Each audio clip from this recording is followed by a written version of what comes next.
Just a couple more minutes, everyone.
If Kamal's on, this is Chairman Knudsen. I'm gonna have to log out and log back in. My camera's deciding not to work. So I'm gonna try logging out and logging back in.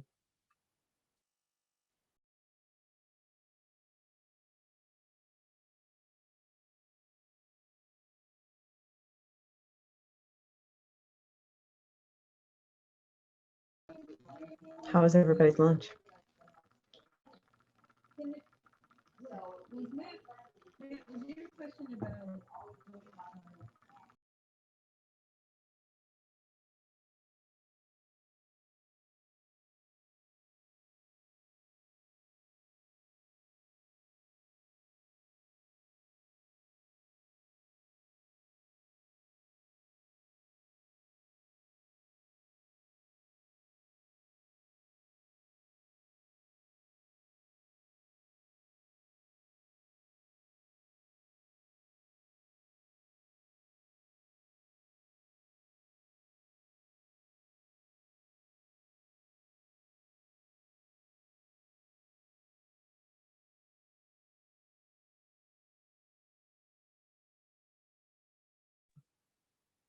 Okay, we're back. Can everyone hear me? I think my camera issue's fixed. Okay, great.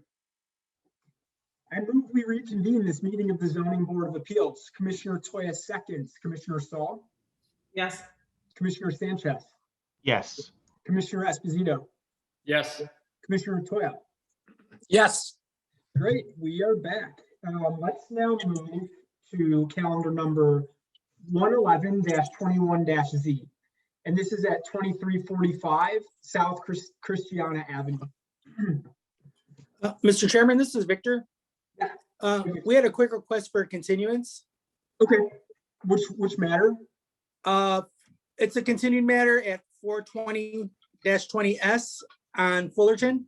Paul Kopac's the attorney. He is available. Okay, great. Paul, are you on right now?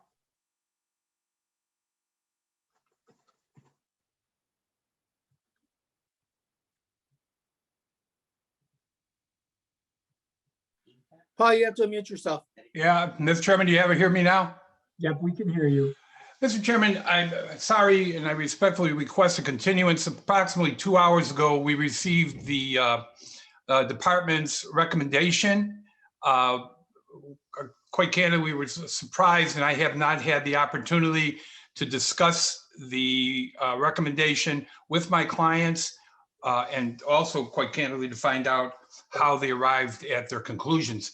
So I would respectfully request to April. This case has been on for a while. So if we can get on in April, I believe we should be able to work this out by then. Yeah, thanks, Counselor. Yep, let's go with April, just because I know until a moment ago you thought you were going today. So for everyone on the call, calendar number 420-20-S will be continued to our April 16th, 2021 meeting. Thank you very much for your time. Everybody stay healthy. Yep, Thank you.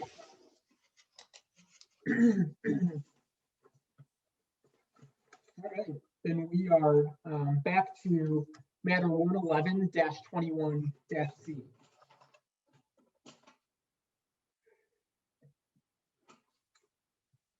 I think we have Richard Baker as counselor. So counselor, once you're present, let me know. Here we go. There we go.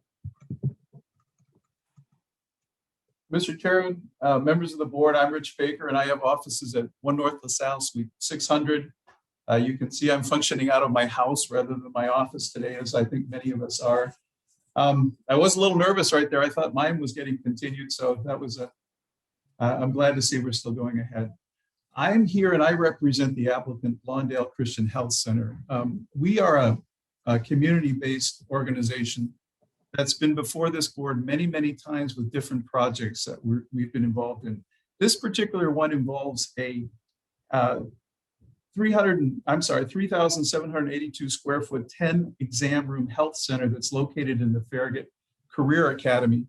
And the real issue here is that we need to do an expansion for health-based centers in schools in an RT4 district. The maximum gross floor plan can be 5,000 square feet. We are seeking a variance for an additional 493 square feet, so that our total floor plan would be 5,493 square feet. By way of a little bit of background,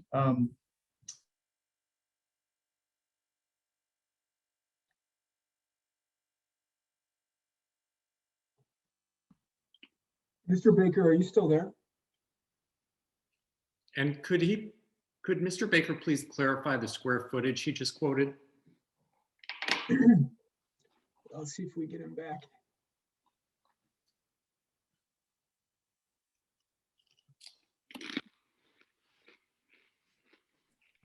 Chairman, he is frozen. I think he may have to log out and log back in again, or maybe move his computer near his router. Okay. Counselor, to the extent you can hear us, we're going to need you to log in and log out, or log out and log in. And Chairman, this is Victor again. Yep, Just Victor. a quick correction on the agenda. The square footage, there is a typo. It should be 5,493 square feet, not 5,943. Thank you. Yeah, thanks, Victor. This is Joe Lashin with Lawndale Christian Health Center. I'm the applicant. I will reach out to Rich and see where he is at the moment. Okay, thanks, Joe.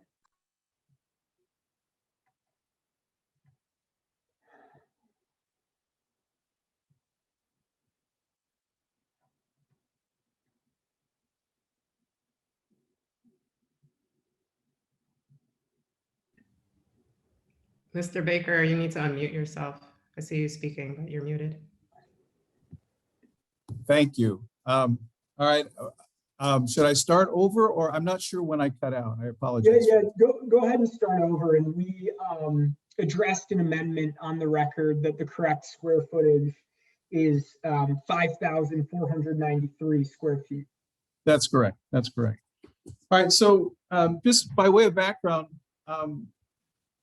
this project is located at 2345 through 49 South Christiana Avenue. It is a health-based center in partnership with the school district, with CPS. And what we're seeking to do is expand the size of the square foot floor plan to what amounts to 493 additional square feet over what the ordinance will now allow us in an RT4.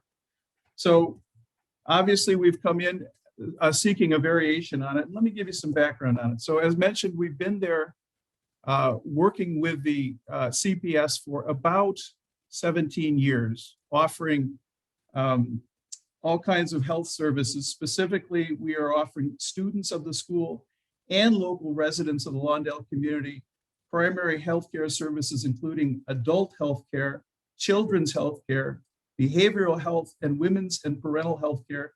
And we also have an on-site lab. The portion of, as you can see from the actual site plan in front of you, we are located down in what would be the lower right-hand corner. And this is in the older part of the high school. It is a it is a somewhat obsolete space, and I'll try to explain that a little bit. It's in the older portion of the school, in many respects obsolete because the center is centered around a second floor swimming pool with its foundation protruding into the first floor where we're located. And that creates a gerrymandered L-shaped floor plan with the center's facilities having to be located all around it. If you look at that picture that's on the slide right now, you'll see that gray, you'll see the blue, which is the existing clinic. You'll see the gray area, that is the swimming pool's foundation. And then you'll see in the yellow what we're seeking to expand this clinic to have in addition. I would mention that very up front, there is no expansion to the building itself. There'll be no real effect in terms of the expansion with regard to anything taking place outside. As you can see from this drawing here, there's plenty of parking available, and the building itself is a very, very large building. As mentioned before, it serves both the school and the community. So let me get into the project itself. So having been there for 17 years, the center has continued to grow. And at this point, it's literally staff and patients are on top of each other. In addition, CPS has requested that the center make its facility completely separate from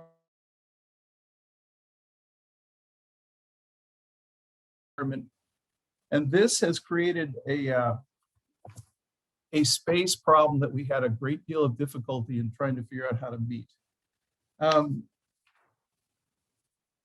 The applicant had worked for quite a while to try to bring its new plans into conformance with a 5,000 square foot plan, and they simply could not do it. They could not, without the additional fee, adequately provide space for health, safety, and security reasons as the school is requesting. And so we are seeking that variance exemption for a 10% increase over the 5,000 square feet for that reason. The expansion, as I mentioned, calls for no change to the existing total building area or increase in the number of examining rooms so as to expand the clinic's capacity to see patients. Instead, the expansion calls for the increase of what amounts to a little over 1,000 feet. Well, for three reasons really, or actually for two. To reconfigure and increase the size of the exam crowding, and in light of the new social distancing requirements brought on by the pandemic. And secondly, to allow for the addition of a second entrance to the exterior and the closing of the current entrance to the corridor of the school for security purposes. To explain that very, very briefly,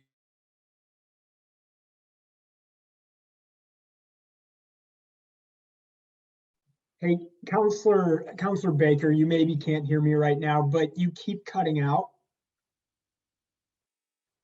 If you can hear me, maybe try just not using your camera. okay, hold on one second. Let's. Yeah. All right, let's. If you turn your camera off, sometimes it helps connection. There we go.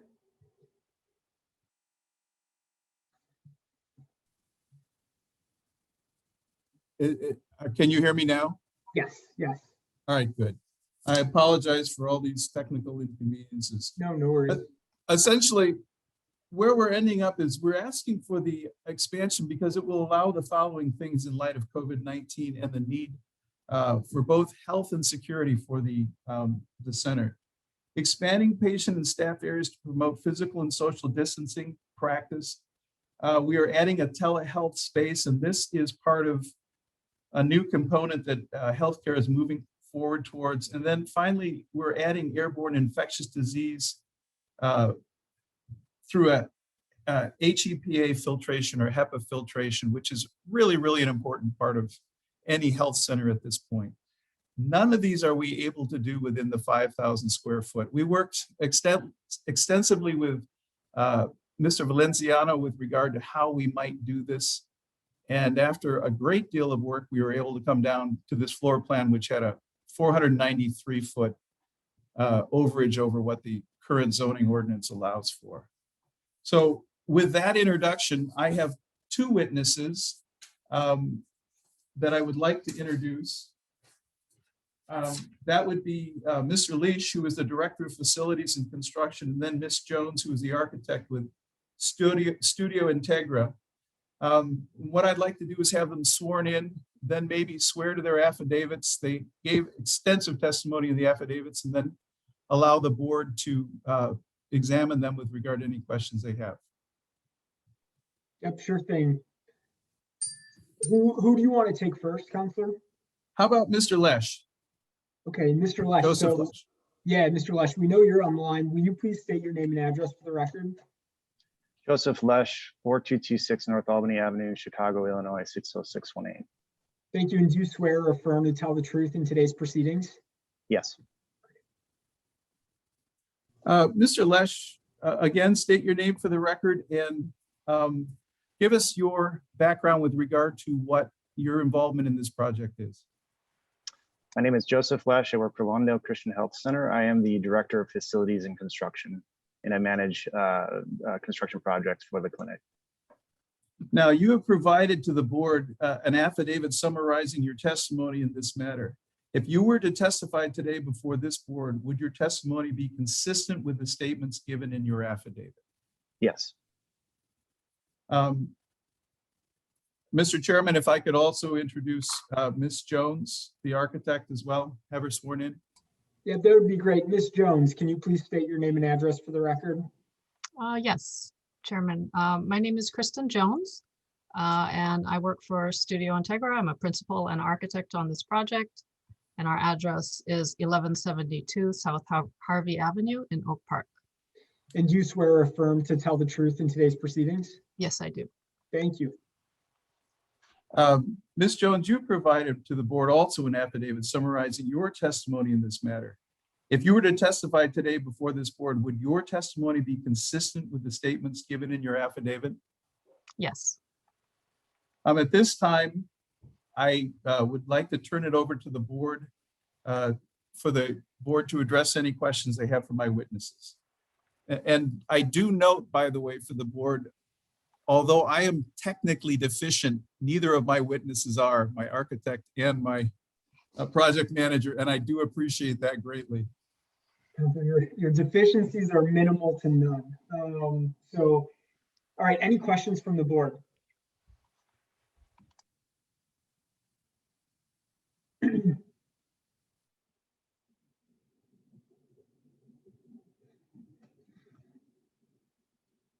Counselors, evidence for your lack of deficiencies, it sounds like we have no further questions, so you gave us a full case.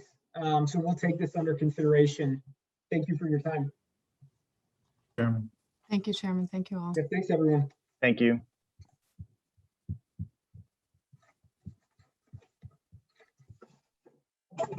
Great. We're going to move to calendar number 112-21-Z at 6631 North Bosworth Avenue.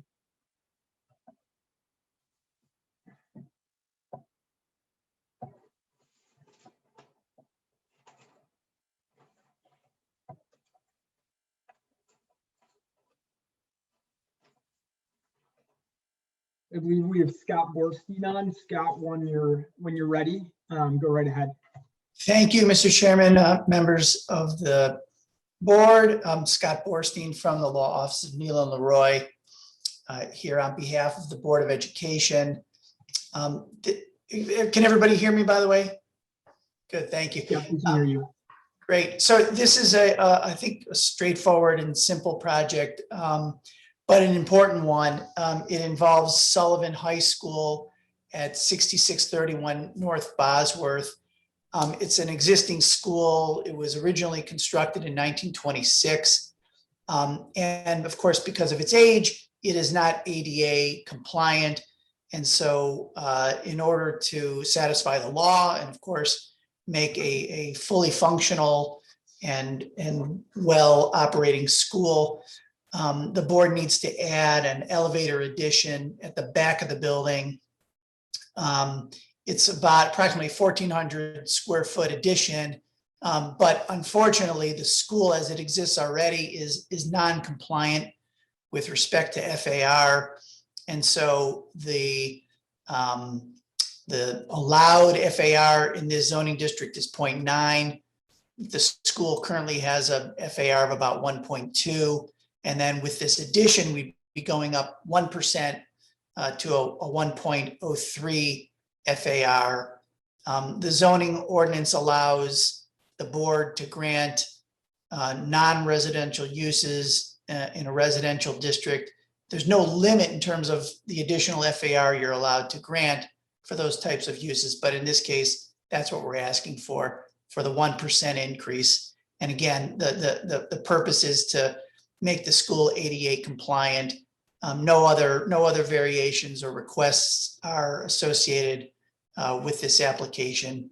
I know Alderman Haddon, Alderwoman Haddon I saw her face pop up, so I think she's here. Hopefully she can give you further indication about our community engagement. I will just say, and I have witnesses that, we can have them testify further too, but we've had extensive community engagement in connection with this project, LSC meetings, community meetings, communications through the alderwoman's office. And we've had absolutely no objections, no questions even. So as far as we know, and again, Alderwoman will indicate, this project has significant community support. So I've got two witnesses with me.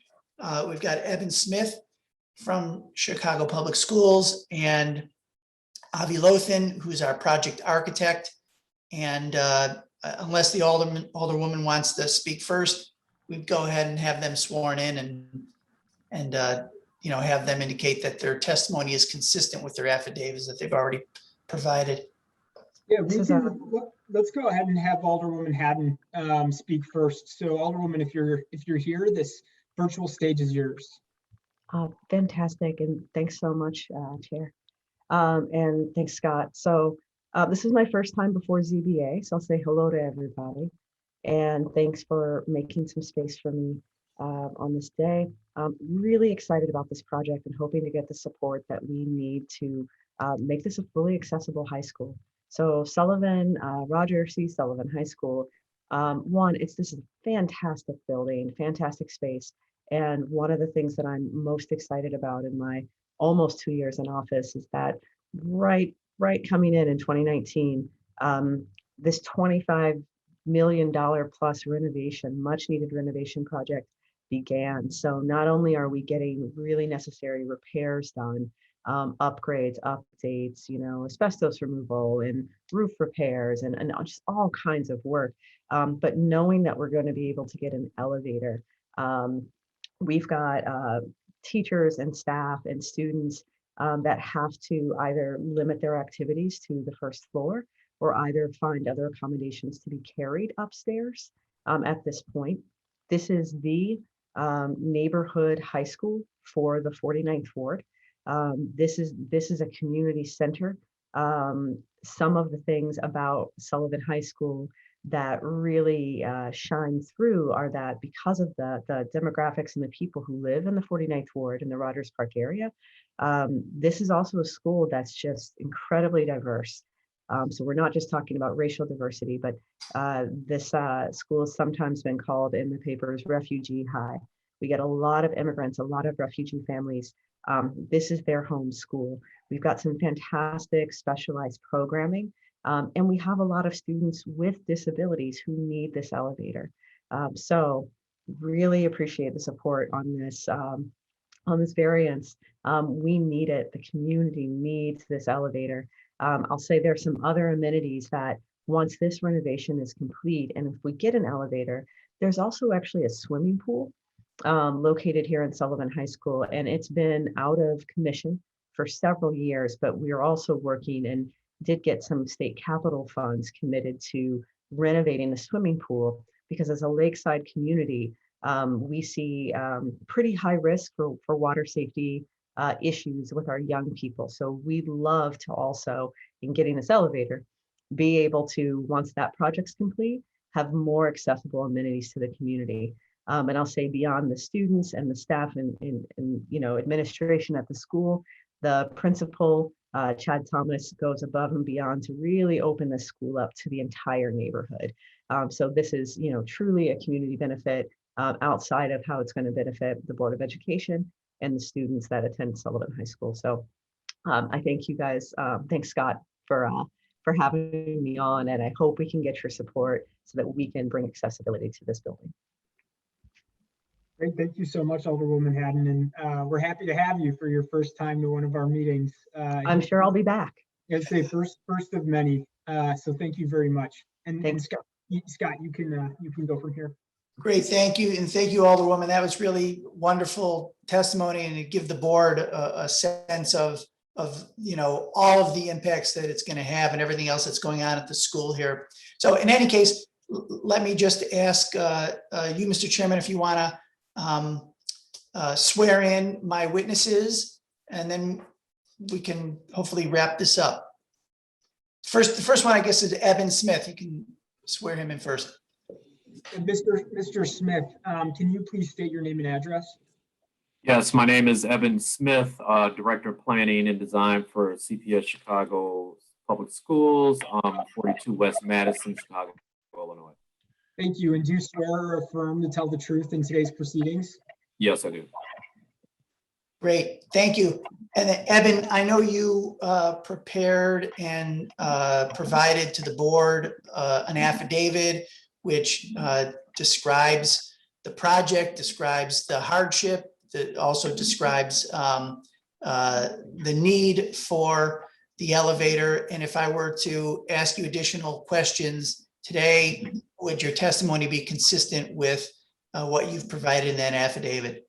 Yes. Terrific.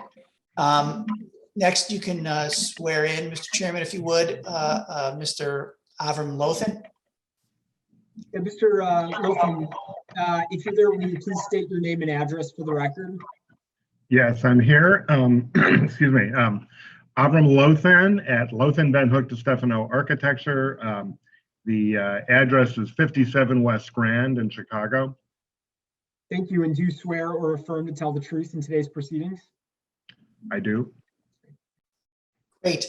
And Avi, you also provided a sworn and signed affidavit to the board, again, indicating similar things in that what the nature of the project, the hardship of the project.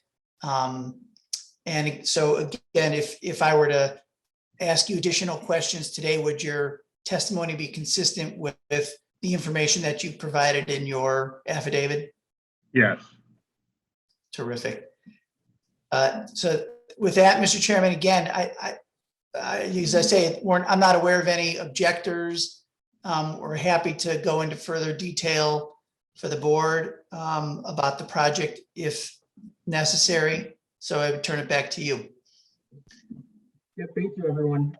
Any questions from the board?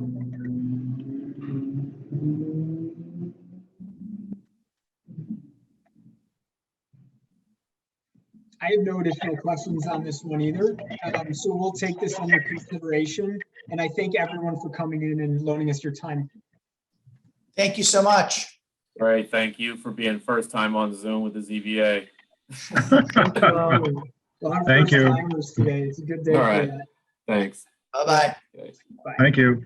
Okay, bye.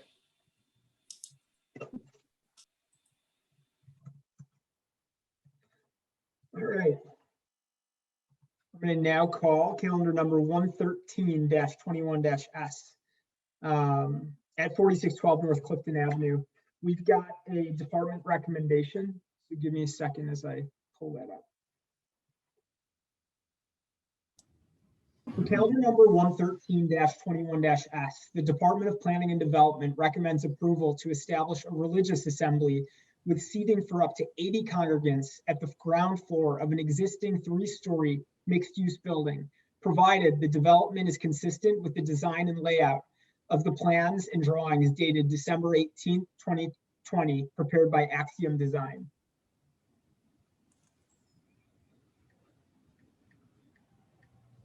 So Dan, Counselor Box, whenever you're ready. I'm here, Mr. Chairman. Can you hear me? Yes. Great. Well, good afternoon, Mr. Chairman and members of the board. For the record, my name is Daniel Box, and I'm an attorney with the law offices of Sam Banks, located at 221 North LaSalle. I'm here today on behalf of the applicant, Uptown Covenant Church, which is an Illinois not-for-profit corporation. The applicant is the tenant of a grade level retail commercial unit located at the rear of the subject property, but accessed at its entrance at 4612 North Clifton Avenue.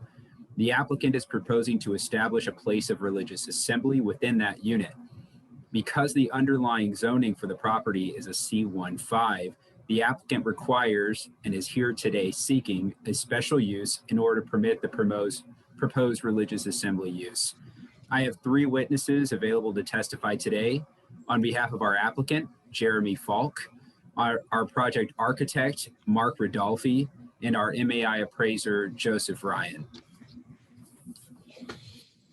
I'm happy to go ahead and call the witnesses, Mr. Chairman, unless you would like to swear them in first. Yeah, if you call them, we can just go down the line and swear them in, but if you could introduce, that would be great. Sure, that's great. First, I'd like to call Mr. Jeremy Falk. Jeremy, could you let me know if you're there? I'm here. Hey, Jeremy, will you please state your name and address for the record? My name is Jeremy Falk, and my address is 1247 West Granville, Chicago, Illinois, 60660. Thank you. And do you swear or affirm to tell the truth in today's proceedings? I do. Great, thank you, Jeremy. You are the pastor and agent of the applicant for the special use for 4612 North Clifton Avenue, is that right? That is correct. The applicant is an Illinois not-for-profit corporation, correct? That is correct. You will be leasing one of the grade level retail and commercial units at the subject property, right? Yes. As I explained in my introduction, you're proposing to establish a place of religious assembly within that unit, correct? Yes. More specifically, Jeremy, the subject property would serve as the first ever permanent location for the Uptown Covenant Church, which you founded in 2018, right? Yes. Since Uptown Covenant's founding, you've been worshiping and operating out of a temporary location just a few blocks away from the subject property, located at 939 West Wilson Avenue, correct? That is correct. During that time, you and your congregation have also worked diligently to be good Samaritans and members of the community by undertaking various works of charity throughout the area, right? That is correct. And those works include, for example, volunteer work at local hospitals and health centers, providing relief funds for immigrants and refugees, and participating in park cleanup projects, right? Yes. And you and your congregation also occasionally walk the neighborhood to pray with the neighborhood's homeless and marginalized, correct? Yes. So it's safe to say that Uptown Covenant has garnered quite a strong reputation in the community for its volunteer work and mission work, as well as ministry outreach. Yes. In fact, after having participated in 2 meetings with the local block club and residents, it's your understanding that the community is in full and enthusiastic support of the proposed religious assembly? Yes. Mr. Chairman, in addition to the letters of support provided together with the applicant's findings of fact, we now have also received a letter of support from Alderman Kappelman, which I'm happy to provide if you would like to review it. Jeremy, I have a few final questions with regard to your operations. Uptown Covenant will offer one worship service on Sunday from 10 a.m. to 11:30 a.m., correct? Yes. And you will also be present personally on site during most normal business hours to allow your congregants an opportunity for counseling and for prayer. Is that correct? Yes.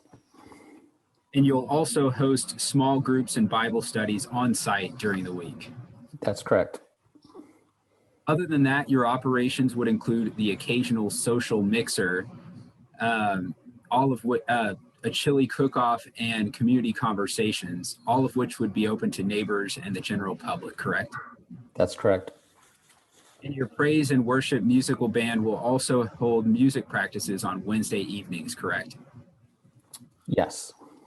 But as part of your interior build out of the space and in an effort to be a good tenant and neighbor, you have undertaken extensive renovations and soundproof testings of the space. Is that correct? Yes. Jeremy, is it your understanding that my office filed a witness statement on your behalf in this case? That's correct. If you were to continue to testify, would your testimony be consistent with the statements provided therein? It would. Great, thank you. You're welcome. Mr. Chairman, next I'd like to call Mr. Joseph Ryan. Joe, please let me know when you're there. I'm here. Great. Hey, Joe. You please state your name and address for the record.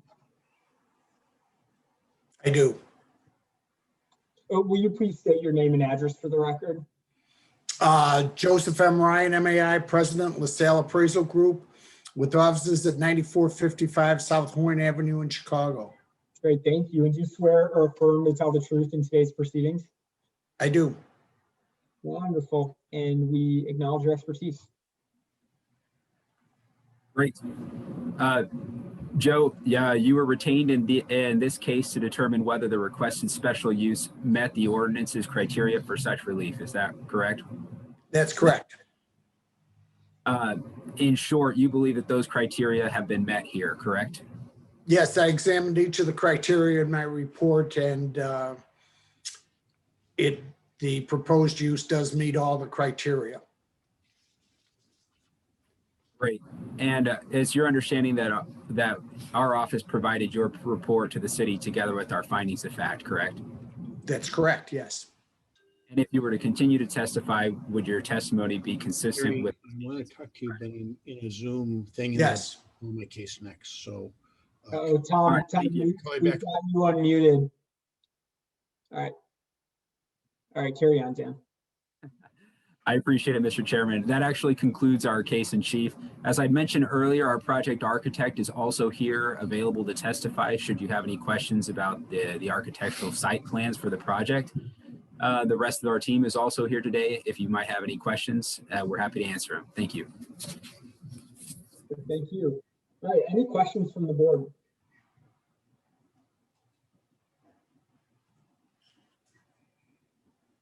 Hi, this is Jolene Saul. I have one. Is there any parking associated with this? And if not, are there any concerns or any measures being taken to address parking? Yes, thank you, Commissioner Saul. It's a great question. This case is actually fairly unique, whereas most places of religious assembly do require on-site parking, and so a companion variation to waive any on-site parking requirements. That is not the case here. And the reason for that is because the underlying zoning for this project, for this property, is actually a -5.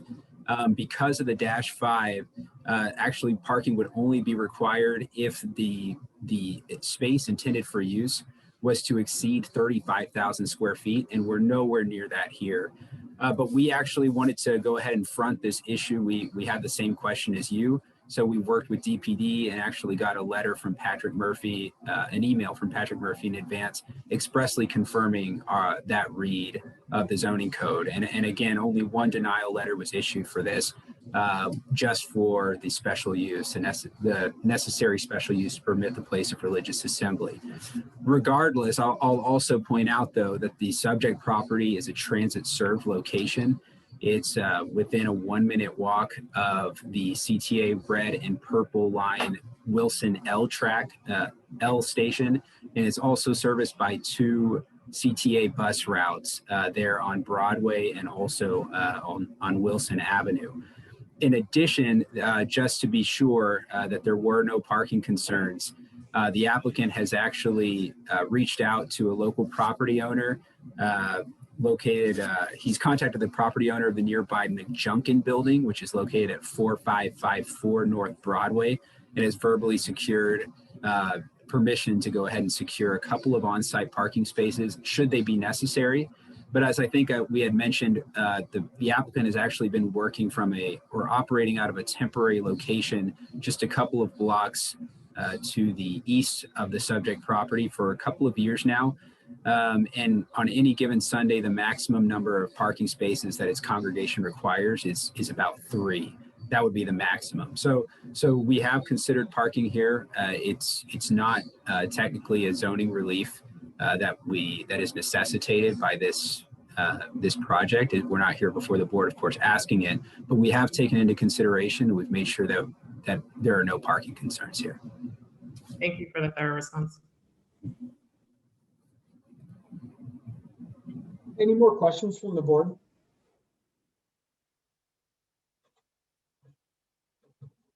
Well, we've got a lot of letters of support on reference. So I think we've got a ton of information on this one, and we'll take it under consideration. So thank you everyone for your time.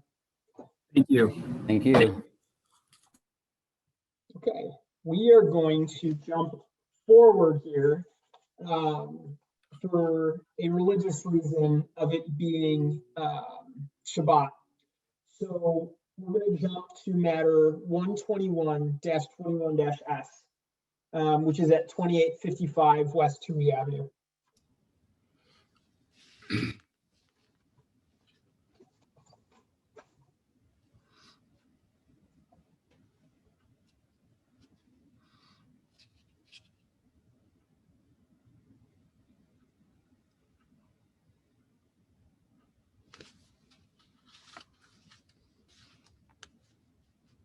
And real quick, while we do this, let me read the department's recommendation. For calendar number 121-21-S, the Department of Planning and Development recommends approval to establish a 318-seat religious assembly facility with 8 on-site parking spaces, provided the development is consistent with the design and layout of the plans and drawings dated November 23rd, 2020. Prepared by Studio SAF Limited. The fence is no more than 5 feet in height and is set back a minimum of 5 feet from the property line per section 17-11-0202. Both landscape areas comply with section 17-11, and the parkway landscaping includes sod and also complies with CDOT standards.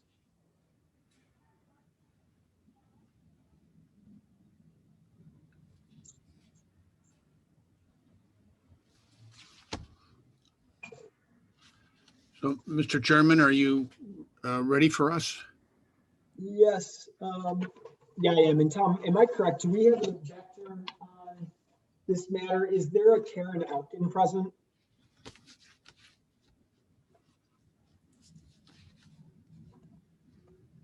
Yes, I'm here. Okay, great. Ms. Elkin, so how we do these cases when there's an objector is first the applicant's going to put on their case and all of their witnesses, then we'll turn to you as objector and you can put on your case as well as ask questions directly of the applicant.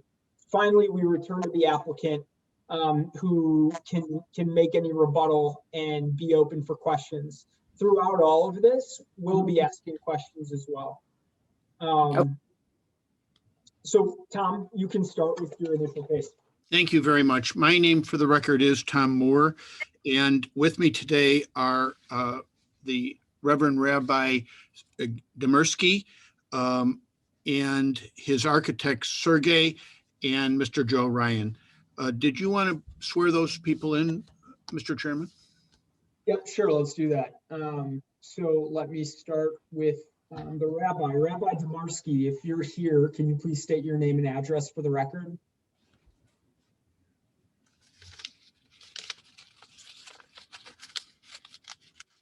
Hello, Oh, can you hear me? Yep, we can hear you. Go ahead. My name is Eliezer Demarsky. I'm a rabbi of Heritage Russian Jewish Congregation. Great, and can you just state your address for the record? 2826 West Lant Avenue, Chicago, Illinois, 60645. Thank you, and do you swear or affirm to tell the truth in today's proceedings? Yes, I affirm. Okay, thank you, sir. And you want to do the others, or do you want me to go forward with the? Oh yeah, Tom, sorry. Let's do the others. So is there a Mr. Sergey Safonov on? Yes. Great. Mr. Safonov, can you please state your name and address for the record? My name is Sergey Safonov. I'm residing at 1750 Charles Drive in Wheeling, Illinois. And do you swear or affirm to tell the truth in today's proceedings? Yes, I do. Perfect. And I then, think, and you swore, Joe Ryan, on the last case. I assume he'll continue to tell the truth. He will. Okay. So, Rabbi, will you tell the board a little bit about your, well, let me just introduce that the sole request here is to allow a religious assembly in a B district. Rabbi, would you please tell the board a little bit about your congregation? How big is it? Where have you been? And why do you need this new place? Yeah, so we are a Russian Jewish congregation, first generation immigrants from the former Soviet Union. We are here on the block, next block to this, already for 23 years. Our congregation is 2941 West Dewey, which is one block west. And our congregation is about 60 families. We are an Orthodox Jewish congregation, which is clearly stated in our bylaws. So, which means that we adhere to Orthodox Jewish laws, which include on Sabbath and holidays, we do not drive. And because of this, even during the week, we live in a walking proximity to a synagogue. So our congregation, all these 60 families are within approximately half a mile to the current location, and it would be to this location. In this location, you actually came before the same board. There's one member of the board who was here at the time, almost exactly 3 years ago today, right. 3 years ago in March. Is that right? Right. We applied for the permission to build a synagogue here about 3 years ago. This was a proposed 2-story building, and the permission was granted. And since then, we just decided that this is too big for us. We don't need such a, because we're a small congregation, and therefore we redid our plans, and it's the same perimeter of the building, but now we would like to build 1-story building. So you have the exact same footprint that was approved before, but Yes. this time it's half as big a total building. Is that right? Right. Yes. Okay. And all 3 years ago, the alderman had a community meeting to get input from the community. Is that right? Yes, that's right. And then again, now, more recently, when you came up with this proposal, because of COVID, the alderman had some sort of Zoom meeting, and she sent out a letter to everybody. Is that right? Right. And she's been involved and had the community involved throughout. Is that right? Right. She's very supportive, and she told me that she sent a letter, I think last week, she sent a letter to ZBA to confirm her support of this project. Okay.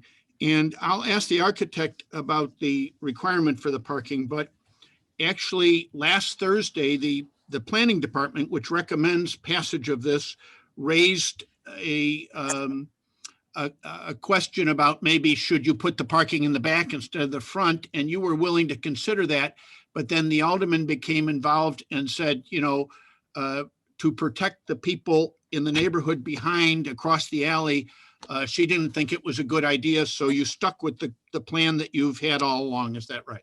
That's right. And let me just ask a couple of questions since there are objectors. You believe this is in the interest of public convenience, and you don't think it will have a significant adverse impact on the surrounding properties or the general welfare of the neighborhood. Is that right? Yeah, that's right. And tell the board a little bit about when you use the building, how often you have services, that kind of thing. Okay, so during the week, building is used as following. Every morning, approximately between 6 and 8 a.m., we have services and Bible study. And then the building is empty. And then we resume our services and the Bible study approximately from 8 p.m. maybe to 9:30 p.m. This is on a regular weekday. And on Sabbath and holidays, it's based on the sunset, time of the sunset. So approximately 15 minutes before sunset on Friday, we again come for services. It's about hour and a half. And then next day on Saturday from 9 a.m.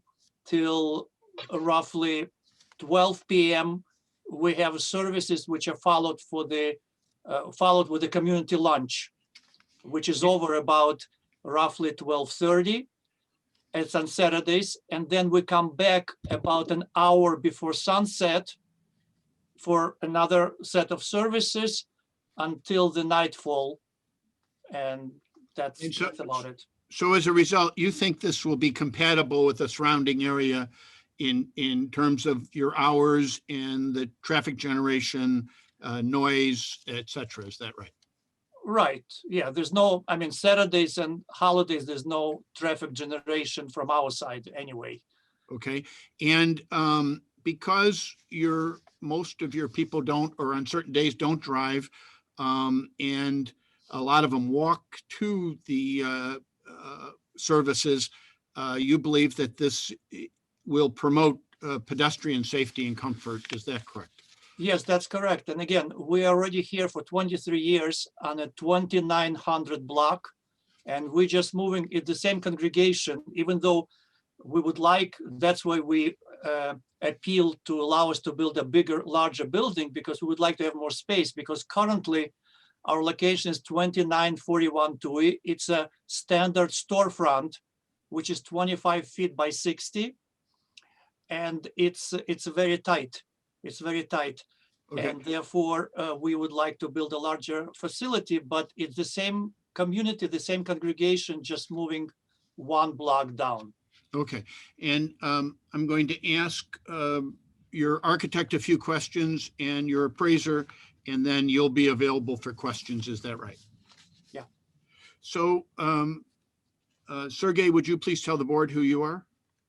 Hi, I'm Sergey Safonov. I'm principal of Studio SAF and the architect on this project. And you are a licensed architect? Yes, I'm a licensed architect. And in your opinion, with your plans, this will meet all of the other obligations of the zoning code and building code if it's allowed to go forward, is that right? Yes, it will. And in your opinion, professional opinion, it'll be compatible with the surrounding character of the neighborhood in terms of planning, building scale, and project design, is that right? Yes. And you and I worked out an entire affidavit where you addressed each of the criteria necessary for the board to grant this special use. And if you were to continue to testify, you testify consistently with it, is that right? Yes, I will. And Mr. Joe Ryan, are you here? I am. And you did a report on this,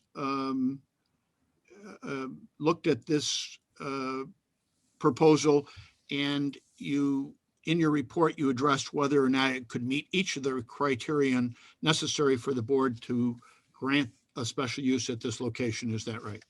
I did.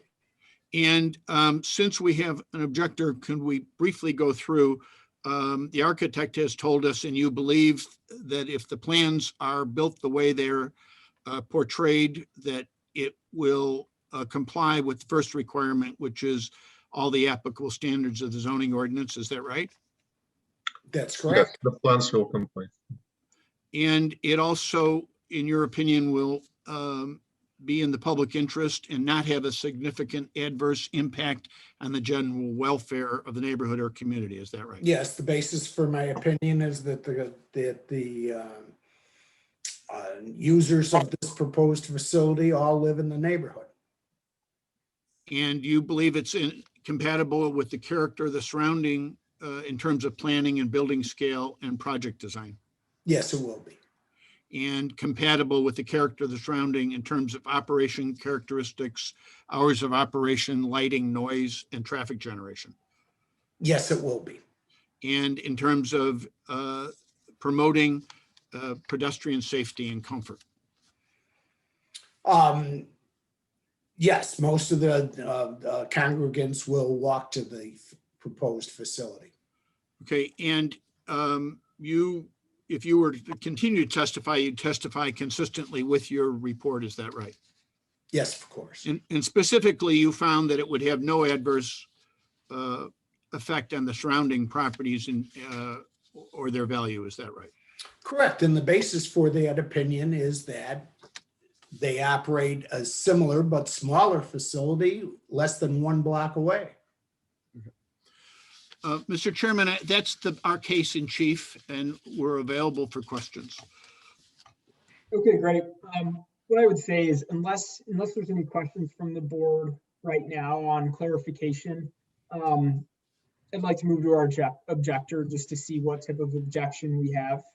So are there any clarifying questions from the board right now? Sounds like no. So let's move to the objector on this matter. So Ms. Elkin, are you currently on camera? I believe so. Or voice is enough. Okay, great. So Ms. Elkin, will you please state your name and address for the record? Karen Elkin, 2832 West Fitch Avenue, Chicago 60645. Great. And do you swear or affirm to tell the truth in today's proceedings? Yes, I do. Okay, thank you. Yeah, so what brings you here today? I live in the 2800 block of West Fitch Avenue, which is 1 block immediately south of the proposed location. I feel, as well as a number of my neighbors, we submitted, and you should have a letter signed by 12 people who are in opposition to this. So we feel that a building of that size with 8 parking spaces seems unreasonably low, especially when you take into account, assuming this is in an orthodox and people aren't driving, which that's going to kind of come into something I'm going to comment later. But during the evenings, as he said, when you're going to have a majority of your people there all at one time, 8 spaces does not seem enough. It rarely seems enough to, take into account staff, employees, cleaning, etc. Well, the building is on Toohey rather. Toohey is pay parking. Toohey also has a number of other religious organizations on it. So between potentially not having parking spaces or people naturally rather parking for free than paying to park, the people visiting the temple are going, or congregation rather, are going to be coming over onto Fitch. That is going to create a number of issues. As it is, oftentimes parking is challenging on Fitch for the residents here. If we have that number of people potentially parking, it's going to make parking more difficult, which therefore is going to not only be an inconvenience.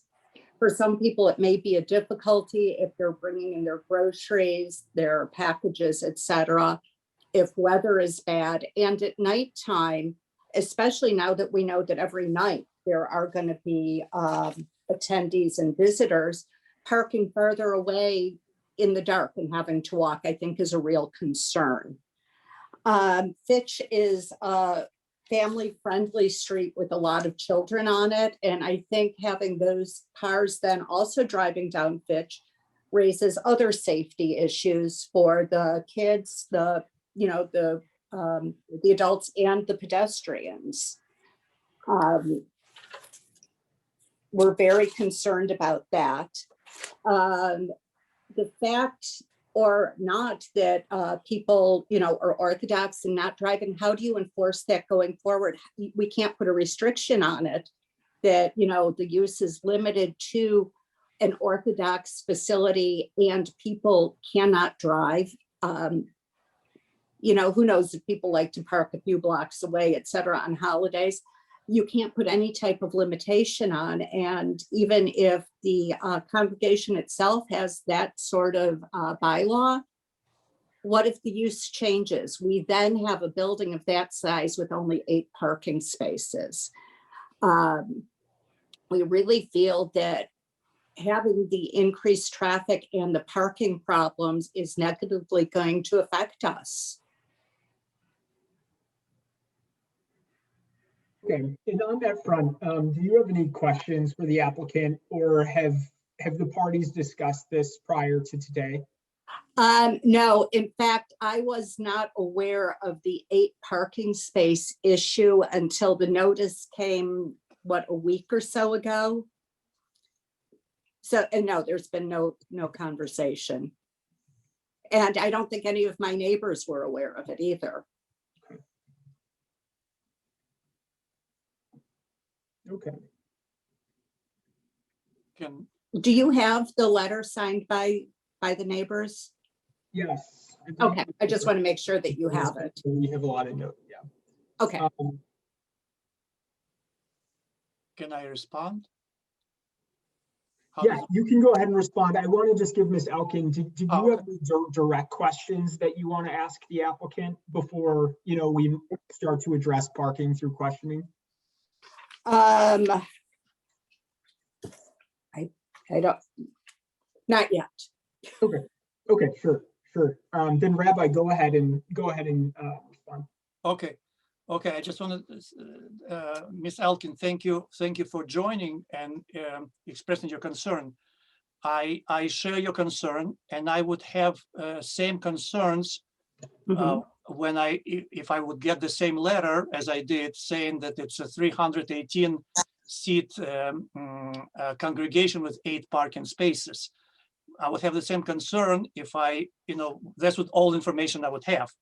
But knowing facts that I just presented, that we are 60 families who live here already for 23 years, and on the next block, we really barely, if ever, use cars.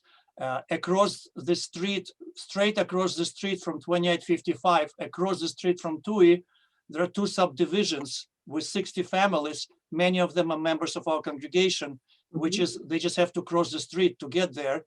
A block away, there is an area, probably you're familiar, it's called Winston Towers, which are four buildings, probably hundreds of people in each.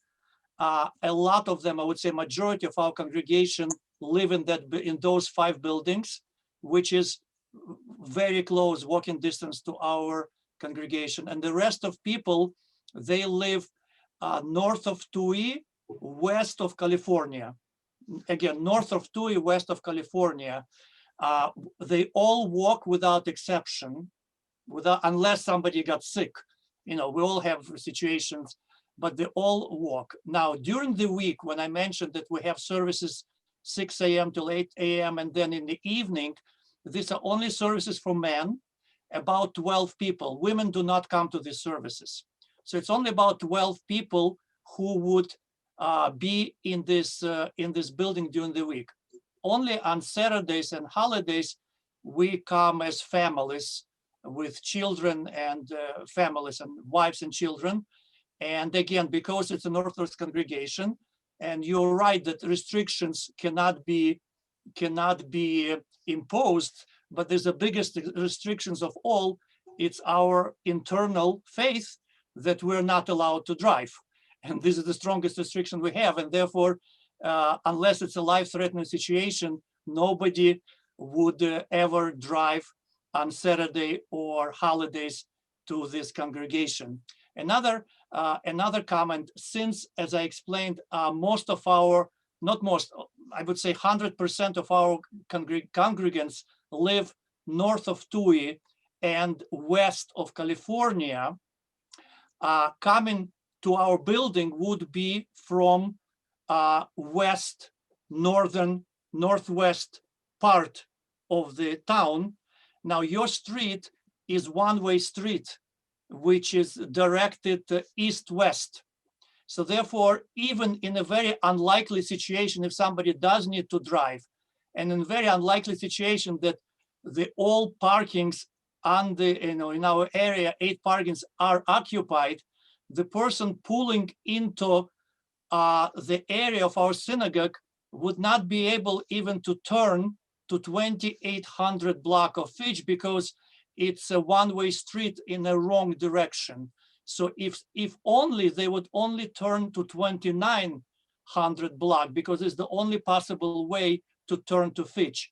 And these people, these neighbors from 29 block, they know about our plans. They're okay with our plans, especially because they are behind our current synagogue for 23 years and nobody ever had any issues.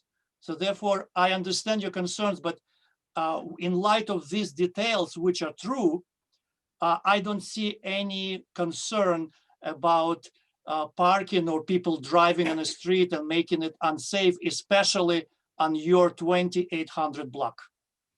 Mr. Chairman, in addition to the rabbi's rebuttal, may I ask the architect one question? Yes, of course. Yeah. So Sergey, what is the parking requirement in a B35? There is no parking required up to 35,000 square feet building. We are only at 8,100. So there is no mandatory parking requirement for that size of the building. So the eight spots, including a handicap spot that you are providing, are, if you want to say they're a bonus, they're to the plus. Is that correct? The convenience parking, yes. That's all I would ask. Chairman, can I just ask a question as a point of clarification? Maybe it's for DPD staff to weigh in response to one of Ms. Elkin's statements. My understanding is that the special use goes to the applicant. So if there was a new congregation or another use that wanted to come in, they would have to come in for a special use? I guess I'll ask that as a question, but if someone can clarify that. I believe that is true. That's always been true.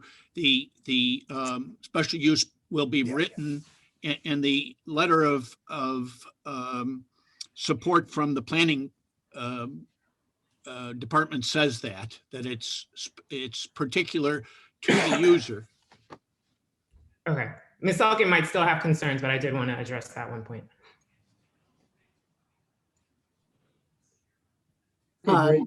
Yeah, if is Steve on? Steve Lanziano? Yes, I'm here. Can you address the whole, so if this special use goes to the applicant, can you give everyone kind of the hypothetical of what happens if, and I'm not saying this will happen, but say some more heavy use was to acquire the property down the line, what happens to the parking there?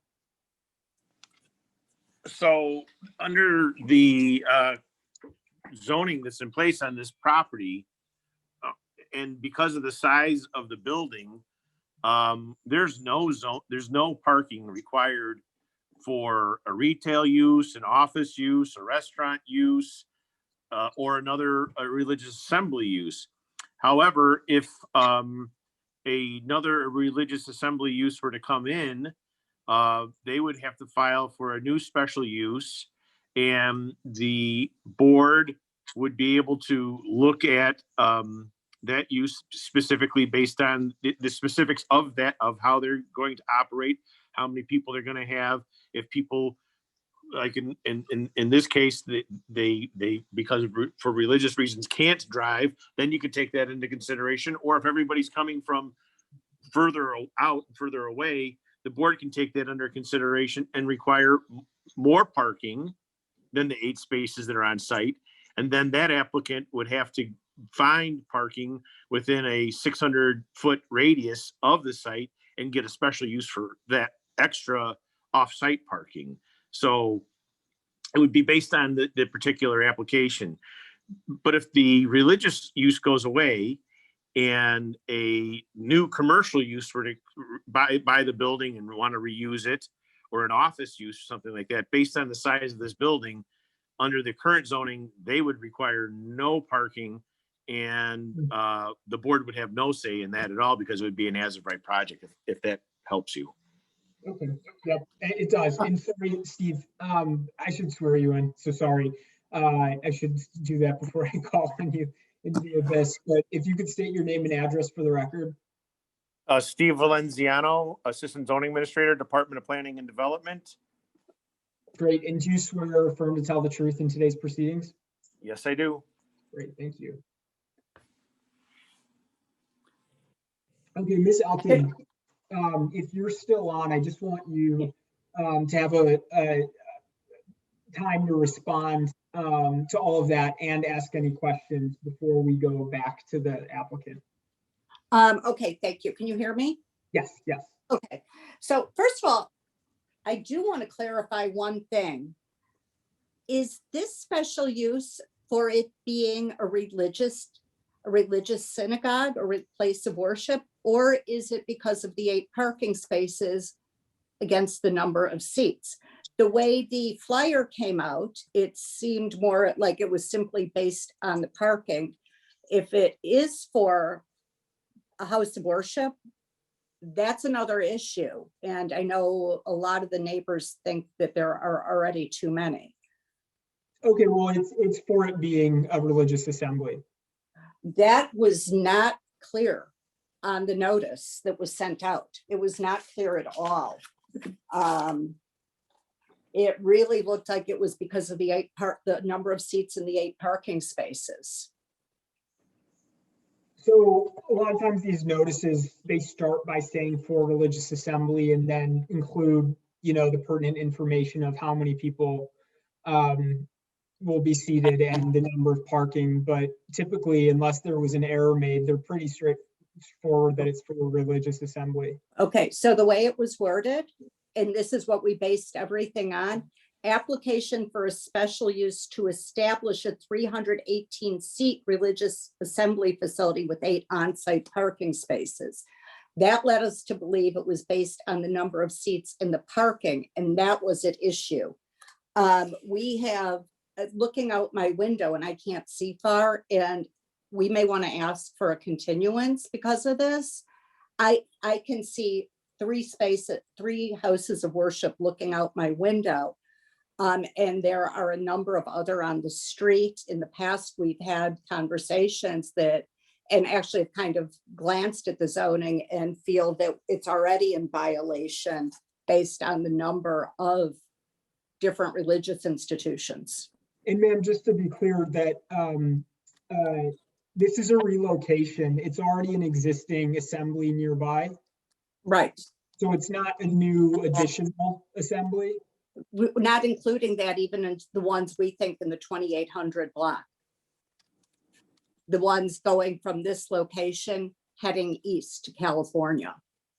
And Tom, can you remind us how far away the existing facility is? Less than a block. Oh, well, yes. I think the rabbi told us that it was about a block away. The address of this is 2855. And Rabbi, what was the address of your current operation? 2941. So it's not quite a block away. The same side of the street.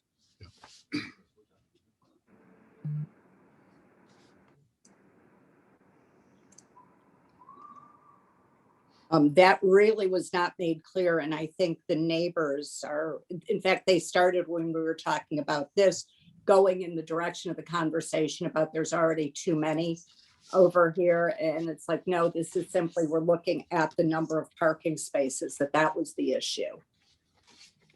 But is it clear now? Well, but the neighbors haven't looked at it in that context. And again, I think about a year ago or so, we'd actually, looked at the zoning and we're kind of surprised that as many houses of worship were allowed here. I don't Because think it did there's a appear limit. to. I don't think there's a law of how many houses of worship should be allowed. But I either way, think let's, that we was don't need to done go, yeah, we don't need to fully go into that conversation, in my opinion, because of applicability. This is not an additional house of worship. It's a net zero. It's a relocation from one block away. So we can hear your objection on that. I just don't think we need to get into the bigger picture of how many house of worships are on the street, because it doesn't change here. Okay.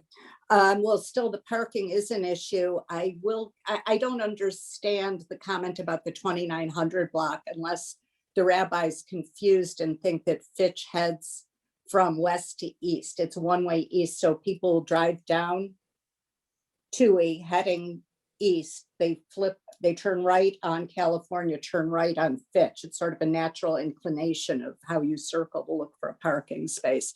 So we are concerned about the number of parking, about it remaining religious in perpetuity, which again, there's a rule against perpetuities and you can't impose, restriction such as that. So those still are our concerns. Yep. Okay. Mrs. Elkin, I explained that our congregation lives west of California. Therefore, to get to our synagogue, they don't drive on California. They drive on Sacramento. They drive on Tui because they live they live west of California, and therefore they do not drive on California. They would never drive on California in order to turn into your block. They would drive on Tui eastwards till Francisco, and that's where the corner of the building is. And then, a very unlikely situation, if there is no parking, they would turn, but they could not physically turn into 2800 block. They can only turn into 2900 block. Okay, so we've experienced a lot of people who do drive down. But there are other congregations. I can't answer. There are other congregations. And let me far raise- on, Rabbi, let her, if we could go to the objector and please let her speak. And also, I think the board has a good perspective on what the objection is. So unless there's new information, I think we can close it out. I think that from our point of view, I think we've made our case and we trust the board to make the decision. Okay, Tom, 1 second. I was going to let Ms. Elkin continue her thought. So absolutely. So Ms. Elkin, it's your floor. Thank you, because I would like to raise one more thing too about, while the congregants might live in the area and visit. I'm Jewish, I'm not Orthodox. However, I have been to, Orthodox, wedding Orthodox, I think they're called rough roughs, to different ceremonies and services where I do drive. And I assume the congregants probably have relatives, friends, whatever, who might be coming to such events where there will be bigger groups, and those guests and visitors of theirs very well might be driving. Okay. Parking's not an issue. Okay, so any additional points, Ms. Elkin, or else I'm going to close this off because I think we have a good understanding as a board from all sides of this conversation that pertain to us. No, that's it. Thank you very much. Yep, thank you for your time and for giving this your attention. Thank you. Okay, great. So any questions from the board for the applicant?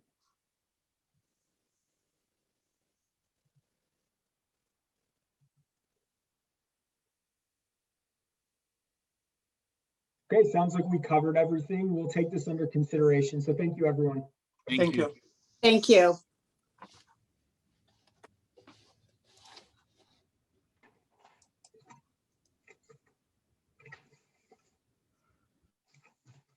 Okay, we're going to hop back to matter 115-21-Z.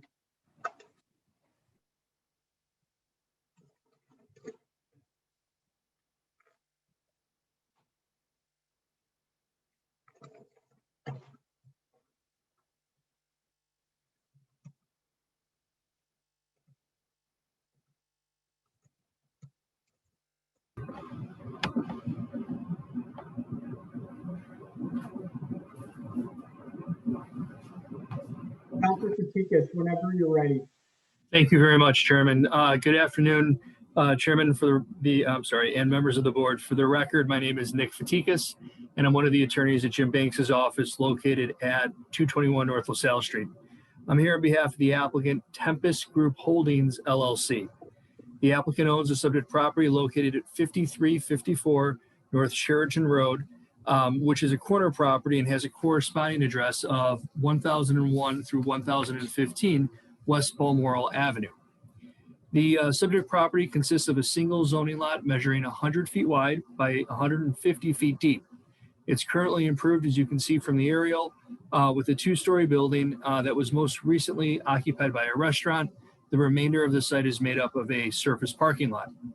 The applicant is proposing to take down the existing structure and develop the property with a new 4-story residential building that will contain 50 apartment units and 20 off-street parking spaces. As a matter of background, the project was reviewed and approved as a Type 1 transit-oriented development zoning change back in October of 2019. Prior to that approval, the project went through an extensive, actually more than a year-long community process, and that process really did impact the design and massing of the proposed building. For one, one of the main talking points during the process, in addition to maintaining a 4-story height, was continuing the streetscape along West Balmoral Avenue.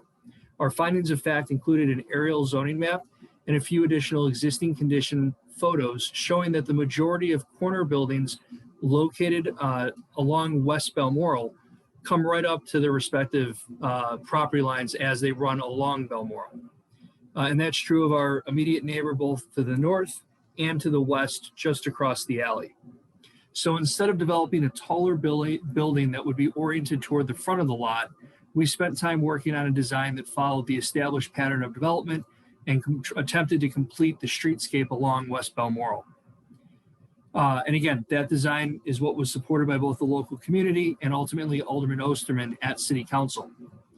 The applicant is now seeking a variation to reduce the rear setback for floors containing residential units from the required 30 feet to 0 in order to permit that specific design. I have 2 witnesses available to testify on behalf of our applicant, Mr. Robin Kormielev, and our project architect, Mr. Bill Hornoff. Great. And real quick, Nick, 2 things. First, so Mr. Hornoff, he is your applicant. Is Zafar Hussein present? Zafar is also present. I'm sorry. Yes, Zafar is present by phone. He's the LLC manager. Robin is the project manager who's really been the boots on the ground with the aldermanic review process. He also prepared the economic analysis. I think between the 2 of them, we have both the right witnesses. Okay, great. And we also have an objector on this matter, Mr. Ralph Hoadley. Let me make sure. Yep, he got promoted.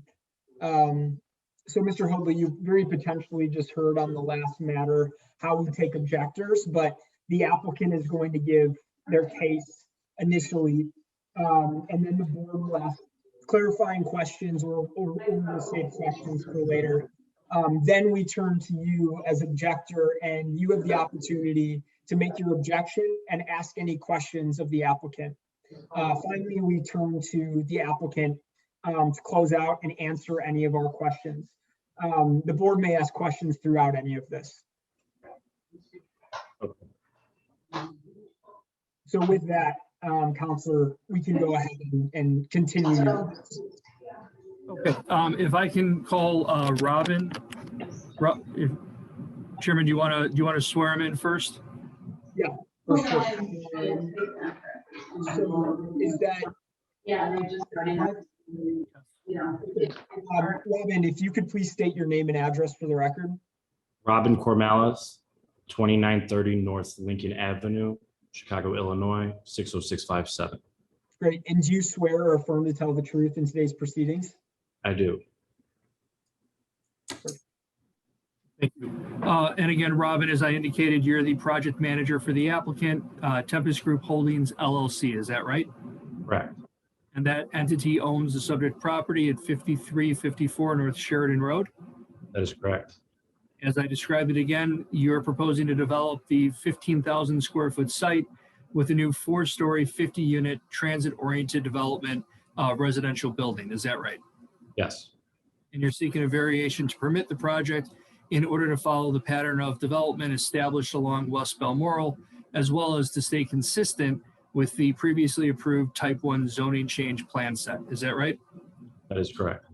And Robin, before we conclude your testimony, is it true that our team worked for over a year with the Association of Sheridan Condo and Co-op Owners, an organization known as ASCO, on this proposal? Yes, And again, through that process, we developed the specific plan set that's being presented to the zoning board today. Is that right? yes, And Robin, is it also your understanding that my office filed witness statements on your behalf in this case? yes, And if you were to continue to testify, would that testimony be consistent with the statements we provided? yes, it would. And lastly, for the record, the statements and your affidavit also incorporate the revised, more detailed economic analysis that you provided the board. Is that right? Correct. And Mr. Chairman, I just want to make sure that it's a document that you have available as an exhibit. We did provide a more detailed economic breakdown of the project as proposed, and then if a setback were to be imposed, how that would change the economics of the project. That was submitted, I believe, on Monday prior to the 5 p.m. deadline. Yep, let me make sure I have it in front of me, but yeah, I have a note that it was updated, so you can keep going. Okay, thank you. Bill, are you available? I am now. Thank you. Great. Bill, if you could please state your name and address for the record. My name is Bill Rodenhornoff. I'm with 2RZ. We're the architects for this project. We're located at 1629 North Halsted in Chicago.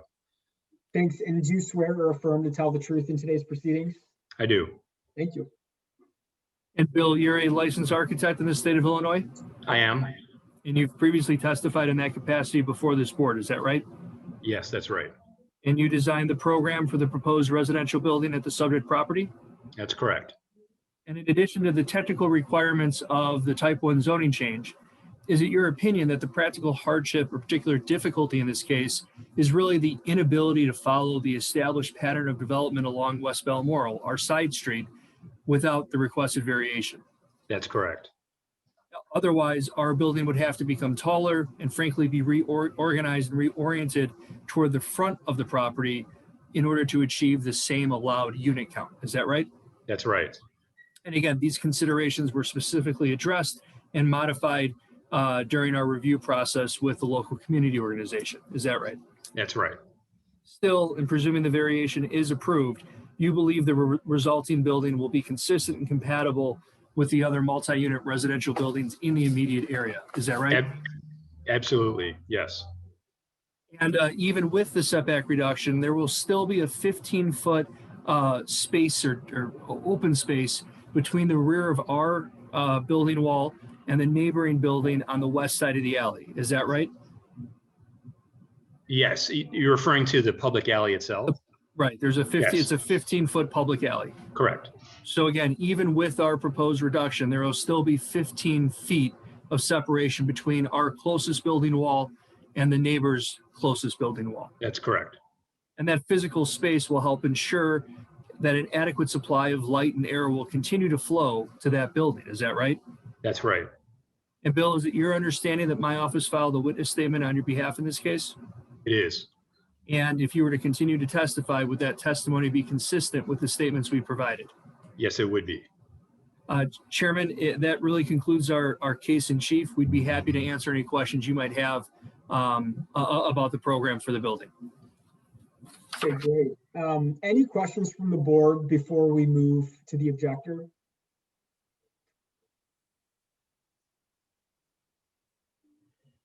Okay, we'll circle back with questions. So, Mr. Hoadley, if you could unmute yourself and please state your name and address.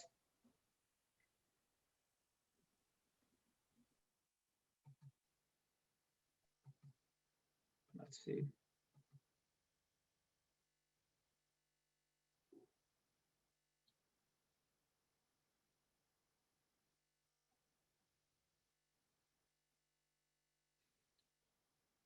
Mr. Hoadley, Mr. Ralph Hoadley, If you're there, just indicate to us. I think I just saw you go on mute. Yeah. Okay, great. Can you state your name and address for the record? Oh, sorry. Okay, it's Ralph Hoadley. The address is 5353 North Kenmore Avenue, apartment 1A, 60640. Great. And do you swear or affirm to tell the truth in today's proceedings? Yes, I do. Perfect. So give us your objection, and feel free to ask any questions of the applicant while you do so. Okay, thank you. Okay, so the objection is to building right up to the alley. The 15-foot clearance is basically the alley. This will make it directly blocking the light from the building, the other side of the alley completely, especially as this building is in fact taller than our building. There are also roof decks on the building which will cease to have any view. The complex consists of two buildings, one on Balmoral and one on Kenmore in an L shape. We have a rental unit just south of us on Kenmore, which boxes in that side. And this addition actually completes the boxing in from the east side. We are not contesting the right of the developer to build on the site there.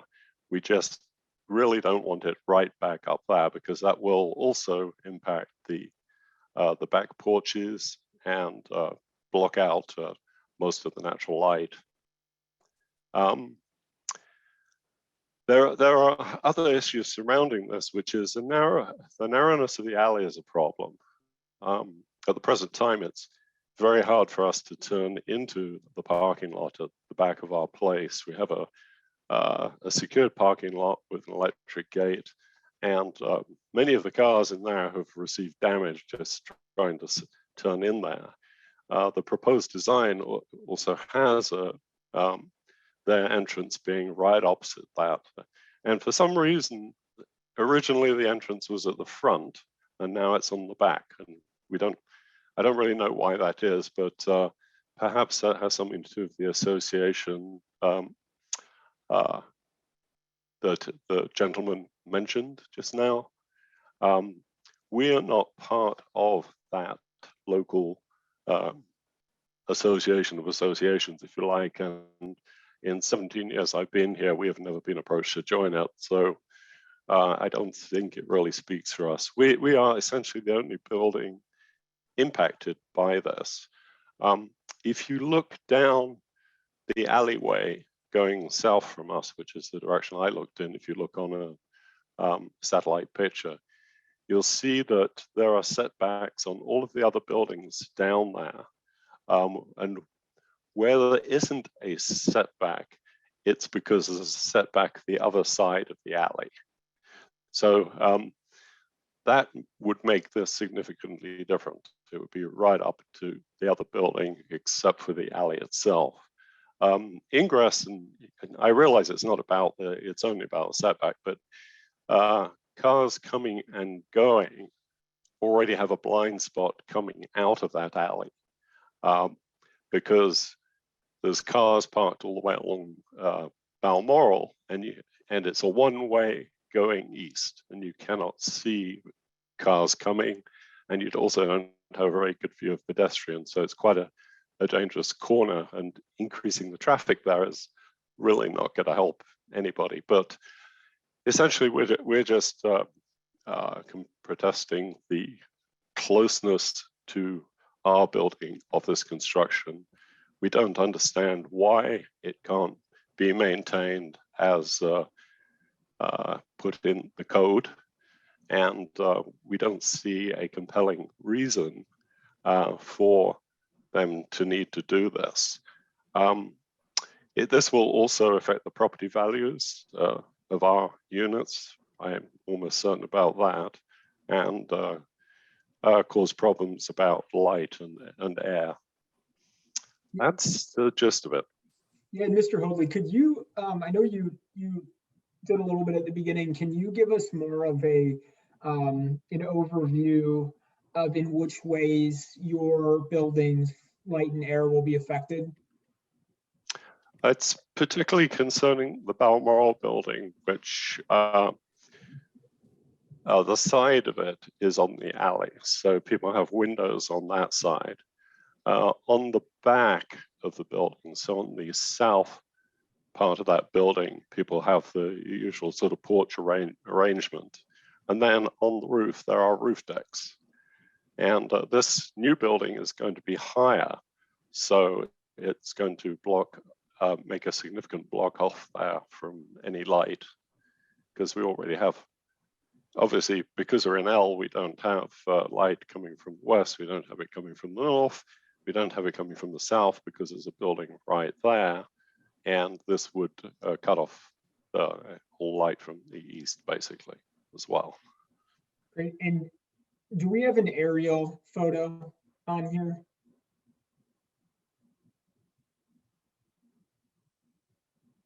That shows kind of the adjacent properties.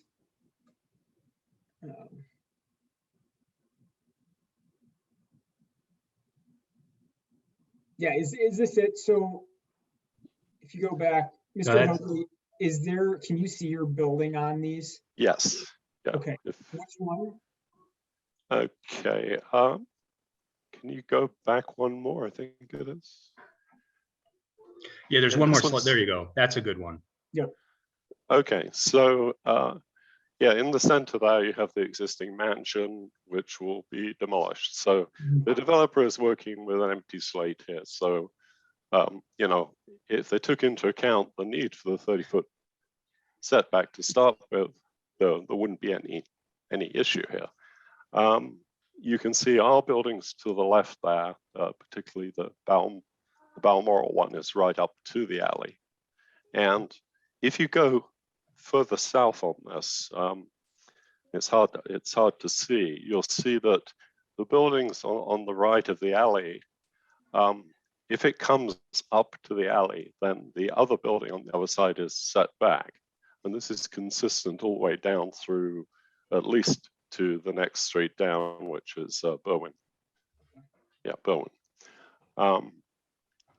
If they do this, then this will not be in the nature of the neighborhood.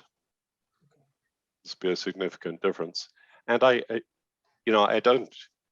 haven't heard anything that establishes their need to have that extra space. Yeah, and I think we'll be questioning on that when we get back to the applicant. Any questions from the board for Mr. Hoagley? I have one. This is Jolene Saul. I'm just curious if you had shared these concerns with, whenever you raise them is fine, obviously, but if you had shared these concerns with the development team previous to today. You know, this goes back quite a ways. We were present at least one of the meetings, and I know we expressed concerns there, but you know, we're talking about probably more than 2 years ago at this point. So I'm not sure how documented that is. Okay, thank you. We're actually 2 meetings we were present at. Most of the community had not a whole lot of interest in this because if you look at it, no one else is affected by this building. Next to it is the big construction, the Metropolitan. All they have there is a parking lot and sports, you know, you can see the tennis courts on the picture there, that kind of thing. Thank you. Yeah, Mr. Hoagley, before we turn back to question the applicant, do you have any questions of the applicant that you want to raise?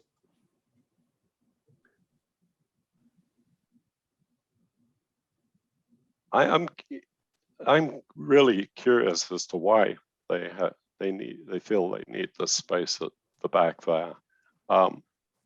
You know, they want to build 50 postage stamp size units there. Maybe they should do less.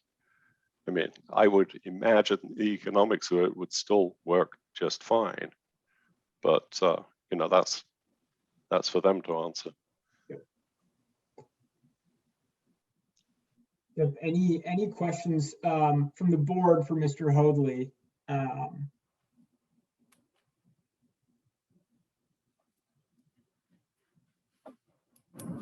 All right, Mr. Hubby, I think if now the board is going to start some questioning of the applicant, feel free to stay involved and stay on the line for the remainder of this. Okay. Okay. Okay, Nick, do you have anything you want to address before we get going with questions? I do. A few points that I just want to make sure are very clear for the record. And I think it was, I don't want to say conceded, but I think it was already acknowledged. The unit count and the parking are allowed by the type 1 zoning change that allowed us to get to this point to bring the case to the zoning board. The alternative plan, if we were to just basically lop off the back 30 feet of our building, would force us to reorganize and build a taller building along the frontage, along the Sheridan frontage. And again, that was expressly either objected to or the request was denied by the community organization and by the alderman's office. So the framework that we were given was to work within a 4-story building height that respected the front and side setback from Balmoral and from Sheridan. And if you're just going to look right at the photo that's on the screen right now, both the buildings directly across the street to the north, the white E-shaped building, and then our neighboring buildings immediately west, the objector's building, are built right to the rear property line, and they maintain a frontage along Balmoral. And again, the general consensus, I should say, was to organize our building in a similar way, not force the building to go up higher, and maintain and hold that street frontage. That's what's dictating the design. On top of it, if we lop off the back 30 feet and relocate that building area on the other side of the building, we lose the ability to meet our parking requirement, which, even though it's a transit-oriented development, there was a lot of talk and there was a lot of attention paid to maintaining 20 off-street parking spaces for the 50 units. The only other thing I'd like to point out to the board is, and you can see it in the photo that's on display right now, where the tennis courts are located at the bottom of the screen, the shadow that's falling on those units or on those courts is about a 20-story residential building.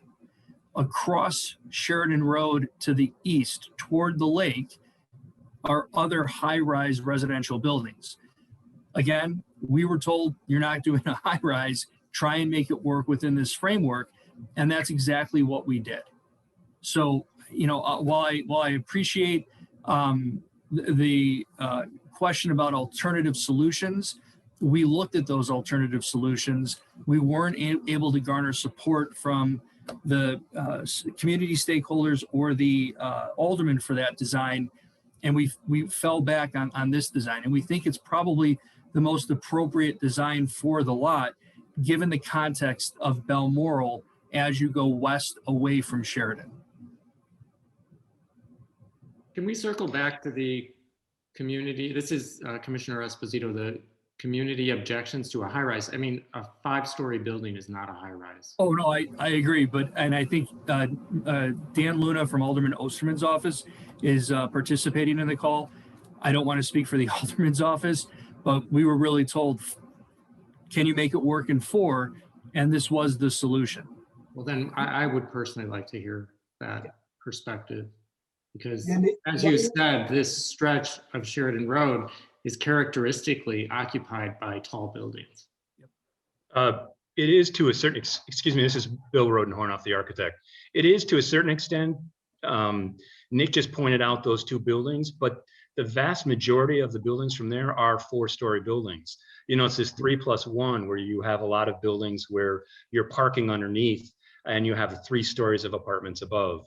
That largely played a role in our massing and positioning the building itself. Its height is very similar to those buildings you see in this photo, with, of course, the exception to the tower to the south. And as far as the footprint of our building is concerned, what we attempted to do was mimic the neighboring building behind us. And you can sort of see how their building is shaped like an L, creating a courtyard for themselves. We did the exact same thing, just mimicking their layout in the opposite direction. Right. again, I would say 5 stories is not a high rise. Well, 5 stories wasn't an option for us back in 2017. 4 stories, it was either 4 or we go to a different type of construction. And then you're not doing 5 stories, you're doing much taller than that. Counselor, do you want to get Dan Luna on, because I see he has his hand raised? Yeah, I'd like just his input, I think would be appropriate right now. Dan, so if you can unmute, just state your name and address for the record, and I'll get you sworn in.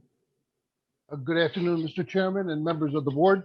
My name is Dan Luna, Chief of Staff for Alderman Osterman. Our address is 5533 North Broadway, Chicago.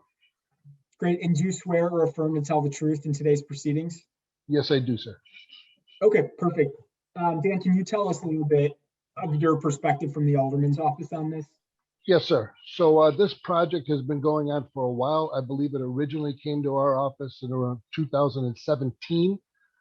They spent a good portion of 2018 going through the community. The Alderman had him personally meet with the buildings immediately around them, as well as the ASCO organization, which is the larger organization, ASCO, that represents all of the buildings from Foster all the way to Devon. So went to the community. The initial feedback was 5 stories was too tall for that area there, and they wanted to keep it at 4 stories. So they came back to our office with another plan showing 4 stories. Then it was going to a larger community meeting, which was held back in May of 2019. And at that meeting, which was advisory to the Alderman's decision, the vote taken there was overwhelmingly in favor and support of this project. And so that's why the Alderman gave them the green light to move forward, knowing that there was a zoning change needed. There was also lakefront protection needed. And then obviously today's hearing, zoning board approval as well. And that's where we're at now. Okay, can I pipe in here? Yep, go ahead. Yeah, so, okay, so This is already Mr. got Hobley it. speaking, just to be clear for the court reporter, this is Mr. Hobley. Right, thank you. So they already got a zoning change, and now, you know, another variation. You know, they knew the space they were working in, and they know what the rules were. So, you know, once again, I go back to this, why should we suffer here? Now, this association you refer to, first of all, we never had any meeting with the alderman or the alderman's office, and we are the most affected building by this. And this other association, like I said, the 17 years I've been here, most of which time I've been the board president, we have never been reached out to by this association. So as far as I'm concerned, it doesn't speak for us. When they say the community, they're talking about people who are not affected. There's a community of one here, really. It's this property that is affected by this. Yep. Can I ask, this is Jolene Saul, a question for the developer. Did the developer reach out specifically to the adjacent condo association? We sent, as a part of this mailing, I want to say we sent just for the community, the 2 larger community meetings that Mr. Luna referenced. We sent out mailers to, I believe, 1,500 plus recipients in that in the vicinity. So I respectfully disagree that this was done in a vacuum. We had a series of development meetings with ASCO, which was identified as the group that we needed to meet with to work through the process. We also subsequently, again, hosted 2 separate meetings. I believe the objector mentioned that as well. And there were upwards of 1,500 people invited to participate and have input on the process. Chairman, sorry, I do have a question at some point, not specifically to the objection, but I don't know. No, yeah, we've worked our way around a little bit. It's confusing, but I think Commissioner Saul, to the extent you want to ask questions now of the applicant, it's the time. So the hardship, I mean, ultimately, my question is, what is it? You've mentioned the existing development, sticking with the existing development pattern, I believe you said, but I don't really see that. So can you just walk through a little bit more what the hardship is here? The hardship is twofold. The real practical hardship in this case is following a pattern of development that's established for the buildings that are corner lots west of Sheridan along Balmoral. The exhibit or the photograph that you're looking at right now speaks right to it.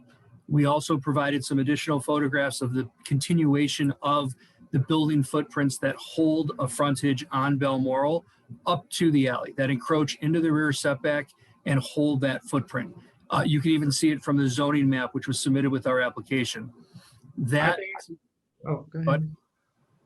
I'm sorry, go. I was gonna ask, if I look north, the building along Sheridan appears to be, so I might not be super clear, appears to be built to the alley line, but not the building west of it. So are there cases where? Very few. Yeah, very few. The parking area that you're looking at, that is not predominant. That's not predominant. And I would refer you to even just the zoning map that was submitted with our findings of fact submittal for that specific reason. That is not the predominant. That's actually the outlier. As you continue to go west, I thank you, at least the next block west, 3 of the 4, and then if you include our neighbor immediately north, 4 of the 5 have exactly the footprint that we're proposing. And I'd also point out, not to be honest, but I'll look in the materials. I'm sorry? It looks like to the west, it gets cut off. I don't know. This is not clear to me, so I'll just look at your materials. I can't really see it here. Okay, and again, that frontage continues as you go to the west. Also, and I think Mr. Hornoff made a really good point, in terms of trying to match the pattern of development, we basically took our immediate neighbor to the west and transposed their building footprint on our lot.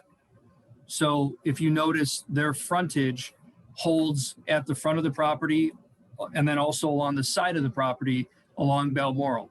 Our design does effectively the same thing, and it leaves our parking area almost matching up with where their parking area, that courtyard area, exists. Okay, I'd like to, this is Ralph Hoadley again. I'd like to refer you back again. So if you go down the alley, there is no case where residential is butted up against residential either side of the alley. If it is one side, it's not the other. This would be different from that. And also, you know, this ASCO or whatever they're called is not speaking for us. May represent the community to some degree, but not specifically the most affected building, which apparently nobody really solicited us directly. I'm kind of curious as to why you can't like put parking along the back there and not have building right along the back there, you know, and put the entrance out on Sheridan, which would be safer because there's a traffic signal at the end of Balmoral which controls the flow there. And whereas this alleyway is very busy and it's going to get even busier, especially if it's a rental. People will be moving in and out. So what are they going to do? Put the moving truck in the alley and block everything off? You know, I think there's some serious design issues here. But more than anything, I don't know why you have to start out with the assumption that the setback doesn't matter and you can get rid of it. I don't believe anybody made any assumptions. We took a very specific and deliberate effort to match a pattern of development based on input provided by the community stakeholders. That's what got us here. We're tied to that plan because of the type 1 zoning change. that is codified and memorialized by City Council. There's no way for us to make that adjustment at this point in the process. On top of it, as I stated earlier, reorganizing the building would force us to lose parking, which violates our commitment to provide the 20 parking spaces. And it also doesn't allow us to capture the number of units that is now allowed by the underlying B2-3 zoning. That's all part and parcel with the request. And at the end of the day, no matter how the building is designed, there is still 15 foot of clearance between our 4-story building and your, we'll call it a 3.5-story building immediately to the west. In a typical scenario, and I'm sure the zoning board has seen this time and time today, we're talking about 3 and 5 foot side setbacks. This is 3 times that. There's 15 feet of opening that will never, ever change because it's a public alley between the closest edge of what will be our building and the closest edge of our neighbor to the west, who again is on the same side, is on the alley line, encroaching into the rear setback of that lot. Can I add, I'm sorry, this is Bill Rodenhornoff. Can I just add one more thing that hasn't been mentioned? And that is our building on Balmoral is also set back off the sidewalk at elevation. So our building provides some relief both for the entire street, but as a byproduct, it also provides relief to that building right on the corner just west of our site. Okay, So our building, unlike those, does set back off that lot line. Okay, we're hopping around a bit, and that's fine. I want to hop now to Dan Luna because he's had his hand up. Could I? Yeah. Yeah, we're going to go to Dan right now just because he's had his hand up. So Dan, if you have a remark to make. I just wanted to say, just to clarify, when we keep talking about ASCO, that's the Association of Sheridan Condominium and Co-op Owners. They have a very large community base, like I said, from Foster all the way to Devon. And when this project originally went to them, they had a few requests. One of them was a cutout on Sheridan Road to alleviate the double parking that's currently happening on Sheridan Road. The second was the height of the building was key to them, and they really asked and strongly encouraged them to keep it 4 feet or 4 stories or under. So that was their request, which they stay pretty consistent up and down Sheridan, and we rely on their input when the alderman makes his decision to move projects forward. So I just wanted to clarify who ASCO was that we keep referring to as the Community Association. Got it. All right. Thanks, Dan. And I have a question related to, I just want to point out that when we talk about, setbacks as they relate to the alley, that as applicant, you're asking for the whole thing, you're asking to go to a 0 instead of a 15. And maybe there was some wiggle room in there to go to a moderate setback and, keep a couple of units. So what I'd like to see, because I think we've gotten a good vision on other things, is if you could do the overview of your updated economic analysis and tell us, is it really required that if we don't give a full setback to 0, you have to build up in order to make any return? That is correct. Yeah, Robin, if you could, I'm sorry, if you could just take the board members through the revised analysis and explain the increased construction costs as you make a taller building. Exactly. So if you're looking at the economic analysis, our profit margin on this is very tight. Okay. Now, if we were to lob off a unit or a couple of units from removing that setback or keeping that setback in line, we would have to then put those units on top of the building. Once we go higher, it changes our entire construction to steel and concrete, right? So our cost goes up substantially for the entire building. Now that kills the entire project. So in order to keep our numbers at a point where we're comfortable, we need to keep it at 4 stories and keep it where it's at.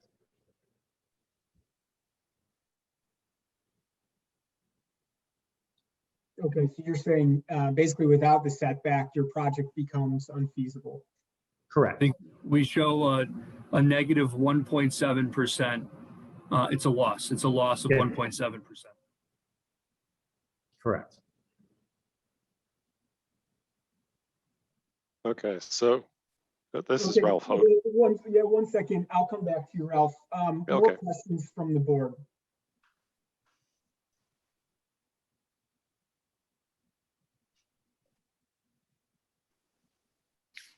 Okay, sounds like none. Ralph, we're getting a good view here. So I'm going to go back to you and just note that only new questions or new objections.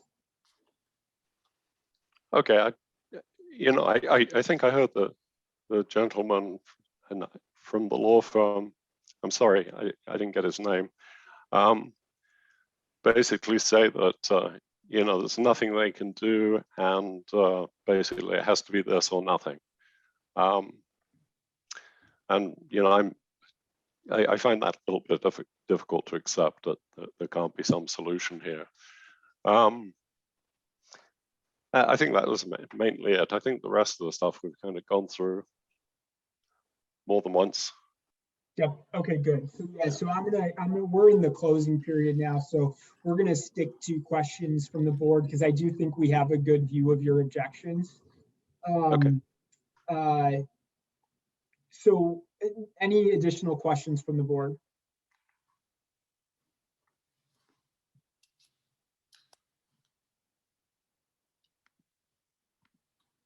Okay, sounds like none. Nick, any closing statement? The only thing I'd like to state again is that we're seeking a variation to complete a type 1 zoning change. Respectfully, we are tied to the plan set. We don't have the ability to maneuver or change that plan set and increase the height of the building, the massing of the building, or decrease the corresponding parking requirement. That was the commitment we made. That was the commitment that Alderman Osterman approved. And that's the commitment that we're bringing to the board today. With respect specifically to light and air, we respectfully disagree with the objector that a building of comparable size and height along the same alley line would create such an impact on them when there is, no matter how we cut it, a 15-foot separation between the buildings. That I believe is our case, that there's still separation, and our program follows an established pattern of development for buildings of this size west of Sheridan Road. Again, we respectfully ask for approval of the requested variation. Great. We'll take it under consideration. So thank you everyone for your time. Thank you. Thank you. Thank you. Okay, moving forward, we're going to matter 116-21-S. This is a special use, so I'm going to go ahead and read the Department of Planning and Development's recommendation. The Department of Planning and Development recommends approval to establish residential use below the second floor for a proposed 4-story, 3-dwelling unit building, provided the development is consistent with the design and layout of the plans and drawings dated March 18, 2021, prepared by Hannah Architects.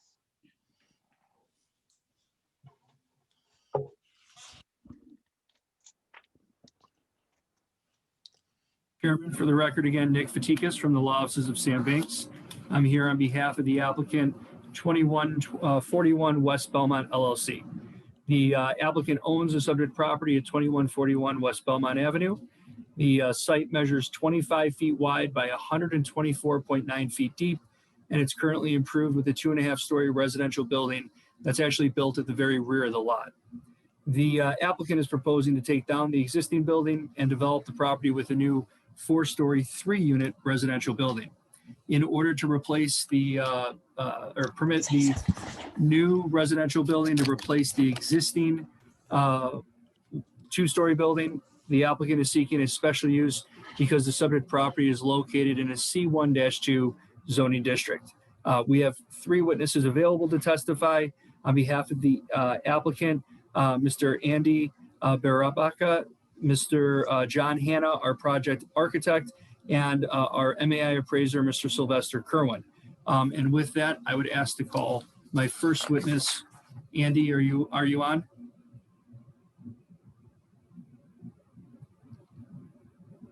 I apologize. For some reason, I cannot hear you.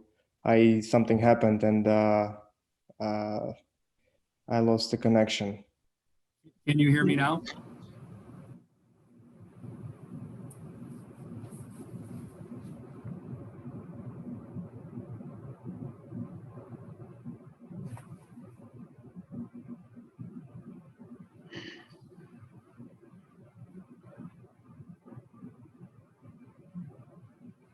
I'm so sorry. I just can't hear anything for some reason. Can I just quickly leave and come back? Just one second, please. Yeah. Thank you.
Nick, maybe we just get everyone else on the record or sworn in. Yeah, that's perfectly fine. Mr. Kerwin, are you there? Yes, I am. Can you hear me? I can. And Mr. Hanna, are you there? Yes, I am. Great. Sure, do you want to swear them in? Yeah, I know we've seen Mr. Hanna. Bud, can you please state your name and address for the record? Yes, Sylvester Bud Kerwin. I'm president and owner of S.J. Kerwin Associates, real estate appraisers and consultants. Offices that are at 7765 West North Avenue in River Forest, Illinois. Great. And do you swear or affirm to tell the truth in today's proceedings?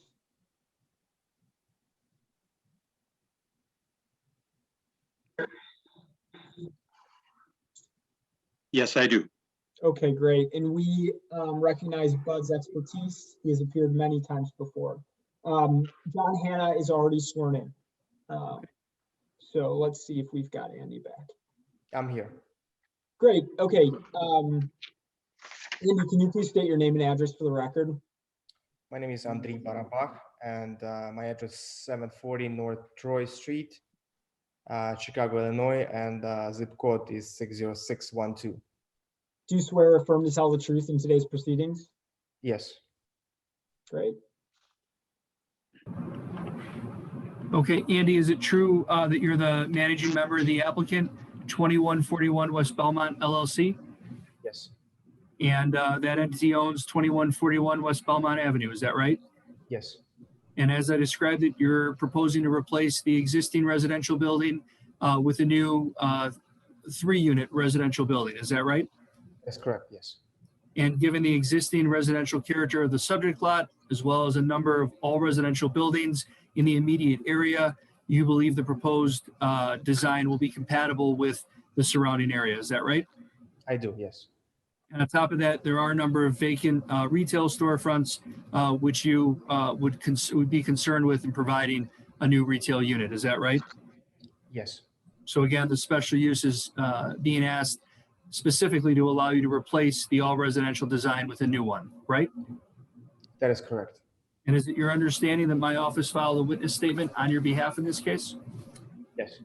If you were to continue to testify, would that testimony be consistent with the statements we provided? Yes. Thank you very much. Again, Mr. Chairman, I have Mr. Hanna available. This is only a special use request. I'd be happy to rely on his witness affidavit and proceed to Mr. Kerwin if you'd like. I think that's a good route. Let's proceed to Mr. Kerwin. Okay, Bud, again, you're an MAI appraiser in the state of Illinois? Yes, I am. And you've testified in that capacity many times before the board, is that right? Yes, that's correct. And you were retained to determine whether the proposed special use met the general criteria for special uses as set forth in the code, is that right? Yes, that's correct also. You physically inspected the subject property and the surrounding area, Yes, I have. and you prepared a written zoning analysis report, is that right? Yes, that is correct. And again, briefly, it's your professional opinion that the all residential building will be consistent and compatible at the subject property, is that right? Yes, that's correct. I might just quickly add that the subject has been improved with more than 100 years with a residential property below the second floor level, as well as there's a property to the east and to the west that have residential uses below the second floor level. Two doors to the west at 2149, I believe it is, there's a new 6-unit building that's under construction with residential below the second floor level. And I did testify before the board in November of 2019 on that. Plus, I have several others shown in my report. There is some retail along there, but there's some vacancies, as you mentioned, and it's been more difficult to rent these smaller spaces, because of the pandemic, but also increasing costs for these smaller operators. But for all, yes, sir. For all of those reasons, you believe the requested special use will meet the standards of the code? Yes, that's my opinion, that it meets all of the standards of the codes and will not adversely impact the surrounding property character or prices, and it's consistent with the development in the area. And it's your understanding that my office filed a copy of your written report with the board already, is that right? Yes, that's correct. And if you were to continue to testify, that testimony would be consistent with the findings and conclusions contained in your report, right? Yes, that's correct. Thank you very much. Mr. Chairman, that concludes the applicant's case in chief. Again, we'd be happy to answer any questions you or the board members might have about the program. Great. Any questions from the board?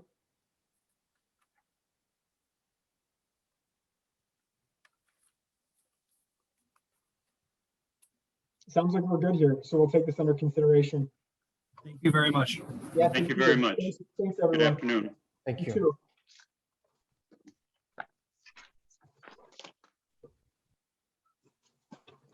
All right, next up, we're going to call calendar number 117-21-S at 3055 North Lincoln Avenue.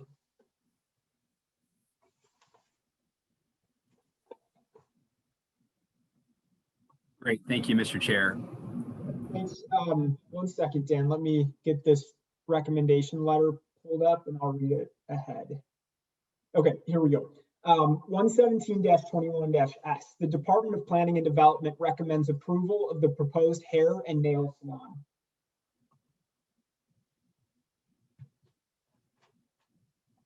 Dan, you can go ahead. Great. Before I proceed, Mr. Chair, can I go ahead and confirm that both my witnesses are here? Magdalena, if you're here, could you let me know?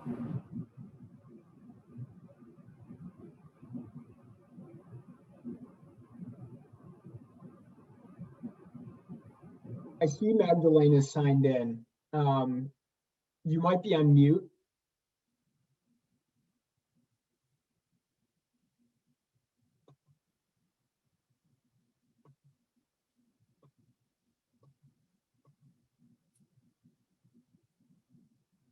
Magdalena, we know that you're there. If you could just hit the unmute button at the lower left-hand corner, just so you could say hi, we can confirm that systems are go. Here, it turns the middle screen into an augmented reality camera. Ms. Louisa, are you there? Yes. Okay. I'm gonna call my wife. Magda! She's calling. Okay, great. Thank you. I'll go ahead and do the introduction, Mr. Chair. If that. Great. Go ahead. Great. Good afternoon, Mr. Chairman and members of the board. For the record, once again, my name is Daniel Box, and I'm an attorney with the law offices of Sam Banks, located at 221 North LaSalle. I'm here today on behalf of the applicant, 3055 Lincoln Salon LLC. The applicant has contract purchaser of the grade level commercial condo at the subject property located at 3055 North Lincoln Avenue. The applicant is proposing to establish a hair and nail salon within that space. The proposed hair and nail salon will operate as a cooperative group of 10 private salon suites, which the applicant will rent out to beauty professionals, in this instance, to hairstylists and nail technicians on an individual basis. In order to permit the proposed hair and nail salon, we're here today seeking a special use because there is at least one other personal service use located within 1,000 feet of the subject property. By way of explanation, Mr. Chairman, you might remember that this salon suite concept is one that the board has seen before in the past. Under this business model, the applicant operates as the general owner and manager of the collective group of salon suites, and so pursues and would be the one holding the special use that permits the personal service uses on site, which of course in this case are hair and nail services, and hair and nail services exclusively. Then in turn, each individual beautician renting out a suite on site would be separately responsible for pursuing his or her own business licensing. That does not mean, however, that the beauticians will need to pursue any additional subsequent special uses because their individual salon suites would fall under the umbrella of the special use at issue today. And that's unless, of course, that any given beautician were to exceed or stray from the limited scope of the special use today by offering services beyond hair and nail services. And that's to provide an example, that would be by offering massage or microblading services. Just to be clear, neither of which are permitted. They're going to be strictly forbidden by the applicant, and they're not permitted under the special use today. So assuming that that was clear, hopefully it was, I'm going to go ahead and move on to our case in chief. We have two witnesses here testifying today, the manager of the applicant, Magdalena Zawiska, and our appraiser, Joseph Ryan. So I'll move on to Magdalena. Magdalena, if you're here, we'll go ahead and get you sworn in. I'm here. Hello. Hi, Magdalena. Will you please state your name and address? Magdalena Zawisza, address 336 North Ferndale Avenue, Elmhurst, Illinois 60126. Thank you. And do you swear or affirm to tell the truth in today's proceedings? Yes, I do. Thank you. Great. Thank you, Magdalena. You're the manager of the applicant for the special use for 3055 North Lincoln Avenue. Is that right? Yes. And you will be the owner of the first floor commercial condo at the subject property, correct? Yes. And again, you're proposing to locate a hair and nail salon within that space, correct? Yes. But more specifically, the proposed salon will operate as a cooperative group of 10 private salon suites. Is that right? Yes. Which means that you will be the general business owner and operator. Yes. And you will rent out each of your private salon suites to independent beauty professionals on an individual basis, correct? Yes. However, as the general business owner of the cooperative group of suites, you will restrict all hours of operation to 10 a.m. and 9 p.m. on weekdays and 9 a.m. and 6 p.m. on weekends. Is that right? Yes. And you will be present on site to oversee and maintain the premises several days of the week. Is that correct? Yes. And you, of course, will remain available to the private beauticians on an immediate and full-time basis, correct? Yes. Magdalena, you also have experience owning and managing hair salons before, is that right? Yes. In fact, you currently manage a hair salon in Norridge, Illinois, correct? Yes. And you also have over 10 years of experience in the hair and nail salon industry as a licensed cosmetologist, correct? Yes. And you intend to operate the proposed salon suites in the same or substantially the same manner as other established beauty salons of similar concept. Is that right? Yes. And that means, for example, that you will only rent out your salon suites to professional beauticians properly licensed in their trade. Is that correct? Yeah. Yes. And just to be clear, those beauticians will be strictly nail technicians and hairstylists for this subject property, correct? Yes. Great. Thank you, Magdalena. Mr. Chair, next I'd like to call our second witness, Mr. Joe Ryan. Yep. Joe is on the record and sworn in and acknowledged. Great. Joe, once again, you're an MAI certified appraiser in the state of Illinois.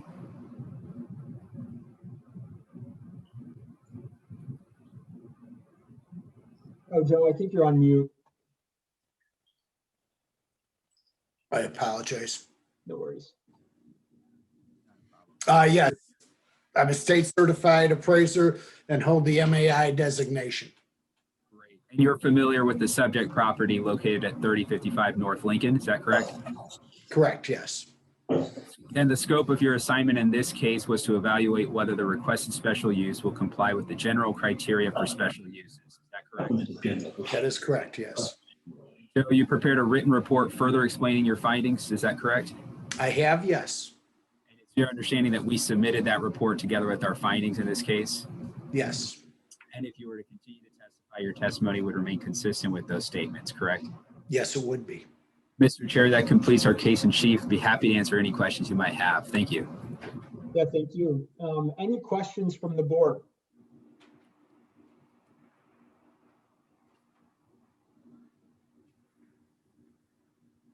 Okay, we'll take this under consideration. Thank you, everyone, for your time. Thank you. Be possible for me to get the address again of Magdalena? Yes, absolutely. Magdalena, if you're still on, can you unmute and give us your address one more time? 336 North Ferndale Avenue, Elmhurst, Illinois 60126. Ferndale Avenue. Thank you. You're welcome. All right, thank you, everyone. Thank you. We are now going to move, we're going to do one more and then take a quick break. So let's move to calendar number 118-21-S. And I'm going to go ahead and read the department's recommendation. Great. The Department of Planning and Development recommends approval of the proposed nail salon. Great. Thank you, Mr. Chair. I'm going to go ahead and assume that all my witnesses are here. I believe I have confirmation from them to that extent already. Once again, for the record, my name is Daniel Box. I'm an attorney with the law office of Sam Banks, located at 221 North LaSalle. I'm here today on behalf of the applicant, Envision It LR Incorporated. The applicant is the contract purchaser of the grade level retail unit at the subject site located at 2703 North Halsted Street. The applicant is proposing to establish a nail salon within that space. In order to do so, we're here today seeking a special use because there's another personal service use located within 1,000 feet of the subject property. There will be two witnesses testifying today, the president of the applicant, Ala Lee, and our appraiser, Joseph Ryan. Ala, whenever you're here, could you please state your name and address for the record, and then the chairman will swear you in. Hi, can you hear me? Yes, we can. Okay, my name is Ala Lee, and my address is 2736 North Ashland Avenue, unit number 1S, Chicago, Illinois, 60614 zip code. Thank you. And do you swear or affirm to tell the truth in today's proceedings? Yes, I do. Great. Thank you very much. You're the president of the applicant for the special use for 2703 North Halsted. Is that right? Yes, that's correct. You will be the owner of the first floor retail unit at the subject property, correct? Yes. And again, you're proposing to locate a nail salon within that space. Yes. And this would be your first attempt to own and operate a nail salon, is that right? Correct. However, you have more than 13 years of experience working in the nail salon industry as a licensed beautician, correct? Correct. And that includes employment at establishments such as Sanctuary Nail Spa, Ambra Salon, Blueberry Moon, and Sawa Sanctuary. Is that right? Yes, that's right.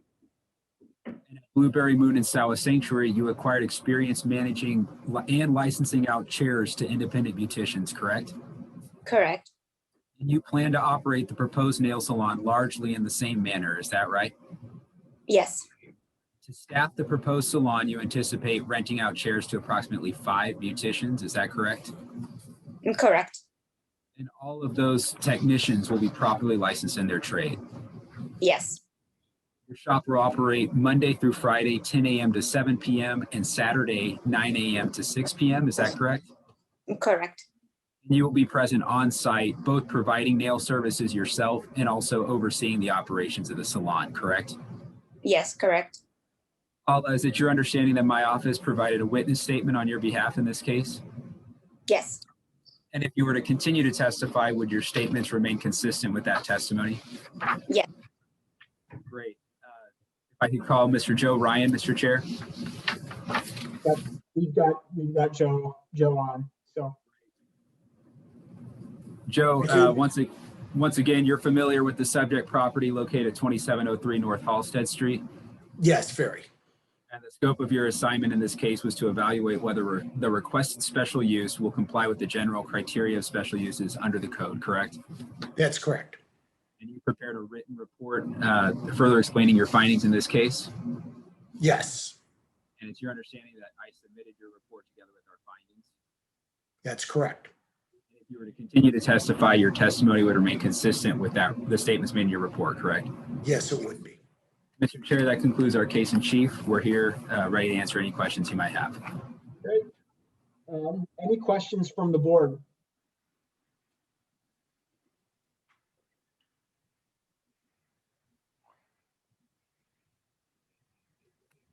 Sounds like none. We will take this under consideration. Thank you. Have a good weekend. Thank you. Thank you. Okay. We are going to take a quick break.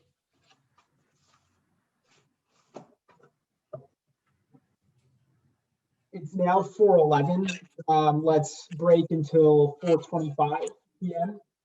So I'm motioning for the break. Commissioner Toya seconds. Commissioner Saul. Yes. Commissioner Sanchez. Yes. Commissioner Esposito. Yes. Commissioner Toya. Yes. Wonderful. We're going to reconvene again at 4:25 p.m. Thank you, everyone.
Okay. I move that we reconvene this meeting of the zone. Sorry, if you can please mute so I don't get any feedback. I move that we reconvene this meeting of the Zoning Board of Appeals. Commissioner Toya seconds. Commissioner Saul? Yes. Commissioner Sanchez? Yes. Commissioner Esposito? Yes. Commissioner Toya? Yes. Great, thank you, and we are back. We're now going to move to matters 119-21-S and 120-21-S. So I'll go ahead and read the department's recommendation as everyone gets situated. For 119, the Department of Planning and Development recommends approval to establish residential use below the second floor to convert an existing 4-dwelling unit building to 5 dwelling units through the addition of a basement level dwelling unit, provided that the development is consistent with the design and layout of the plans and drawings dated September 2nd, 2020, prepared by Michael J. Leary Architect. And the required parking space is provided in the adjacent 3300 West Irving Park Road building, pursuant to ZBA number 120-21-S. Okay, now for matter 120-21-S. The Department of Planning and Development recommends approval to allow one off-site parking space to serve the proposed basement dwelling unit at 3320 West Irving Park Road, pursuant to ZBA number 119-21-S, provided that the development is consistent with the design and layout of the plans and drawings dated September 30th, 2020, prepared by Michael J. Leary Architects.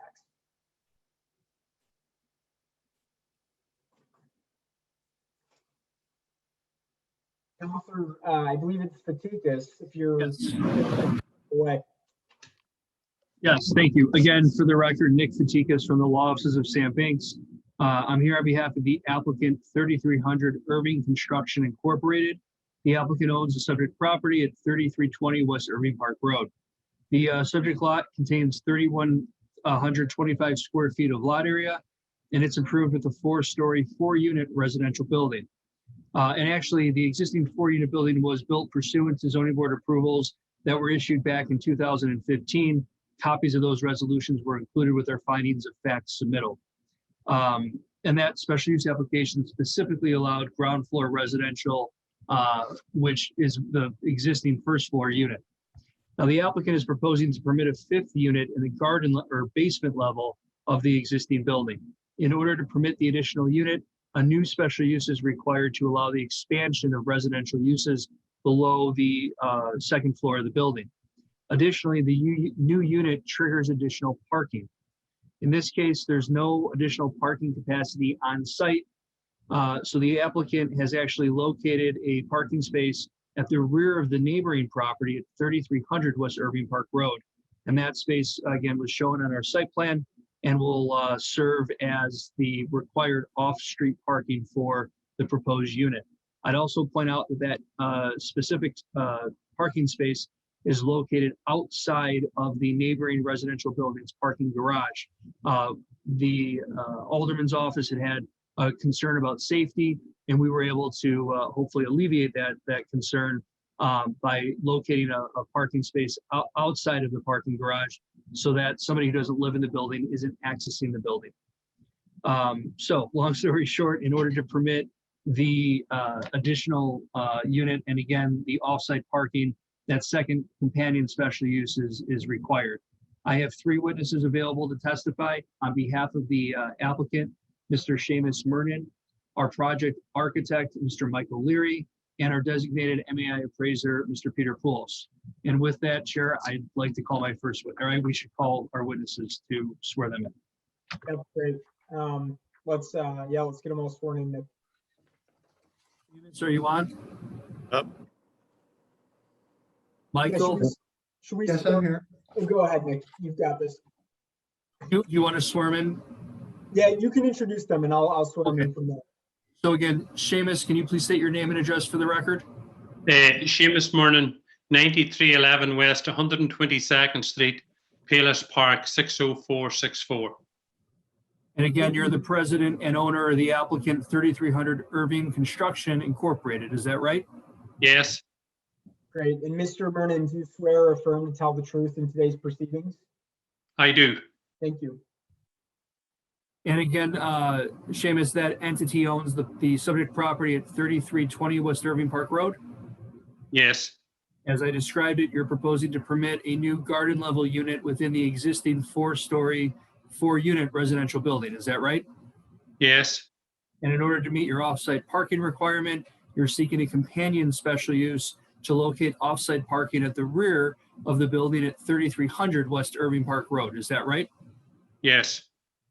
Again, that property is a 55-unit residential building with 60 off-street parking spaces, correct? Yes. And you are by way of Saudi Properties LLC, which you're a manager of, you own one of those exterior overflow parking spaces, correct? Yes. So you have control of that parking space and can ensure it will continue to be used by the building at 3320, provided the board approves the special uses. Is that right? Yes. Seamus, is it your understanding my office filed witness statements on your behalf in this case? Yes. If you were to continue to testify, would that testimony be consistent with the statements we provided? Yes, it would be. Thank you very much. Chair, again, I would be happy to call Mr. Leary if there are questions about the building design. Otherwise, I can go to Mr. Pujols. Again, there are 2 companion special uses, no variations. Okay, great. And Nick, I'm going to go quick to Steve Valenziano. He's got his hand raised. Yes, hi, Steve Valenziano, Department of Planning and Development. I just wanted to make sure in our recommendation on the offsite parking that we're recommending approval of that offsite space, but provided there's an easement, a permanent easement recorded against the property at 3300 West Irving to ensure that that stays there for the life of the development. Chairman, that's not a problem because as Mr. Mernon just testified to, by his LLC, he actually owns that property and has control of it. So we can facilitate a recording to link the property and the parking space together. Okay, great. Let's make sure we make that as a part of any anticipated approval. Thank you. Yeah, thank you, Steve. Again, Peter, are you on? Yes. Here, Mr. Poulos has testified previously. I assume he's still under oath. Yeah, he's still under oath. We've got Peter on. Okay, great. Thank Peter, you. again, you're an MAI designated appraiser. Yes, that's correct. You were retained in this case to determine whether the proposed special uses met the general criteria for special uses as set forth in the ordinance. Is that right? That's correct. You physically inspected the subject properties and the surrounding area, Yes, and you prepared a written zoning analysis report summarizing your findings and conclusions. Is that right? yes, that's correct. And briefly, it's your professional opinion that expanding the residential uses below the second floor of the existing building at 3320 West Irving Park Road meets criteria for approval. Is that right? Yes, that's correct. And that's outlined in my report as well. And you have the same opinion of the proposed off-street parking, off-site off-street parking, again, at the neighboring property. Is that right? Yes, that's correct. Peter, it's your understanding that my office submitted a copy of your written report to the board with our findings of fact, right? Yes, And if you were to continue to testify, would that testimony be consistent with the findings and conclusions contained in the report? yes, it would. Mr. Chairman, that concludes the applicant's case in chief. We'd be happy to answer any questions you might have about our relief today.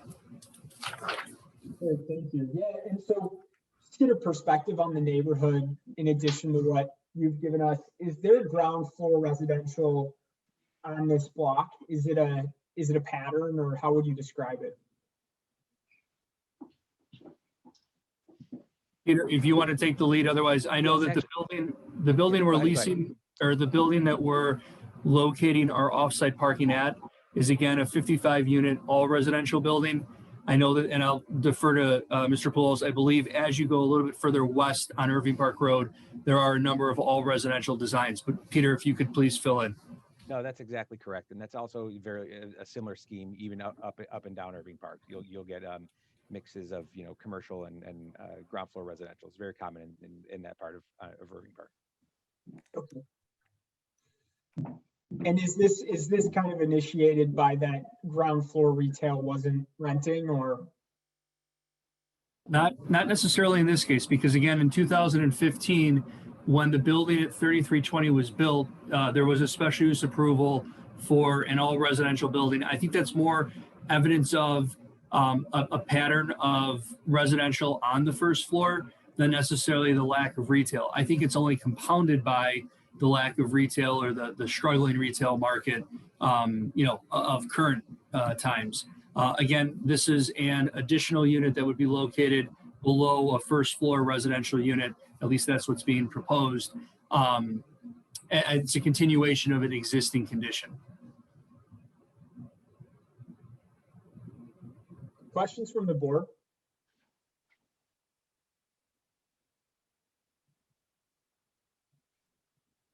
Thanks, everyone. We'll take this under consideration. Thank you so much. Thank you. Yeah, thank you. All right. Let's move along to, we've already taken matter 121-21-S, so we're jumping now to matter 122-21-Z.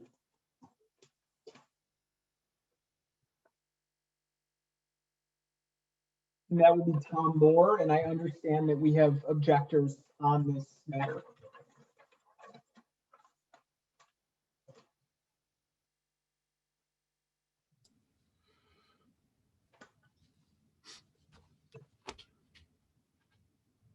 So I'm here, Mr. Chairman. Okay, great. We see you, Tom. As everyone gets situated, just as a reminder on how we take matters with objectors, first we'll give the applicant's team time to make their initial case. The board will ask questions of them if at the time it makes sense. Then we'll switch over to the objectors, and the objectors can make their objection. And at the same time, they can ask questions of the applicant. Then we'll go back to the applicant to close out with any additional questions from the board. And with that, Tom, you can go right ahead. Thank you very much. So I have two principal witnesses, Mr. Richard Gilman and his architect, Jack Stoneberg. Did you want to swear them in? Yes. Yeah, Mr. Gilman, can you please state your name and address for the record? Richard Gilman, 1141 West Webster, Chicago. And do you swear or affirm to tell the truth in today's proceedings? I do. Thank you. And then also we have Mr. Stoneberg. Can you please state your name and address for the record? Yes, hi, Jack Stoneberg, architect, 3320 North Ravenswood, Chicago, Illinois, 60657. And do you swear or affirm to tell the truth in today's proceedings? Thank you. Yes. Great, thanks. Thank you. So my name for the record is Tom Moore, and this is a rather difficult case on a couple of different levels. On a purely zoning board going forward, meeting the criteria level, it's kind of a classic case because we have a lot that is 24 by 107, so it's both thinner and shorter than most lots. And also it's a through lot, so there really is, on both sides, there is a street. And so you have the builder, the developer gets to choose which side will be their front yard, but there really is no rear yard. And so to have a garage, you need a variance because parking and garages are not allowed in the front yard of a, next to a public street for 20 feet. So the variances we need are both a side yard because of the thin lot and a rear yard because of the through lot. But it has a sad history. Mr. Gilman will tell you in a minute that he's been aware of it for many years. And it was kind of a classic, the house that was there was kind of a classic workers cottage. It was not landmarked or was not an orange building, but nonetheless, he noted it. He's in the real estate business, and he noted that it was kind of a classic older building, 130 or 140 years old. And he tried to buy it at one point, and someone else got it. And they were going to knock it down, and there would be no prohibition from knocking it down because it wasn't landmarked. But their deal eventually fell through, or their plans fell through. They never did build it, and he got another opportunity to buy it, and he did buy it.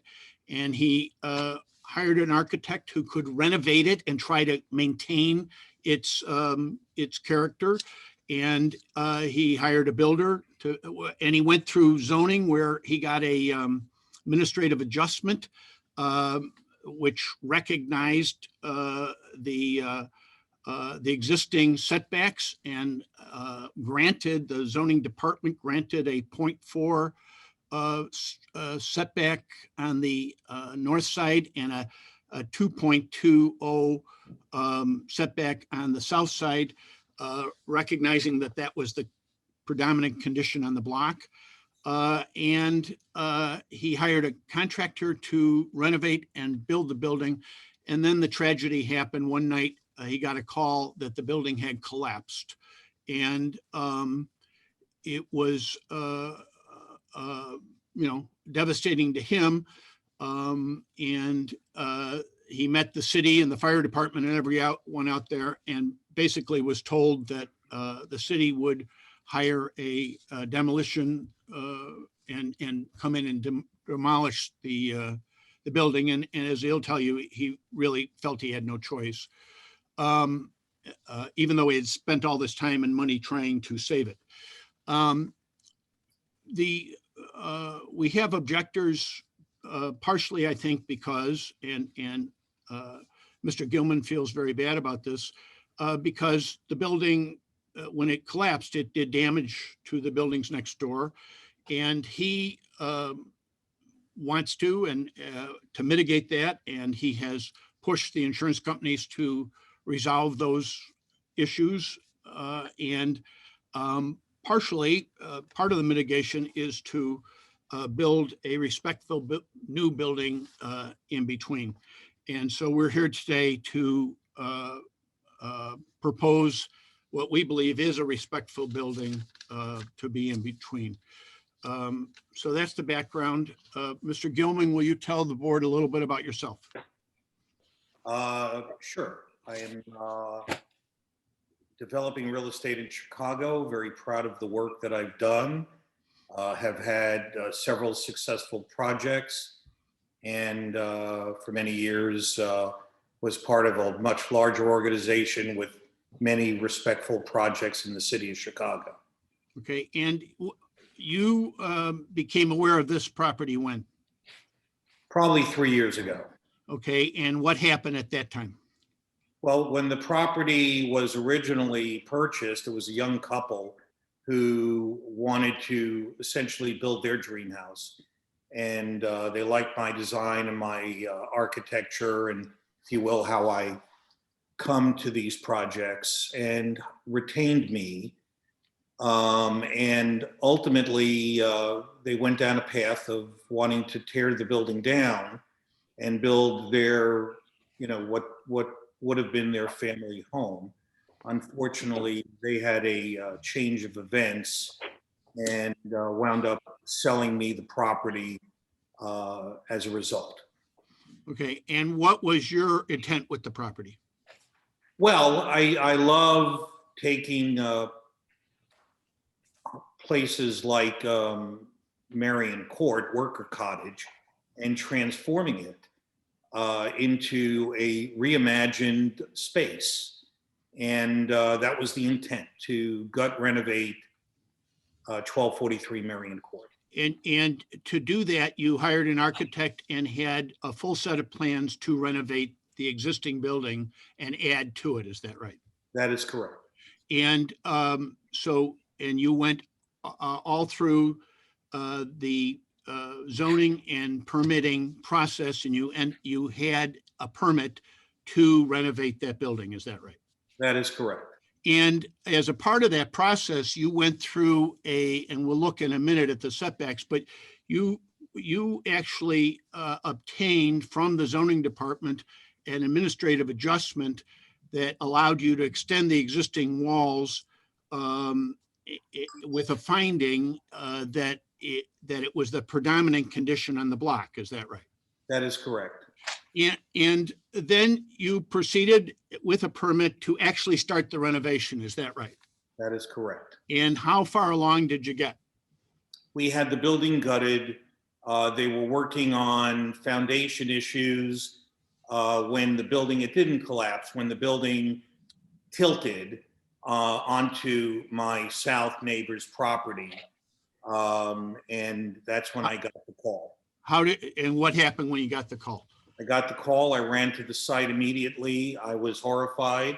The building inspector for the city was there, and all they wanted to do was cooperate whatever I had to do to, thank God nobody got hurt, and I was relieved at that, but I was there to do whatever the city asked of me. Okay, but you had already invested a lot of money to save this building. What did the city want to do with it? City wanted me to immediately that night demolish the building. And why? Do you understand why, or what were you told? It was all about safety, and I'm okay with safety. So you acceded to the request, and who picked the demo people? Well, what had happened is there's only a handful of demo contractors that fall into the category of emergency demo. And I actually had a demo contractor that I had used before that the city was very familiar with and permitted them to do the emergency demolition. So the city authorized or sanctioned it. They gave an emergency permit or whatever they had to do, but they approved and authorized both the contractor and the demolition. Is that right? That is correct. And that was not what you wanted. That was not your original intent or up until that night what you wanted to do. Is that right? No, it was never my intent to demo the building. Okay. But so then you demoed the building and you've cleaned the lot. And a few minutes ago, there was a picture of the clean lot. But you don't want to leave an empty lot with temporary fencing around it forever. Is that right? Of course not. And so you had to have a new plan. Is that right? That is correct. I retained Jack Stoneberg, who's a well-respected architect in the city of Chicago. I hired a well-respected brand new general contractor to do the work for the project and essentially trying to make amends by building a spectacular building. Okay. And I don't know if Jeanette could please, she had up a minute ago, there is a site plan that is that's this one. Thank you very much. So now you had to decide where to place the new building. Is that right? Of course. And so the building to the north, well, let's start with the building to the south. The existing building to the south is on the lot line. So on that side, you placed your building 3 feet away. Is that right? Yes, correct. And then the building to the, which incidentally, the prior building was only 2 feet off the lot line. So you added an extra foot there. Is that right? So we improved that side yard setback by a foot. Okay. And similarly, on the north side, there, the building next door is a full, well, it's 2 feet 8. It's almost 3 feet off the lot line. So there, you put yours a foot off. Is that right? That is correct. So basically, you would have basically almost 4 feet on both sides. Is that right? That it is 4 feet on both sides, correct? Okay, so you placed it in the middle to be as far away from both sides, to give both sides as much light and air as could be done. Is that right? Yeah, there's a little bit more nuance to it, but yes. And again, the old building was 0.4 off the north side, and you put it a full foot off. Is that right? That is correct. So both north and south sides, the setbacks have been improved, more relief to both sides to the neighbors' benefits. Okay. Now, if we could go, there's another, the next exhibit is a chart. Jeanette, could you please? No, the second hearing exhibit is a chart of setbacks on the block.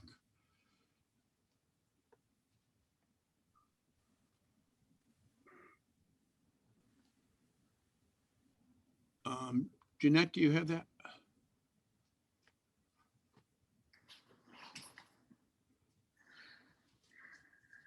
We had two hearing exhibits. One was the exhibit we just saw, and the other was a chart of all of the setbacks on the block. Are we able to get that? Yeah, I'm sure she's trying to tell. Thank you.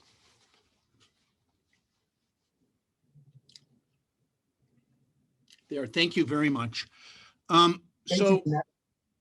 So you,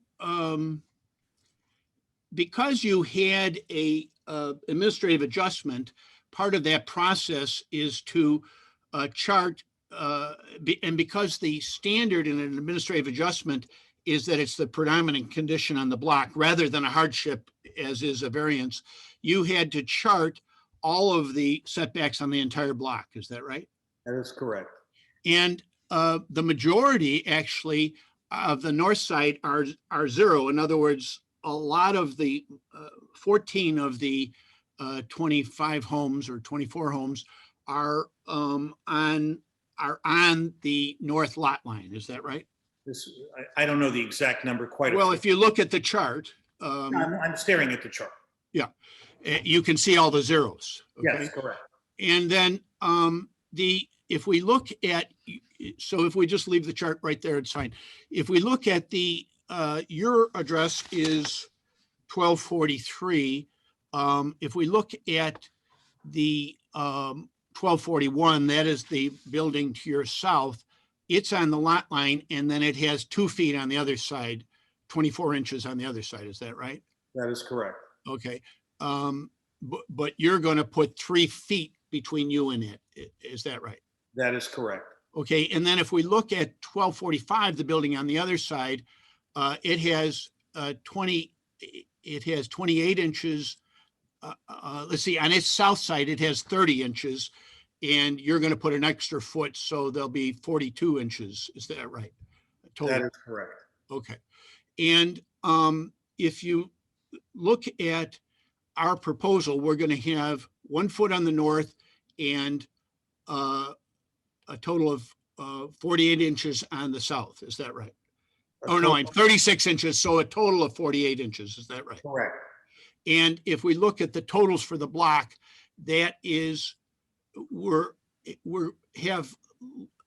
request is less than most of the houses on the block. Is that correct? That is correct. Okay. And now, because we have opposition, I need to ask you a few more questions. If you can't have a garage and you can't get these variances, would you be able to make a reasonable return? Well, I don't think people want to build a house and not have a garage. Okay, so the question is, could this property yield a reasonable return if you're only able to meet the strict confines of the zoning code? I think it's more than not meeting a reasonable return. I look at these as though if I had to live here myself. So I build homes that I'm proud of. I build homes that I want to live in. And ultimately, more than money and a return of money is the fact that people don't want to build a new home and not have a garage. Okay. And you didn't create the through lot, is that right? Of course not. And you didn't create the thin lot, is that right? That is correct. And you didn't create the short lot, is that right? That is correct. And this house that you're going to build, if you're allowed to, you've designed it to fit into the essential character of the neighborhood to be typical of what's already there, is that right? It's a stunning home. Okay. And so it will fit, it won't change the essential character of the neighborhood, will it? I don't think so. And is your sole purpose here is your request here exclusively to make money? My request here is to build a beautiful home. Okay. And to a home that someone will be functional and people can live in, is that right? That is correct. Okay. And by placing the house in the middle, do you think you're doing the best you can to protect the neighbor on either side's adequate light and air? Yes, it's a careful threading of the needle, as Mr. Stoneberg could attest to. Okay. And we'll talk to Mr. Stoneberg about the whole garage thing, but you've taken a survey of the block, and the newer houses on the block at 1233, 1245, 1249, 1251, and 1259 all have garage roof decks. Is that right? Well, the answer is yes, but moreover, the vast majority of the homes have garages, period. You just stated the ones that had garage decks. So the vast majority of the homes on the block have garages, and there's 6 or 5 that have garage decks. Okay. And you would like to build this house with a garage, and that's why we need the rear yard variances, is that right? That is correct. And you would like to, as long as you're going to have that outdoor space, you'd like to maximize it, so you'd like to give them a garage roof deck as well, is that right? That is correct. Okay. Again, to make it the most livable you can. That is correct. Okay, on a short lot. Okay, and you how do you feel about what happened in terms of your neighbors? I am horrified by what happened. I have been remorseful. I'm sorry. I ask for forgiveness any chance I can, and I will continue to do that, forever, because it's the kind of thing that nobody signed up for. Okay, but it was never anything that you wanted to happen or intended to happen or did anything to promote happening. Is that correct? That is correct. Okay. I'd ask Mr. Stoneberg then. So you're a licensed architect and you've done many projects in the city, is that right? Yes, many projects. And this one is a challenge because of the various hardships we've outlined, is that right? This was a labor of love. Yes, I think Rich and I worked hard on collectively designing a beautiful building here that is contextual. Most of all the homes up and down the block are within the RS3 bulk, requirements. This house is, for example, we kept it 28 feet. The maximum height for an RS3 is 30 feet. So we tried to even limit the height of the structure so that it kind of matched the block. Okay, and Jeanette, if I could please have the contextual, the site plan in the between the other lots again, that would be helpful. I think, Tom, I think it's important to note that the immediate adjacent neighbors, their properties are all 25 feet. They're all standard width, whereas 1243, the applicant's property, is only 24 feet. Okay. So even given the analysis of the side yard setbacks, the applicant's richest property here is a foot less, and so it's a substandard. And in the words of the code, that's kind of a unique circumstance or hardship that you had to overcome. Is that right? Yes. Okay. And can you tell us what this exhibit on the screen is? This is a site plan showing the existing 2 adjacent neighbors. So this would be a drawing that would highlight the average front yard setback calculation. So the front yard setback, which is in compliance with the zone district RS3, is going to be the average of the 3 most furthest setback out of the 4 adjacent neighbors. So we kind of focused on just exhibiting the immediate 4 neighboring properties. Okay, and so in a through lot, which has a street on either side, you can pick which one is the front, is that right? That you're going to orientate the front of the house towards, is that right? Yes, I mean, the through lot by definition is fronting on 2 streets. And in this case, Marion Court, although it has a few curb cuts on it, is servicing the block as what would be the front facades of all these homes. Honore is kind of acting as the service vehicular access to these properties. And to their most of them to their garages, is that right? Yes. Yeah, but from a zoning point of view, it's not a rear yard, is it? No, this property has technically 2 front yards. We've had a couple of projects like this, and yes, they require some assistance. So in a normal lot or normal situation, and not a through lot, a garage is a permitted obstruction in the rear yard. You don't need a variance to put a garage. It's permitted, isn't that right? Correct. But in a through lot, because you're not allowed to park in the first 20 feet of a front yard, a lot with a public street, you need just to put a garage, you need a variance. Is that right? Yes, the denial or the variation that the zoning crafted is the reduction from of the setback on Honore of that front yard setback from 22 feet to 2 feet. So and the 2 feet is just that they always require to have every garage off the lot line by 2 feet, right? Yes.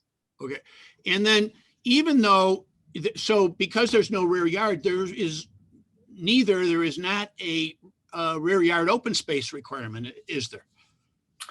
No. And nonetheless, you have, and it's in a light green there, you have a 15 by 15 garden space that this plan will have. So open space in that front yard that is at the rear of the building. Is that right? Yes, I mean, we're trying to retain as much open space as possible. You can see, the 2 houses to the north, 1245 and 1249, where our open space is a few feet, wider than theirs. And I think, so yes, the 15 by 15, the 225 square feet is kind of tipping our hat to what would a rear yard open space requirement would be, but it's not required for compliance. Okay, and having a garage roof deck is just an attempt to give the homeowners who will be here have even more outdoor space. Is that right? Yeah, with the 107-foot lot, substandard lot depth, I mean, everyone's looking for open space, and the garage roof deck is a natural opportunity to develop that.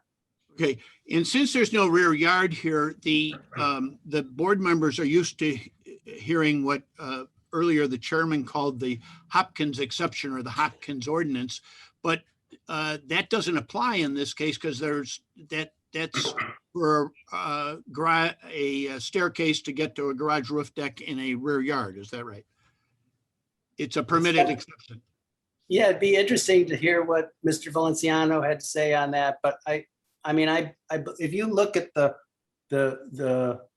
allowed features to encroach, you know, in the zoning ordinance, the stair parallel with the garage, that's not allowed in a front yard, regardless. It's allowed in a side yard and a rear yard. So, but by means of effectively reducing the front yard down to 2 feet, this garage structure isn't in the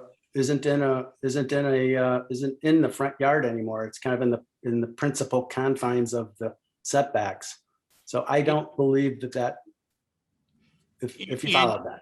And you don't have room to put a staircase on either side of the garage, because if you put it on the side, you obstruct the way to get the garbage out and the way to have access from the fire department or anybody into the lot. And there's not room on the other side of the garage. Is that right? That's correct. So again, you did this, given the hardships and the problems, you did this as respectfully and as the best you could to anticipate the needs of the family that will live in it. Is that right? Correct. Yes. Okay, and just a couple more things. In your statement that you made that we filed with the board, you went through a number of the stated purposes and intents of the ordinance and the ways these requested variations are consistent with it. Is that right? You went through 5 or 6 or 7 of them. Yes. Okay. And in your opinion, in your professional opinion, this will not change the essential character of the neighborhood. Is that right? No, it will not change the essential character of the neighborhood. And in your opinion, it will not impair anyone's light or air or have a substantially diminish or impair anybody else's property rights or values. Is that right? No, I don't. Yes, I agree with you. Okay. Real quick, I think we can streamline the listing off of, you know, things that we have in the finding of facts, just because we do have a lot of information on this. It's been a really comprehensive intro. I want to note to you that Steve Valenziano has his hand raised. To the extent that we can let Steve weigh in now, I think it would be helpful for the board. That'd be fine. Thank you. Yep, thanks. Yep, go ahead, Steve. Yeah, Steve Valenziano, Department of Planning and Development. I do agree that this property has particular hardships because it is a through lot. However, I just wanted to straighten out some of the things that were said, because it's when you have an administrative adjustment for an existing building that you're building straight up above the existing walls, we don't have to follow the predominant yard width. We just follow the general criteria. But because this is a through lot, it has 2 front setbacks, one on the east and one on the west. Those setbacks are based off of the average of the furthest setback 2 lots on either side, with the shortest lot, with the one closest to the street being thrown out. But there's also a requirement that there's a 5-foot side setback on each side of the building, or a center separation between the front and rear building in the center of the lot. So we can only reduce a setback up to 50% through an adjustment. They're going to less than 2.5 feet on the one side. So I just want to clear it up that while I do believe that they meet the predominance and all these other things, their front setback on Honore is like a 25-foot setback, and we can't reduce it down to 2 feet through an adjustment. So I do think that there are hardships here. I do think they're following the pattern of development, but I just wanted to be clear that some of the things that were said were just a little off from what we could otherwise grant administratively. I just wanted to make sure that we're all aware of what we're looking at here. Really, it's the side setback greater than 50% on the north side, and the front setback on Honore greater than 50% on Honore. But I agree with what Tom had presented, that there are particular hardships because of how the rest of the block is laid out, pattern of development here. To meet that, they need to get these other setback relief. Okay, and Steve, while we have you, so I just want to get your take on the connector. Tom mentioned that a Hopkins exception stair is not possible here because there's no rear yard. It's like right. There's no rear setback, so it does not apply. There's in the case of a through lot, there's either a mid-block separation between the front and rear building based on the size of the lot and the height of the building, or a 5-foot setback on each side of the building. And so they're asking for that reduction in that side setback. There is no restriction on the stairway connector because there is no rear setback. Yep. Where that would fall. Got it. Okay, thank you. So, Mr. Chairman, I think that's our case basically, and we're certainly available for questions. And we do feel, as expressed, we do feel bad about the neighbors, but it's not our intent to hurt them in any way. Yep. Okay, great. And any questions from the board before we go over to the objectors?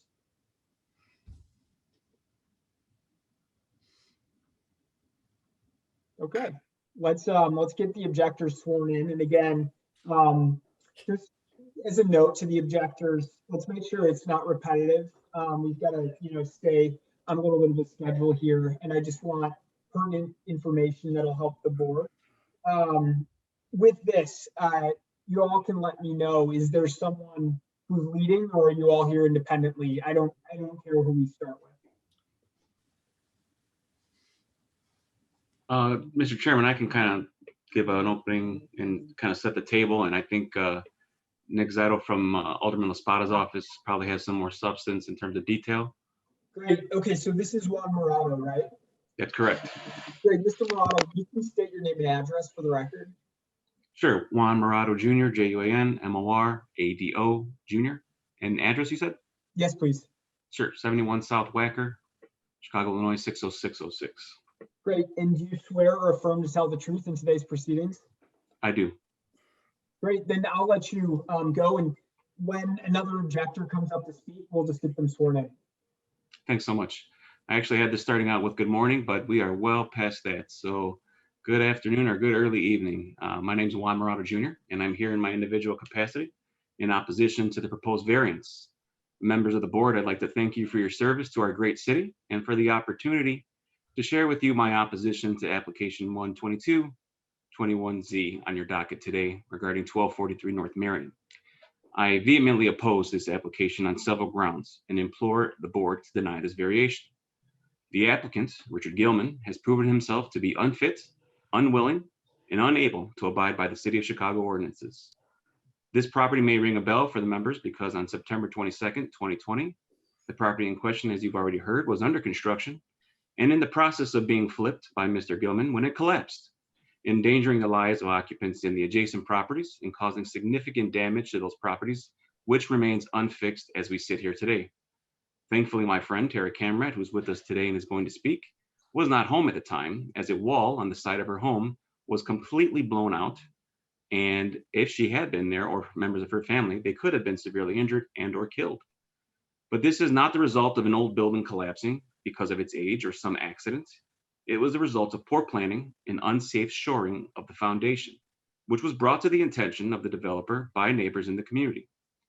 And it should come as no surprise that corners were cut here, given Mr. Gilman's history and the theft from the now shuttered Republic Windows Company, and essentially from the employees of the United Electrical Union 1110, except this time it endangered lives. Neighbors have reached out to the alderman's office, and as I mentioned, staff member Nick Zettel is here today, and they've attempted to obtain additional information from the buildings department regarding the applicant and discovered a number of irregularities with the applicant's previously issued permits. Since that time, the applicant has been unresponsive to neighbors, and while their zoning counsel, a fine and very reputable individual, has sent information to neighbors regarding today's application, there is still a great deal of concern by the community and the alderman's office. The applicant has demonstrated a history of skirting regulations and outright violations of the law. And while this may seem like a routine request for variation, it is much more than that. If this variance is granted, not granted rather, it would not create a hardship for the applicant, as there are many other ways that the property can be safely developed under the existing code. Any hardship that exists today is because it was self-inflicted due to the applicant's actions. If this applicant believes that it will create a hardship, that's only because the purpose of the variation is their sole desire to make more money off the property. And as demonstrated by his purchasing the property for $500,000 and then shortly thereafter listing it for $1.5 million, I would ask this board, is $1 million a reasonable return on this property? The granting of a variation can very well become detrimental to the public welfare, and it is inconsistent with the improvements in the neighborhood. The proposed setback on the north side of the site will make it nearly impossible for the adjacent homes to maintain their property. And we believe that a 3-foot setback on the north side would be appropriate and is consistent with many other homes on the block. For all these reasons, the proposed variation is in conflict with section 1713-1107C of the Chicago zoning ordinance. The developer and the owner pose a danger to the community, and we would respectfully request that this application be denied until there's a genuine engagement with the community regarding their plans, assurance that reputable builders will be used for the home, and that it will conform with the current zoning requirements, and that they discuss their proposed plans with the alderman's office and Department of Buildings so that any project that moves forward can be done so in a safe and compliant manner. And I thank you for your time. Yep, thank you, Mr. Morado. So do we want to just go to the other objectors if everyone has something to say? I ask that it's just not repetitive, but I'll just go down the list. So if Ms. Tarakama is on? Yes, I am. Great. Ma'am, can you please state your name and address for the record? Sure. It's Tara Camrat, 1245 North Marion Court, Chicago 60622. And do you swear or affirm to tell the truth in today's proceedings? Yes, I do. Thank you very much. Go right ahead. So I am the original owner of this house. I've lived here for 20 years, and I knew the neighbor directly to the south who used to live at 1243. It was a worker's cottage, and the iron worker who lived there gutted and did a lot of work on the inside, basically creating a situation where it was all a set of steel catwalks and kind of a very, lofty space or what have you. When we purchased the house, yes, we knew that his, and you can see from some of the pictures that Nick Zettel has from the alderman's office, but we did know that his house, as it was 140 years old, was right on the property line. However, it was only 45 feet deep. So if you were to take a look at this diagram that's up now, halfway, if you cut that building in half, the whole back of the blot was open, and it was all yard, and it was used to be very landscaped, and that's where they used it for recreation, and they had a small child. So in terms of the light that we had available to us when we purchased the lot, this was wide open, and you could see actually right through to 1241. I will say that before this whole incident happened, there was an application for a variance in the summer of of 2020 in July. And the information that we received was actually a letter that came to me like 2 days before the actual hearing, but it referenced the incorrect owners of the home. It referenced when I contacted, it referenced the owners of the home being Miriam Vicenji and Joshua Wright, the property owner. This is a letter dated July 8th. I kind of have this feeling that whatever their original letter might have been that I never received in the first place was simply cut and pasted and used again to send back to me this last summer. So we didn't have a good opportunity to object at that time. And actually the neighbor to the south, Melinda at 1241, never even received notification. So again, I'm just reiterating some additional support for the fact that this was all done very quickly and without regard for following the rules. Secondly, as the whole construction was occurring, this was an old workers' cottage, and some of the people on the block, it's a very small block, have lived here for upwards of 50 years. Some of them are second generation in their homes. And when this whole thing collapsed, they said they knew it was going to happen, because what was happening is Mr. Gilman was trying to dig a basement. He was trying to make a third level of living in this cottage, which at the time, I think it was probably maybe a 5-foot area that a very short person could walk into, because that's where the prior owner stored a lot of his bike parts. But it certainly wasn't made for a big living space. So what ended up happening is, in order to create this $1.5 million, 3,600 square foot home that was advertised, they had to dig down. And what they did was they basically, if you can believe this, took out all of the internal supports, as few as there were in the home. So you essentially had like a house of cards. You just had sides, and then you had a roof, and they never removed the roof. And then we saw the little mini excavator that would go down and dig and dig and dig and dig. And we kept saying to Mr. Gilman, this does not look safe. Why are there no supports? Why are none of your guys wearing fall protection? Why is it that, you're digging and we can feel it in our house? This isn't right. The guys were ramming into the walls that were there, the actual old masonry, to try to dig deeper and deeper. He said everything was in place. And then we asked specifically, do you have insurance? Do you have all the proper licenses? And he assured us he did. Well, after this whole thing happened, while it happened, we were out of town at actually my husband's father's funeral. And we get a phone call that the house next door has collapsed the top half onto Melinda's house, 1241, and that the mid half was about to blow through our windows in our house on 1245 right to the south, which is exactly what happened. And so they needed to know if they can get into the house so the firemen wouldn't have to break the door down. So they went in. Of course, we weren't home, thank goodness. After all this happened, we get back, we see the damage, and the house had been taken down the night after, before we got back, by the city or by I think it was actually the excavator that Mr. Gilman mentioned he had hired. So then the house and the lot stayed a wreck. And I had to make multiple calls to the Department of Buildings. And apparently the individual that I spoke to there, very nice man, he had been misrepresented the status of the lot by Mr. Gilman and his attorney at the time. And I had to send pictures and say, it's still a wreck. There's garbage, there's food, there's cats, it's a mess. And this is I think it was in December, still hadn't been cleared or cleaned like what you see now. We still have 2 pieces of 4 by 6 foot plywood screwed into the side of our house. Because of COVID, everything took a lot longer. We can't get the side replaced until the windows were replaced. And by the time you do that with Pella, it just takes a very long time. What I also learned in talking to the Department of Buildings is that as they started to look into it, apparently Mr. Gilman did not have the proper permits. What they told me was that a company called Max Build was the one whose license was used to obtain the permit to build the property. I don't understand all the nuances here, but I'm sure that you all know who to talk to. And that Max Build had said they did not give Mr. Gilman permission to use their license and their insurance reference with respect to getting the permits he needed to build this property. Then I come to find out that the guy who was doing the excavator, that subcontractor, wasn't even licensed in the city of Chicago.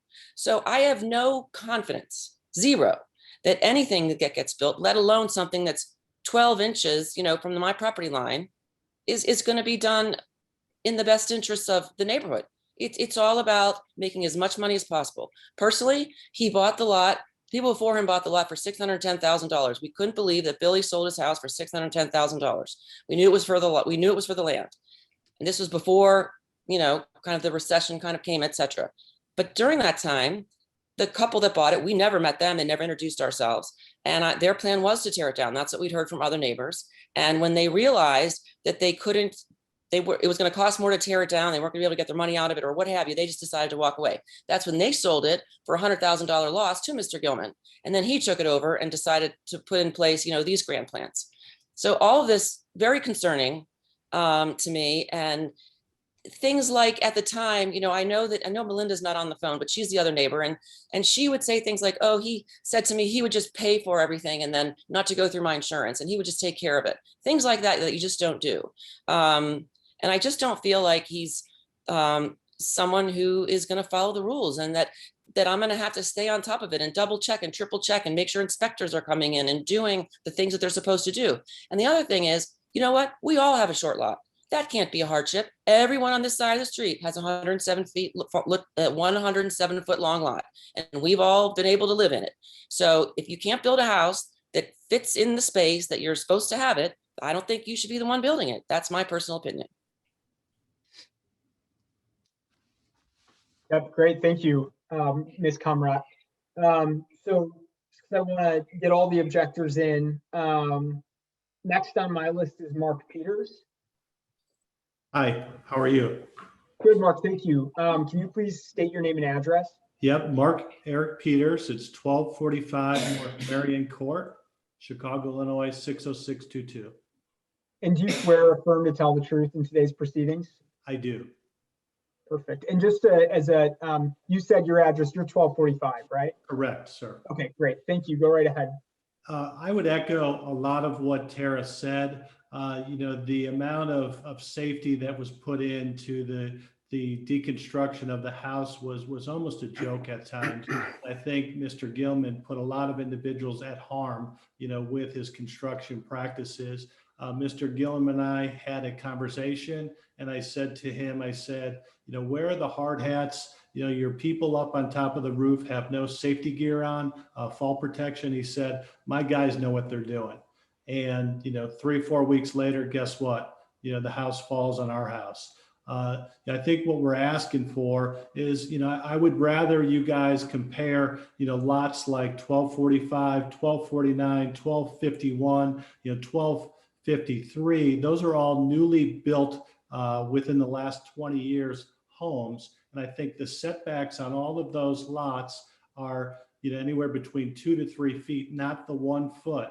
I guess when I look at this building project, Mr. Gilman is trying to build a 20-foot wide house on a short lot. When he purchased this property, he knew that it was a narrow lot. It was 24 feet. He needs to build a house that's 18 or 19 foot wide and comply with the city code.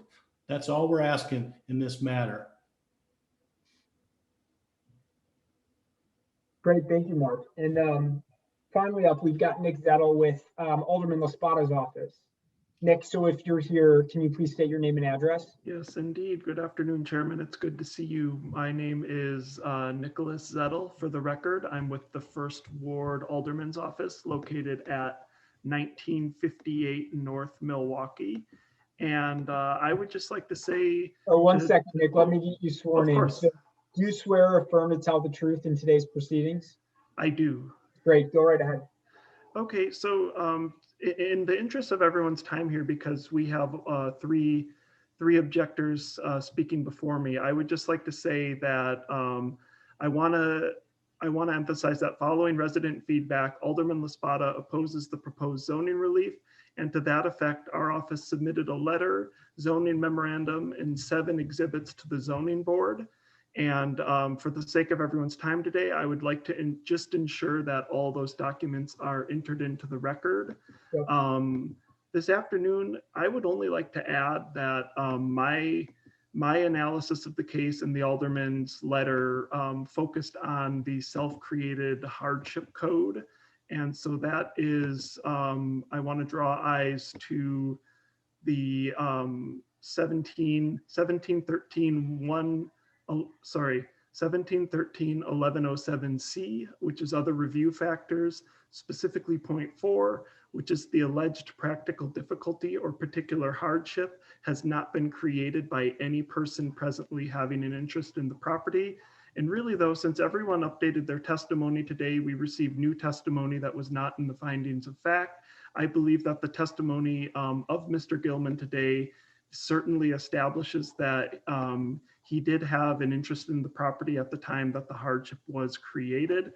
And I think that the testimony of both the neighbors present today and as well as the exhibit that our office submitted from the neighbor to the south demonstrate the concerns during construction. And so there is, I think, a hardship here that has been created. And I would only also like to draw the board's attention to our exhibits that we have submitted that demonstrate that the previous rehabilitation of the property had a existing non-conforming parking requirement. And what's really important here is that Mr. Gilman was going to sell the property without a garage, and it's assumed to be a perfectly reasonable return on investment in that case, because the project was permitted. It went forward without any variation for garage previously. And so I think that adding that, just drawing that from his testimony as well, this is certainly a functional lot without a garage specifically, and that once you have the collapse of the previous house on the lot, the need for a new parking requirement becomes basically a self-created hardship. So I believe the full extent of our evidence and the new testimony today demonstrates all of that. And so with that, I would just like to respect everyone's time and not repeat anything that doesn't need to be repeated. Thank you, Nick. We appreciate that. Okay, questions from the board for the objectors?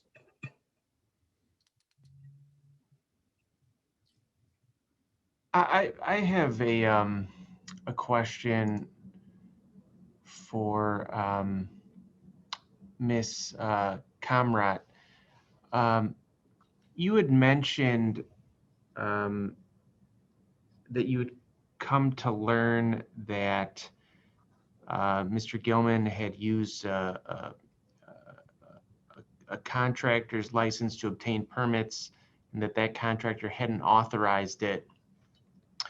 And you also said that he had an excavator that he was using that was unlicensed. How did you obtain that information? Where did that information come from? Directly through my many, many conversations with the Department of Buildings. And I can look up the individual that I spoke to. Juan, do you remember who it was? I just don't have it at my fingertips, but Do not. okay, I can email it to the zoning board and get it to you. But it's one of the assistant. Actually, maybe I can check in my phone, but it was directly from that person. That's where I found it, and that's where I actually have this certificate of insurance that it was given to me that says Max Build. He's the one who sent it to me. So it's nothing to do with Richard Gilman. And then he also informed me, because he was the one who was, because they had pulled all Mr. Gilman's permits is what I learned. After the whole collapse, I guess there were potentially other projects in the city that he had permits for. And so they pulled them all. This is what I was told. And then after they were putting everything on hold and the guy was not going to be able to get another permit until this issue was resolved, but the neighbors were, satisfied. Well, far from satisfied, and then we get the letter that, comes back with, a bigger house, to be honest, than the one that was originally proposed. And I mean, the frustrating part of it is just never took responsibility or ownership for it. I mean, if he's apparently in a fight or a lawsuit with the guy that owns Max Build, how can you even trust that he is going to do something proper the next time around? I just don't see it. I mean, and maybe I'm skeptical, but and I'll definitely get you the information. His name was Jonathan. I'll look it up and I'll send it in, because I have multiple handwritten notes on this since last September. Okay, thank you.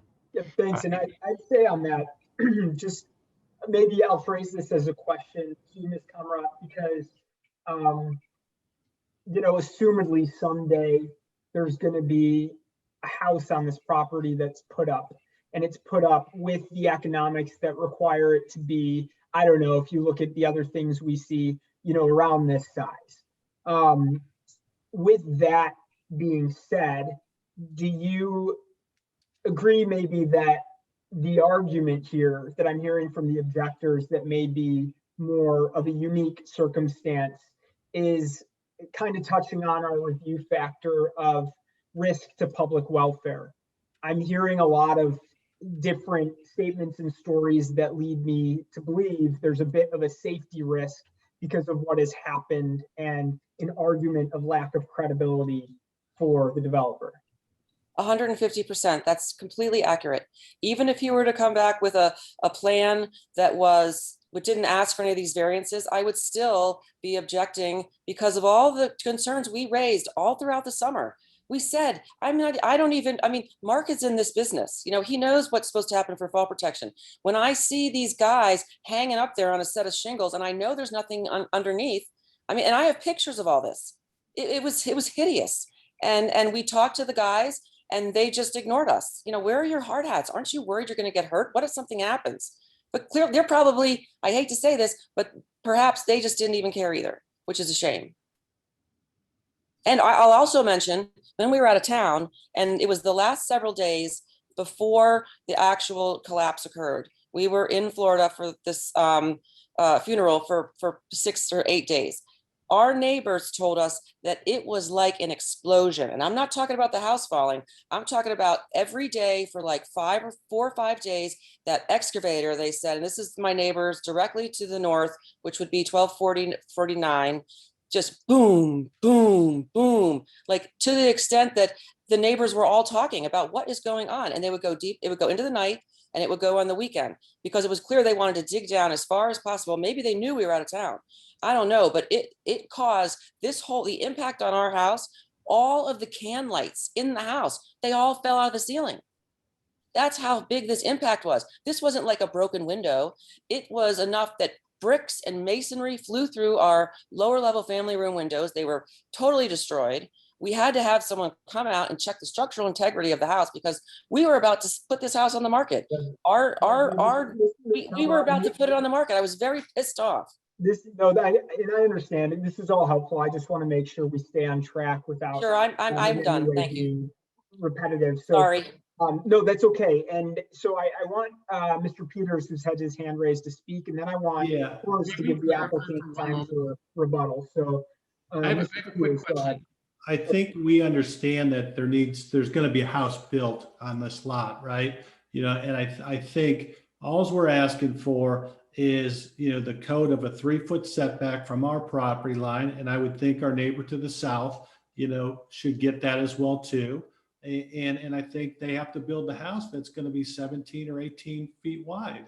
That's the outcome here. The garage is something that needs to conform, but that's up to you guys with how you move forward. But I don't think he should be able to. Our house is 19 feet wide, so he has a smaller lot, and you're going to let him build a 20-foot lot on his lot? That just doesn't make sense. A 20-foot house. So that's what I would ask.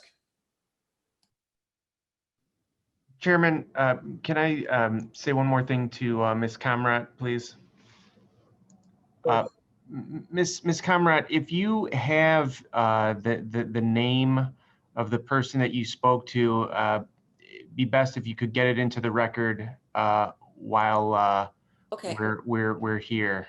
I'll look it up right now. Okay, thank you. And this is Commissioner Esposito. Just for clarification, Mr. Peters and Ms. Comrat, are you at the same address? Yes. Thank you. Okay.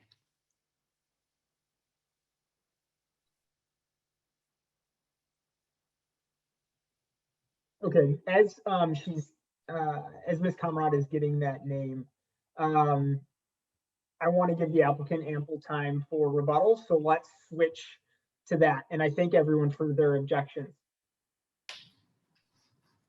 It was John Scott. John Scott. Okay, that's helpful. Thank you. Yes, and his email is johnscott3. And I have several emails from him. He's the Deputy Commissioner, City of Chicago, Department of Buildings, and his phone number is 312-743-3579. And I'm sure you can find the rest of his email. No, this is good. This is important for our record, so thank you. All right, let's go to the applicant, Tom. So if you want to lead us, and I don't want this to go on forever. So if you want to rebut and then give the board some time to ask questions. Okay. So back to Mr. Gilman.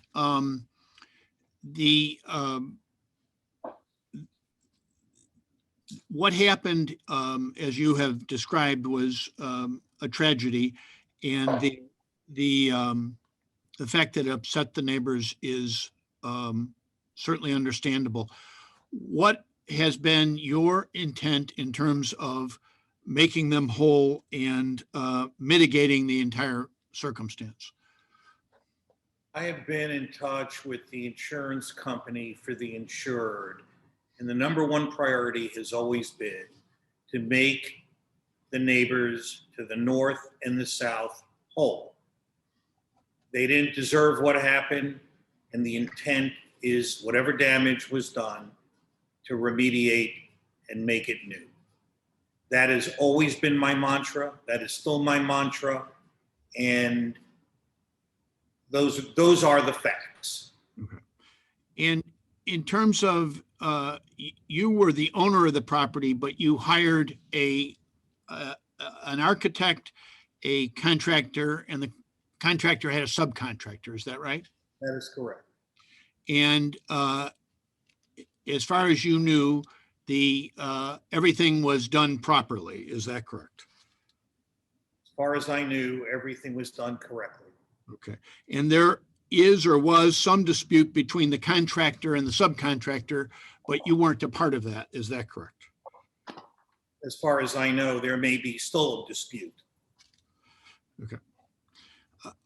But there is insurance, and you have done what you can to prod the insurance company to resolve any lingering damages. Is that correct? I don't think there's any question by the insurance company about their obligation. When I spoke to them last, which has been several months, their intent is to resolve the issues of the neighbors, period. Okay. And the excavator, as far as you know, had a proper permit and license, and he was actually someone approved by the city. Is that right? Well, we're talking about I'm sorry, the demolition person. The demo of the emergency demo was approved by the city, correct? Okay. Tom? Yeah. Can I just say one or two things to the neighbors? Yes. Okay, because again, Jack Stoneberg, architect, and I was hired moving forward and looking forward, and you know, the process has been you know, a lot of labor of love. Julie and I are a husband and wife team up at 3320 North Ravenswood. You're more than welcome to come to our office. We've designed and permitted 300 or 400 projects in the city of Chicago. And ever since one of the porches fell down across from Wrigley Field, there's been specific requirements to obtaining building permits relative to excavation, relative to shoring, relative to specific notifications for demolition and for excavation that get mailed certified return receipt. So I'm talking about moving forward. I'm not looking back. I'm saying for whatever permit is going to be issued for the building that's going to be built here, the neighbors and the aldermen are notified by certified mail of the excavation. There's an excavation diagram. There's requirements for an excavation certificate that's signed and sealed by a registered engineer who specializes in this to design the shoring so that there's no movement of your property, no undermining of your structure. Those shoring requirements, excavation notices, and postal receipts all get uploaded to the Department of Buildings before they issue a permit. The excavator certificate of insurance simultaneously gets uploaded to the building department before they issue this permit. So there are kind of administrative policies that have been adopted by the building department to prevent and to ensure that your property moving forward will be, safeguarded. And so I just wanted to say that. And Jack, you, Mr. Gilman or any other client, you would not compromise your standards to do that properly for anyone. Is that correct? No, I mean, there's, the contractors all have to be licensed in the city of Chicago in order to get a permit. That's just a basic requirement. It's all in an online database. And, in order to be an active contractor or subcontractor, they have to have a certificate of insurance that's active. And if their certificate of insurance isn't active, then they're not capable of being assigned on the permit.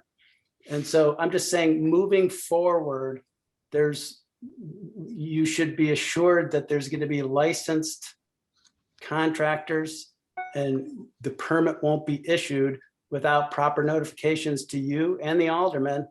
And, no one wants to damage anyone else's property. That's the intent of all these policies that the building department adopted years ago.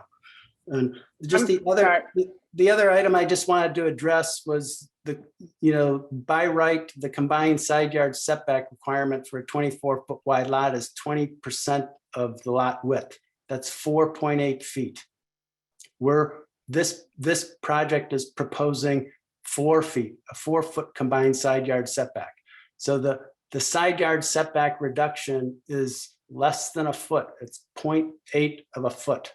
So the acknowledgement of the neighbor, Mr. Peters, I believe that a 3-foot setback is required on either side isn't the basis of the zoning ordinance. It's only 20% of the lot width, which is equivalent to 4.8 feet, with no side yard setback being less than 8% of the lot width, which in this case translates to 1.8 feet. So by right, either of these property lines can be built within 1.8 feet, and there's no questions asked. Okay, so Mr. Chairman, I think you have our side of the case, and Can I just, Tom, I am just going to want to make a couple of comments. Tara and Mark, you're on this Zoom call, and I have and will continue to absolutely represent that your property is repaired and that the insurance company does the right thing, as well as Melinda to the south. You have my word. The other thing is that this isn't about cutting corners. My intent is to build something to be proud of. And I'm sorry, what took place was a tragedy. And I want to try to make it up. You can have inspectors out on the hour, checking the project, checking what gets built, inspecting everything that concerns you, because this will be a great building that will be built. It will be built correctly, and it will exceed the city of Chicago's building code. And I'm sorry. And Tom, if I can cut in, I actually, I do want the board to have the opportunity to ask questions. Absolutely. So one question that I feel like has been a little bit glossed over in all of this is why the connector bridge? well, I don't think it's been glossed over. As Jack described, there is no, it's permitted because there is no rear yard here. There's no prohibition against it. And well, it's permitted with the variation, right? Well, right, but you have to get, there's no, there's no, it's not a connector bridge like it would be in a rear yard. There's no requirement for any other kind of, like the, Even if it was voluntary, let's just say that, yes. So I mean, the width of the lot, the dynamics of having two front yards, the site plan has a 3-foot setback on the garage, south side, and having a pedestrian access to what's technically a street is providing the second required means of egress from the building. I've seen on several other instances today that lots of substandard width have difficulties attaining, a straight run stair when there's some other obstacles, such as a circulation path to an alley.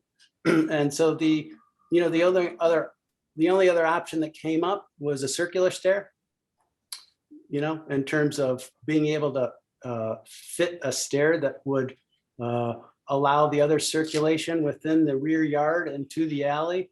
And that circular stair took up more open space than the alternative.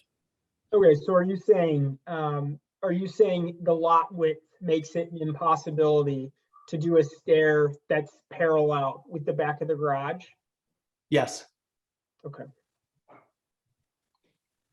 Okay, great. Other questions from the board? I just have one for Mr. Gilman, it's Commissioner Sanchez. Mr. Gilman, related to the structure that collapsed, did you receive any citations? Were you cited in relation to that by the city? I don't think so. Okay. All right. Thank you. Okay, questions from the board? Then I think we've got everything we needed. Thank you, everyone, for your time. Thank you very much for your patience. Yeah, absolutely. And so let's keep going. We'll get our Thank you, Chairman. Let's go to calendar number 123-21-S.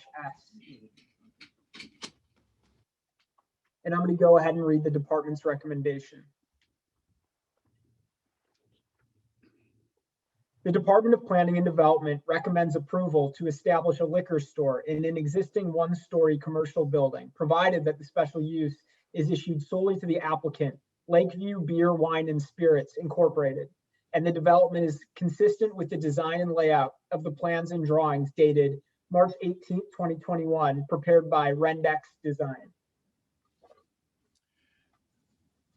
So, Mr. Chairman, my name again for the record is Thomas S. Moore. And with me today is Mr. Patel, who is in my same office because he didn't have the proper technology to do it in another place, and also Mr. Ryan. So would you mind swearing Mr. Patel, please? Yeah, Mr. Patel, can you please state your name and address? Hey, my name is Narendra Patel, and I live in 10832 Cook Avenue, Oak Lawn, Illinois. Okay. And Mr. Patel, do you swear or affirm to tell the truth in these proceedings? Yes, I do. Great. Go ahead, Tom. So, Mr. Patel, you have a number of Subways and a number of liquor stores in different locations around the city. Is that right? Yes. And as a matter of fact, you have another one in the Lakeview area. So the alderman of this store is familiar with you. Is that right? Yes.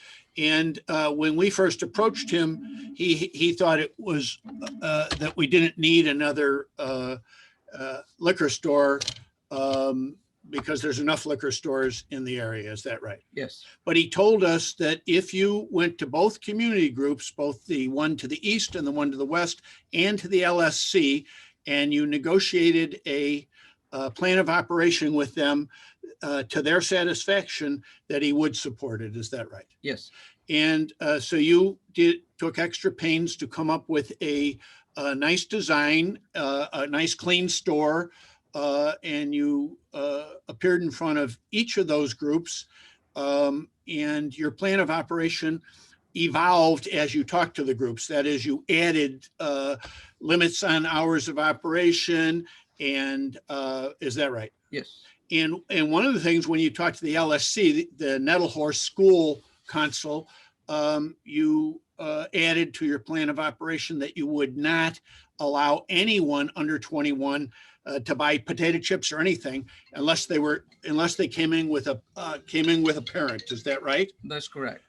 And so in the end, we had a fully agreed plan of operation, which will be a condition on your license, and which was agreed by the two community groups and the LSC. Is that right? Yes. And so after we were able to do that, Alderman Tunney said he would support you. Is that right? That's correct. And so, but because there are other liquor stores or liquor uses in the area and you're a B3, you do need a special use to be able to move on to licensing. Is that right? That's correct. And so that's why we're here today, to ask the board to allow you to have a special use so that you can move on to licensing, where your plan of operation will be a condition of your license. Is that right? Yes, that's correct. You are going to run the store to comply with all codes and ordinances of the city. Is that right? Yes. And you're going to, all the things you've promised in the plan of operation, like keep the area clean and have security and have all of the things you've promised. Is that right? Yes. And so you believe it will fit right into the character of the neighborhood. Is that right? Yes. Okay. That's all I have of Mr. Patel, and then we have Mr. Ryan. Okay, great. And Joe is on our record. Yes. Do you have any questions for him, Tom, or do you just? Yeah, well, just a couple.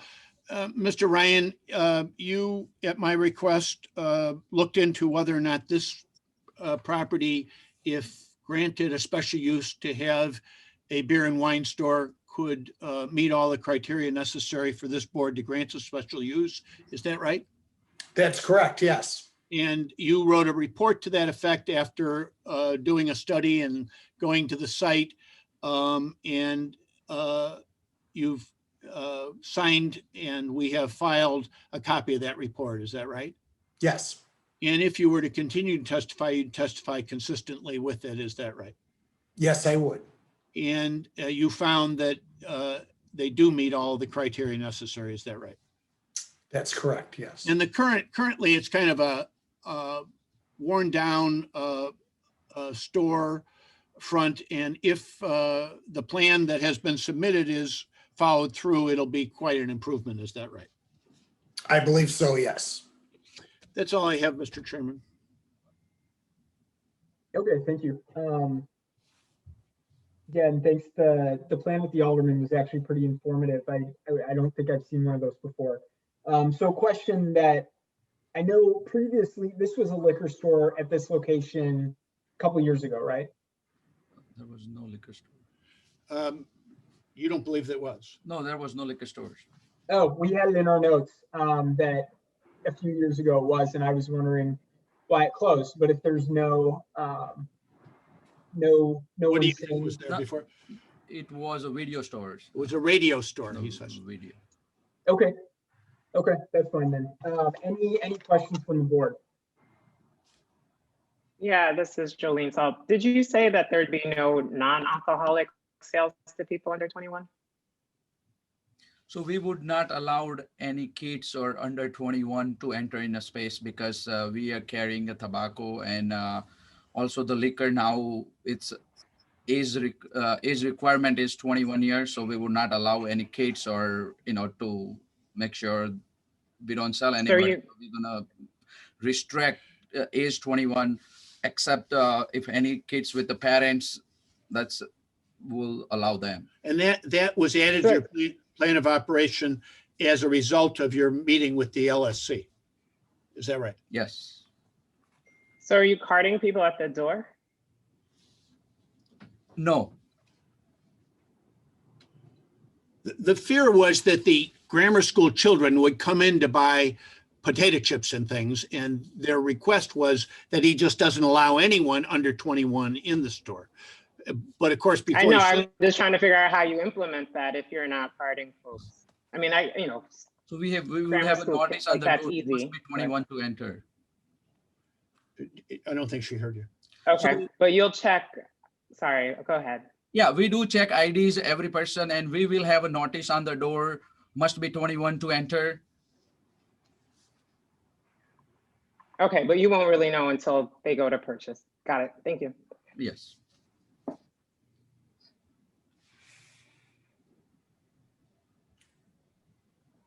Okay, and just to clarify it, so the affidavit says that you're taking over an existing liquor license. I think that led me to believe that there was a liquor store at this site. If it said that, I'm sorry, that would have been my mistake. And Mr. Patel has corrected that under oath here. Okay, great. We'll consider that corrected. Any questions from the board? Well, this is Commissioner Esposito. So in that case, can you just describe the nature of your liquor license if you're not taking over an existing one? What are you going to have there? Okay, so I have a store nearby in the communities. It's located 801 Irving Park, and we do carry like a large selection of craft beers, fine wines, and all from the local breweries, Chicago, Illinois. And we do. And that's what you would do with this store? Yes, that's what I would do with this store too. So you will obtain a new liquor license for this address? Yes. And that's why the plan of operation is important, because the liquor license itself will be subject to all of the criteria in that plan of operation. And if he's a good operator, but if he were to violate any of them, the neighbors or the community group or the school could call the BACP and put pull him in on his license based on all of those conditions. Thank you. Yeah, this is Commissioner Toya. Let me jump in. So yes, exactly right. So he would sign the plan of operation. He's agreeing to it. And if he doesn't do it right, it can be pulled back. However, I think one of the other questions my colleague was asking was, what kind of liquor license are you getting? We know it's not an incidental because you're doing carryout. So what kind of liquor license is it? I'm sorry, it's a packaged goods license. That's all. There's no consumption on. I'm sorry, I didn't understand the question. I think that was the question my colleague was also asking. It's a beer and wine store primarily, with a full packaged good liquor license, but emphasizing beer and wine. And so you're not going to have like a bar inside there as well, right? No. Okay, just clarifying. All right, thank you. All right, any other questions from the board? We'll take this under consideration. Mr. Patel, thank you for your time. Thank you very much for your time. Yeah, thank you. Thank you.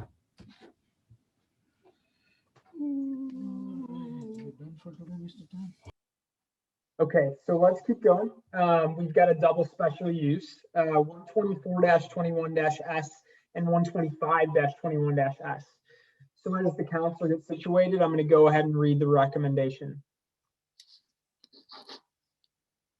For 124-21-S, the Department of Planning and Development recommends approval to establish a small venue, 1 to 149 occupancy, located on the second floor only within an existing 3-story building, provided that, number 1, the special use is issued solely to the applicant, LM Catering, LLC. Number 2, the development is consistent with the design and layout of the plans and drawings dated December 17, 2020, with site plan dated March 11, 2021, prepared by DAAM Architects. And number 3, the required parking is provided at 330 North Levitt Avenue, pursuant to ZBA number 125-21-S. Okay, so for 125-21-S, the Department of Planning and Development recommends approval to establish an accessory off-site parking lot containing 22 parking stalls to serve the proposed small venue use located at 327 North Bell Avenue, pursuant to ZBA number 124-21-S, provided that the special use is issued solely to the applicant, LM Catering LLC, and the development is consistent with the design and layout of the plans and drawings dated March 11, 2021, prepared by DAAM Architects. Counselor, if you're present, let us know.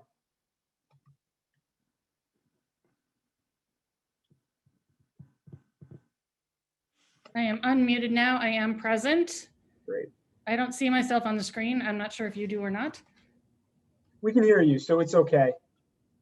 I've only got the PowerPoint on my screen, so. Okay.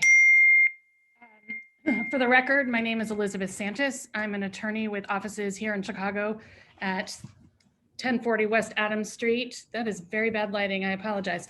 At 1040 West Adams Street. I'm appearing today on behalf of the applicant LM Catering for both of the special use applications. We're very pleased to be here. It's been a long road to get here, so we appreciate your time. And certainly, Mr. Chairman, for you and all the members of the board, we appreciate your perseverance on this long day. Just by way of background, the applicant owns and operates a business called Kitchen Chicago, which is on the second floor of the same building in a space that's adjacent to the subject property. That Kitchen Chicago business has been in operation in this very location for more than a decade. And the location that is the subject of this special use, as I said, is immediately adjacent and has really not been put to productive use for the entire time that Kitchen Chicago has been operating in the adjacent space.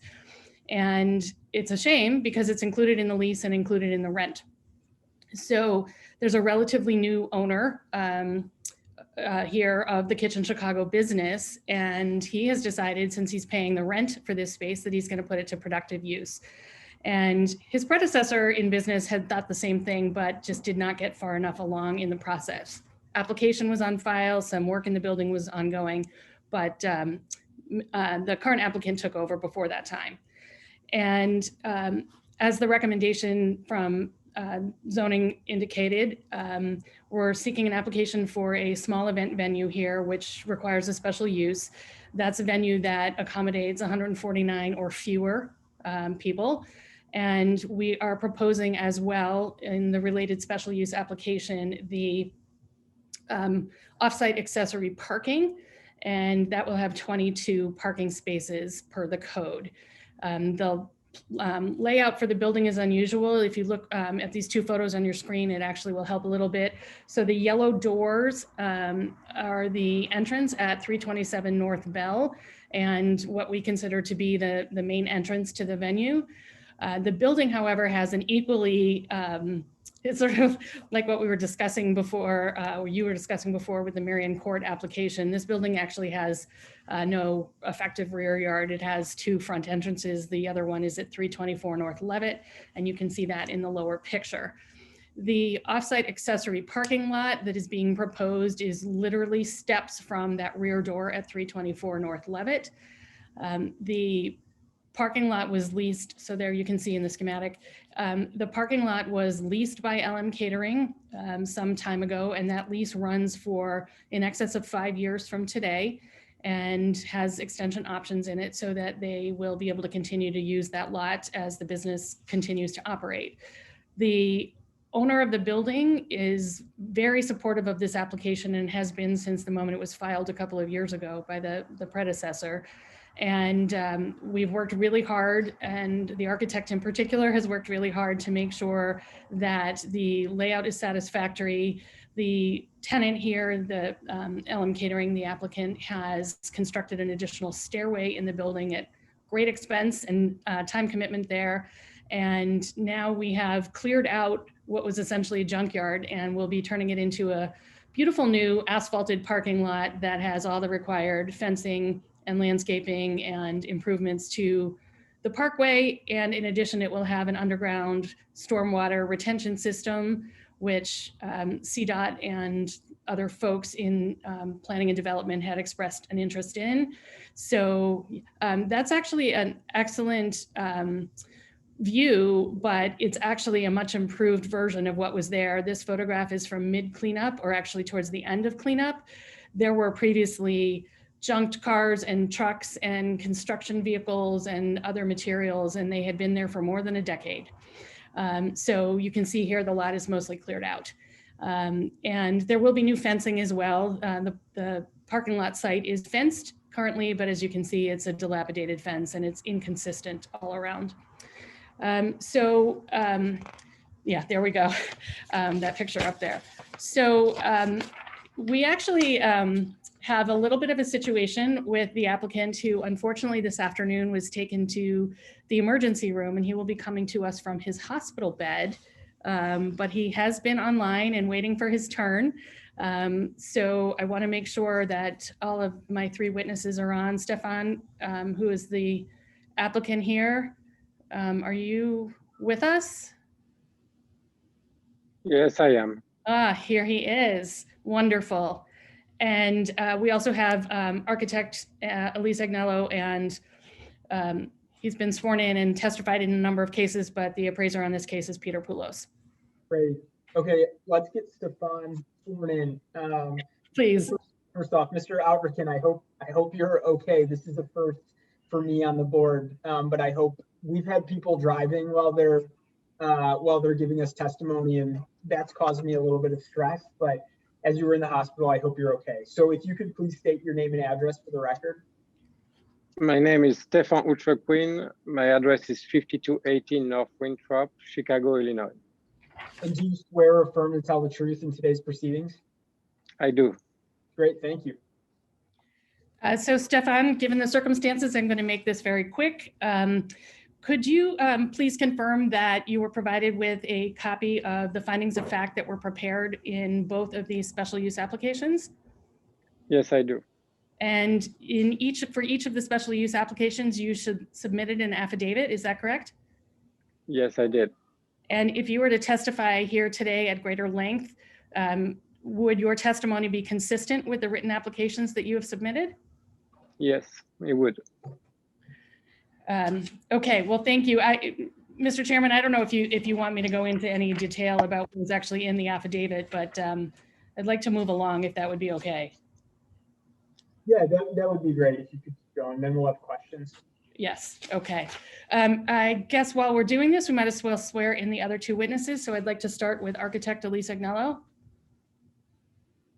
Yeah, Ms. Agnello, can you please state your name and address? Yes, Elise Agnello, and I reside at 2650 West Belden in Chicago, Illinois. And do you swear or affirm to tell the truth in today's proceedings? I do.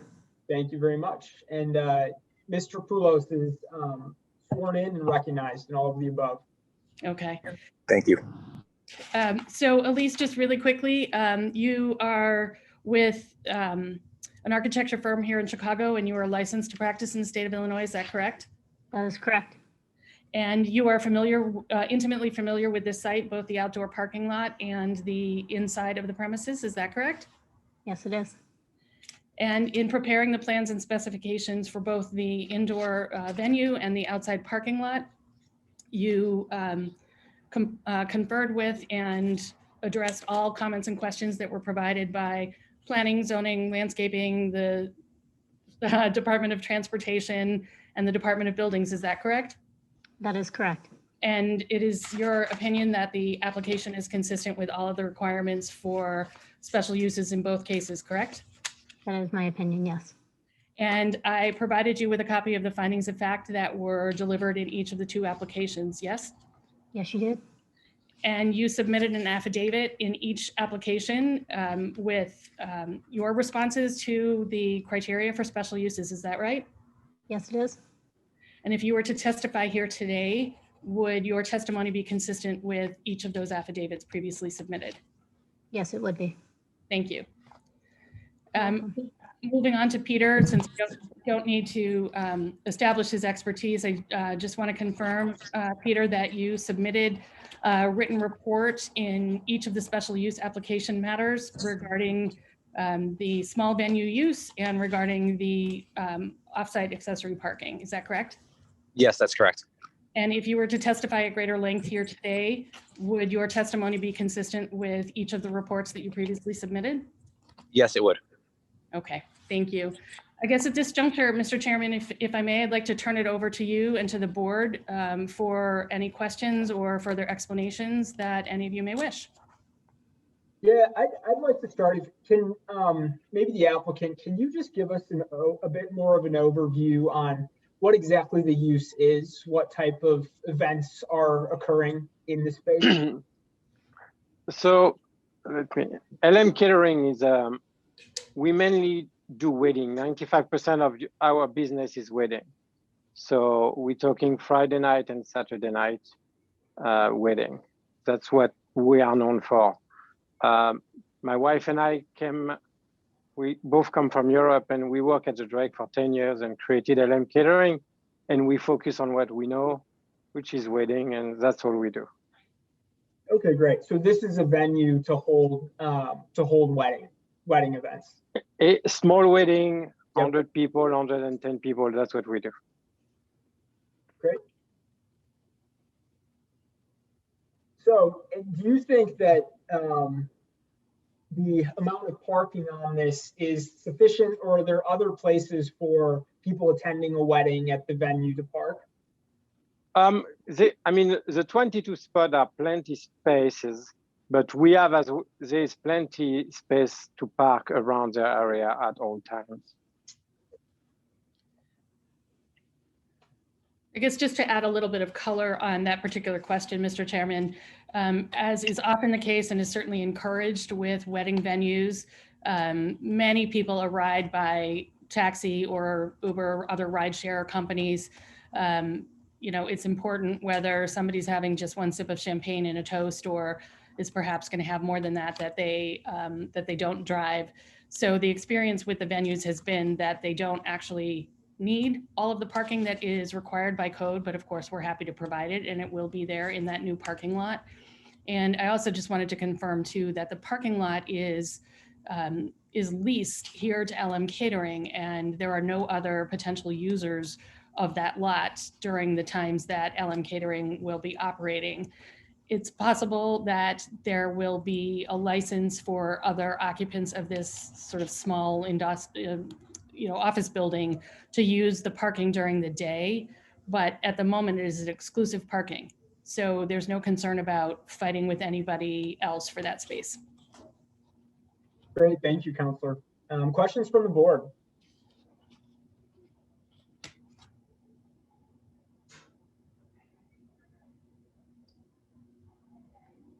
Okay, we'll take this under consideration.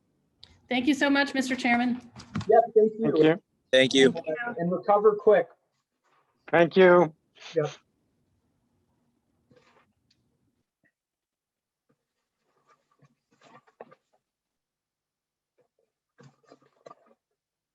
Okay, next up, we're going to matter 126-21-S. I'm going to read the department's recommendation.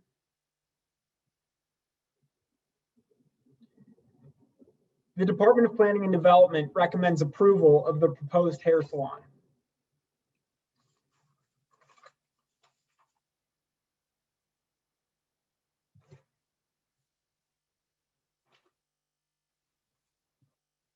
So I think we've got Patrick Turner as counsel. Patrick, whenever you're here, let us know.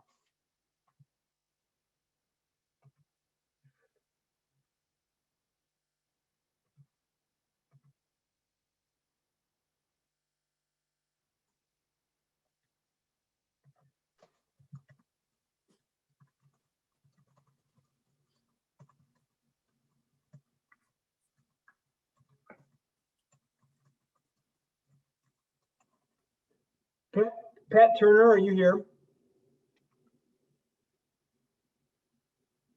Chairman, he seems to be having some problem with his microphone.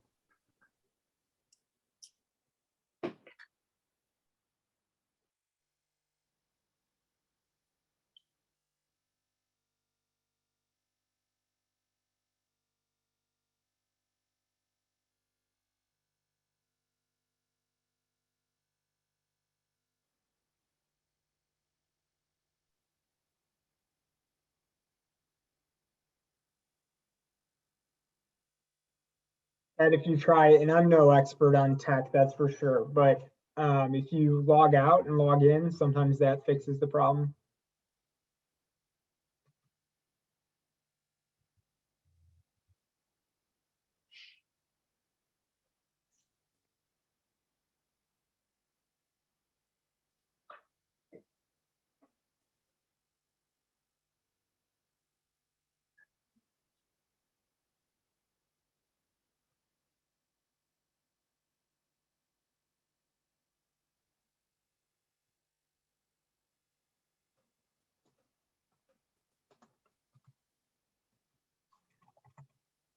Let's give him one more minute or else we'll skip to the next and come back.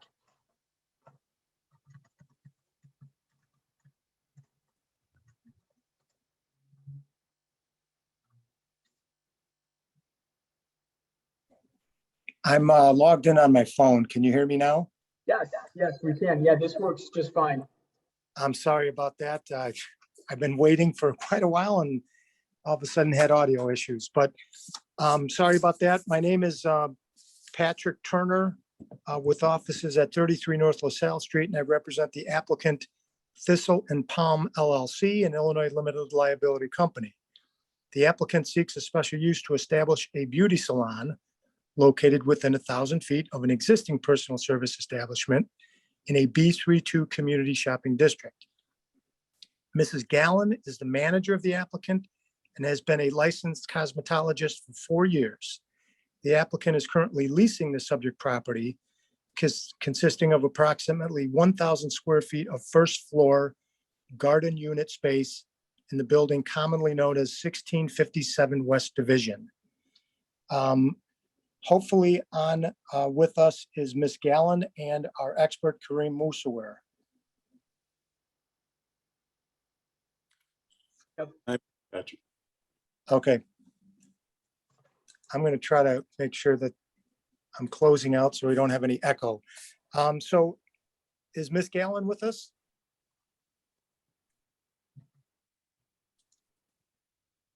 Yeah, I believe I see Ms. Gallen. Ms. Gallen, maybe your sound isn't working.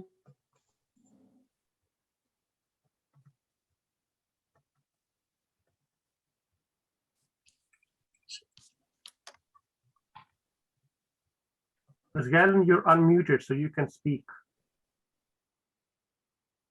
Can you guys hear me? Yes, Oh, here we yes, yeah, we can. Okay, great.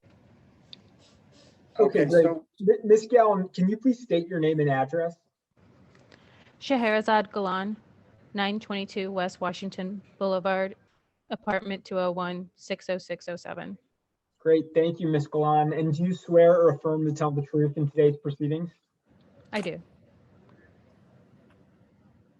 Is Mr. Musawir already sworn in, Mr. Chairman? Yes, he is. Okay, great. So as my first witness, I'd like to call Kareem Musawir. Kareem, could you please state your name, address, and occupation for the record? Yes, my name is Kareem Musawir. I'm at 221 North LaSalle Street, Chicago. I'm a land use consultant. And Mr. Chairman, I would ask that the board recognize Mr. Musawir as an expert. Yep, we will. We recognize Mr. Musawir as an expert. Okay, and Mr. Musawir, you prepared a report and signed an affidavit regarding your opinions and conclusions in connection with this matter. Is that correct? That's correct. Okay, and is it, in your opinion, will the business and the special use if granted comply with all applicable standards of the zoning ordinance? Yes, in my opinion, it does.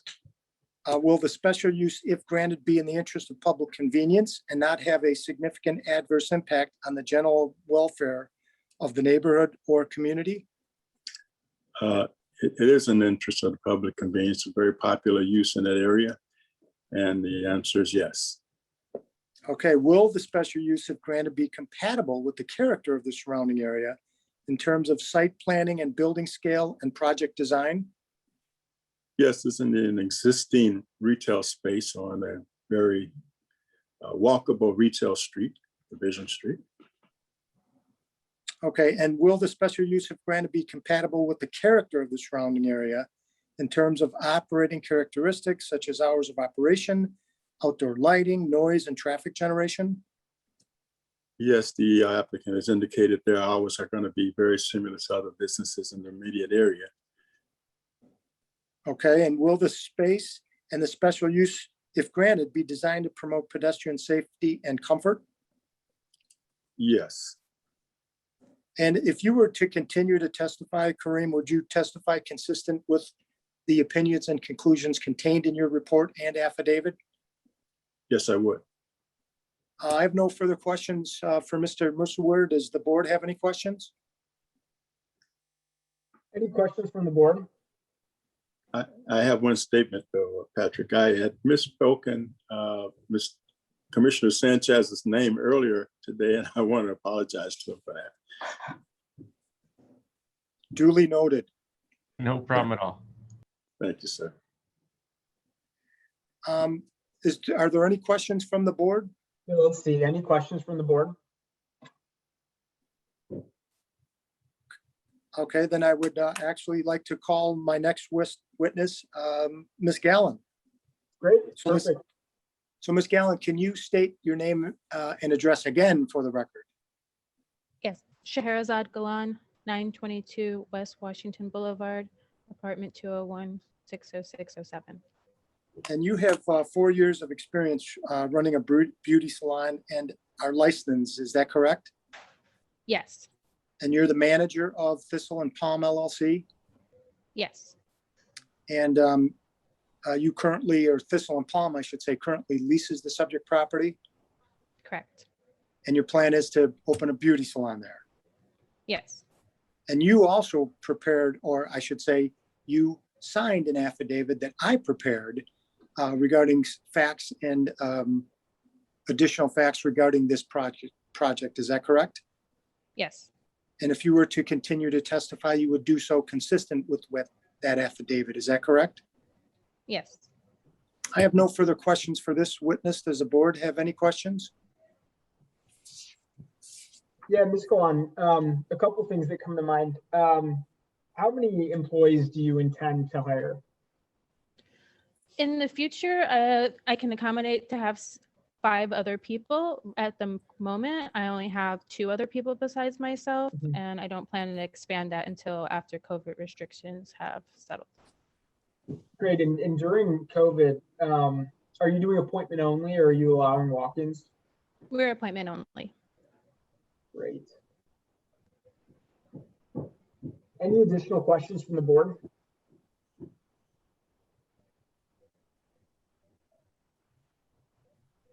All right, thank you so much for your time and thanks for hanging around all day. We'll take this And into consideration. I would like to add, Mr. Chairman, that we do have a letter of support from Alderman LaSpada in full support of the project. Yep, we've got it.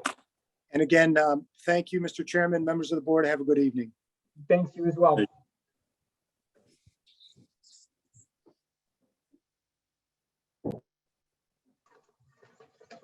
Okay, next up, calendar number 128-21-S. And I'm gonna really quick read the department's recommendation.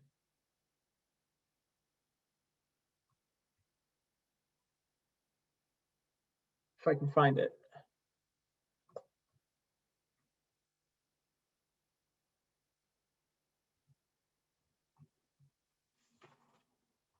Oh, got it. Okay.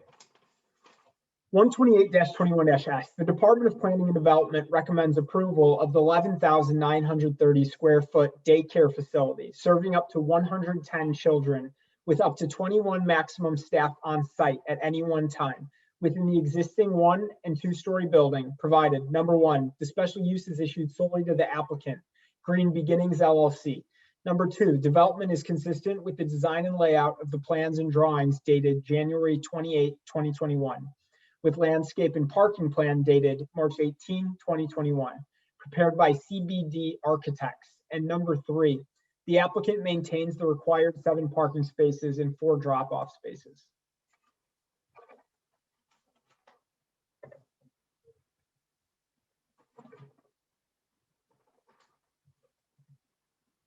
Thank you, Mr. Chairman. Once more, for the record, my name is Sarah Barnes, and I'm an attorney with the law offices of Sam Banks, located at 221 North LaSalle Street. I'm happy to be here this afternoon on behalf of both the applicant, Green Beginnings LLC, and the property owner, Ogden Carroll 2016 LLC. Here with me today, I hope that I still have all of my witnesses. So with us, we should have, on behalf of Green Beginnings, the applicant, their co-founders and co-directors, Christina Ramirez Lugo and Katie Darcy. As well, on behalf of the property owner, we have Arthur Hallis, also known as AG. As well, we do have our MAI certified appraiser, Joseph Ryan. Okay, great. With that, Mr. Chairman, if it does please you and the other commissioners, we can go ahead and swear in the witnesses at this time. Yep, let's do so. And I think there's no objector here, so I think we can do a fast version just because. You know how good I am at the fast version. I will do my best though. Great, thank you. So let's start. Let's get everyone sworn in. Ms. Lugo, can you please state your name and address for the record?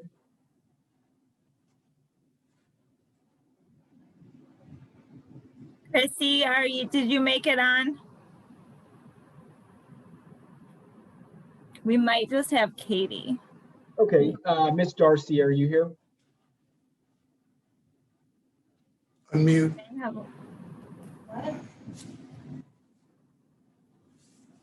Katie, is that you? Chrissy?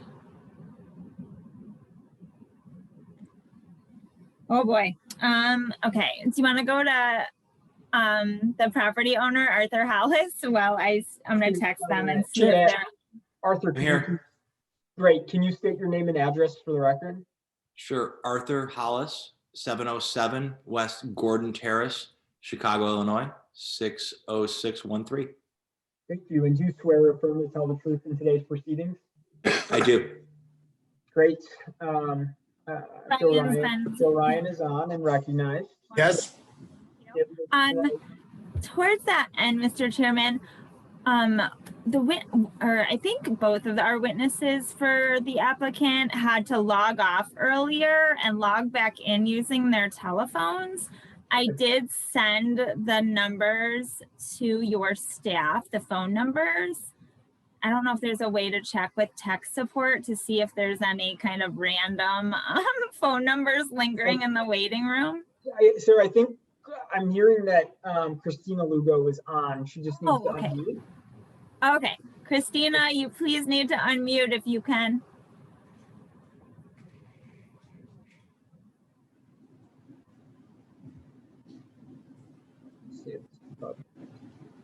Both Christina and Katie are here, but they're not able to unmute. Oh, I see Christina. I'm coming. Hey, all right. Sorry, I was driving. Oh my goodness. I think your colleague's in the shower, so I'm pulled over and safe, so don't you worry, I'm here. Okay, can you see me? I don't know. Hold on. I can see you. Just stay pulled over. No driving. Okay, thank you. Let's keep everybody safe here. Thank you. Ms. Lugo, can you please state your name and address? Yes, my name is Christina with a K, Ramirez Lugo, and I'm at 1436 West Randolph. And do you swear or affirm to tell the truth in today's proceedings? Yes, I do. Okay, and is Ms. Darcy with you? She is not with me. Okay, well, I think we can get going because you're the applicant. That's fine. Absolutely. Perfect. Love it. Well, with that, this one is a little exciting, Mr. Chairman and other commissioners, because you guys do get to be the inaugural board. This is the first special use under this very, very new ordinance to come before this board. So with that, we are here today seeking a special use which will allow for Green Beginnings to relocate their existing and current daycare operations to the subject site located at 1376 West Carroll Avenue, which is located on the east border, but still within Planned Manufacturing District 4B. The reason that we're here today, though, is not the particular use. The daycare facility, coincidentally, is actually is an allowed and permitted use within PMD 4B. However, there is a size limitation on daycare facilities, which is otherwise capped at 4,500 square feet. However, because of the unique other conditions affecting planned manufacturing districts, the ordinance also provides that all indoor activities related to a daycare facility must occur inside. So there can't be an outdoor play area, which necessarily occupies a great deal of area. So as a result, there is now a special use available under the current zoning ordinance that allows daycare facilities to, again, come before this board, petition a special use, which will allow for their operation within a building area that is more than 4,500 square feet, but less than 12,000 square feet. So we are here today with our proposal that is to, again, move Green Beginnings into that darker portion of the building that you see on the screen above you, which is a 1 and 2 story conjoined building. Green Beginnings would be occupying both the first and second floor of that building, which taken together will be just under 12,000 square feet. I think we're at 11,903 square feet of total operating space. With that, just as a little bit of background, again, I'm going to be super fast and try and do this all off the top of my head. Green Beginnings is currently and has been operating for the last 7 years, a daycare facility that services children between the ages of 6 weeks old and pre-kindergarten, so that's 5 years old, at another location still within the same neighborhood at 1446 West Randolph Street. That property recently switched hands, and it is now the subject of a completely new development, and the existing building wherein they operate is going to be razed. So Green Beginnings lease was terminated at their existing location, and they need to vacate almost immediately, and therefore putting at risk the over 60 families that they are currently servicing that reside and work in the area. So thankfully, the property owners of 1376 came to the rescue, and we are able to come before you here today and hopefully relocate Green Beginnings again to the subject site. Mr. Chairman, all of the operating characteristics are in the revised findings of fact that were tendered to the board far in advance of the hearing. They did provide the basis for the Department of Planning and Development's recommendation in this regard. I'm happy to go over them with you.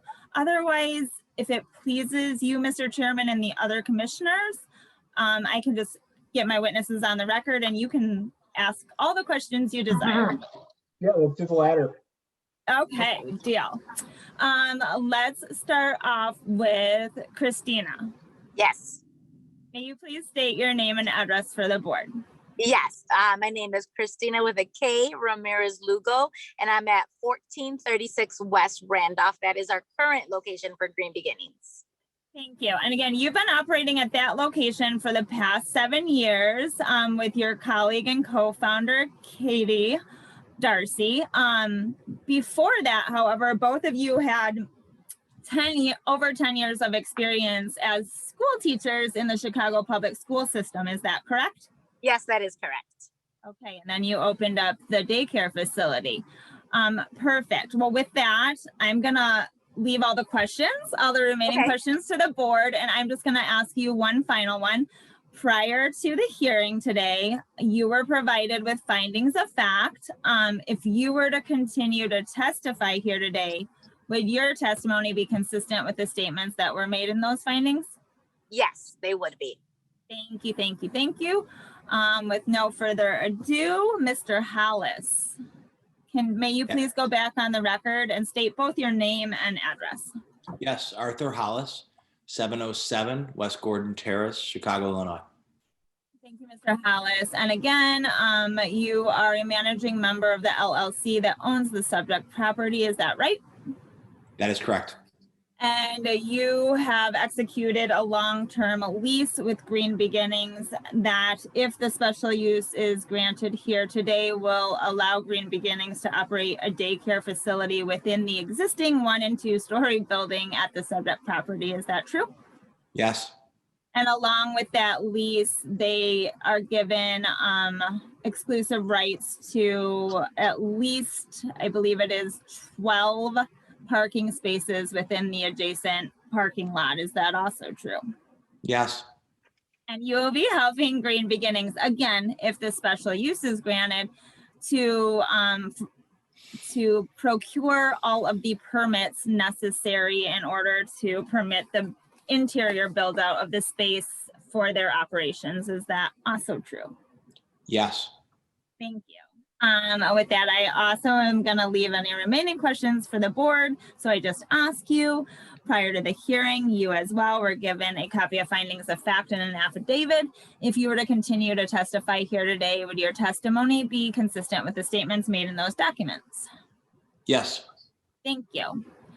Last, but absolutely and certainly not least, Mr. Ryan, I don't know how many more of these you have to go today, but can you please go back on the record one more time for me? Absolutely.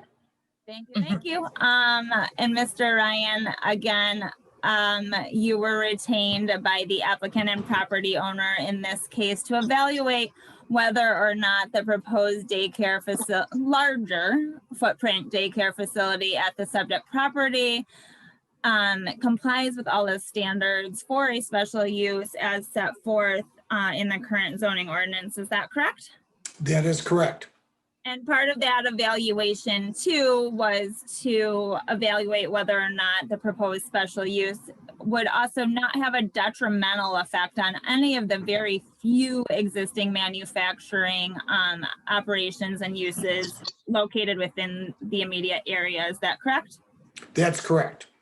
And you have done these evaluations and you have formulated some findings and opinions of your own based on those evaluations, which were set forth in a written report. Is that correct? Yes. And you prepared that report, right, Mr. Ryan? I did.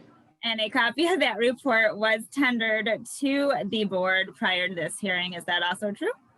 It was, yes. Thank you. And if you were to continue to testify here today, Mr. Ryan, would your testimony be consistent with the statements and findings that are set forth in your report? Yes, it would be. Perfect. With that, Mr. Chairman and commissioners, I don't believe I have any other witnesses. We may have the architect available if you have any questions, but otherwise we would absolutely entertain any questions that you may have. Great. Thanks, Counselor. And I know you said this at the beginning. I just want to clarify. So no outdoor space as a part of this daycare facility? That's correct. It's actually strictly prohibited in the zoning ordinance from which you cannot obtain any relief. So all of the recreational areas for the students and for the facility will be wholly maintained within the four corners of the building. Okay, great. That rids me of some of my questions about surroundings. Any other questions from the board?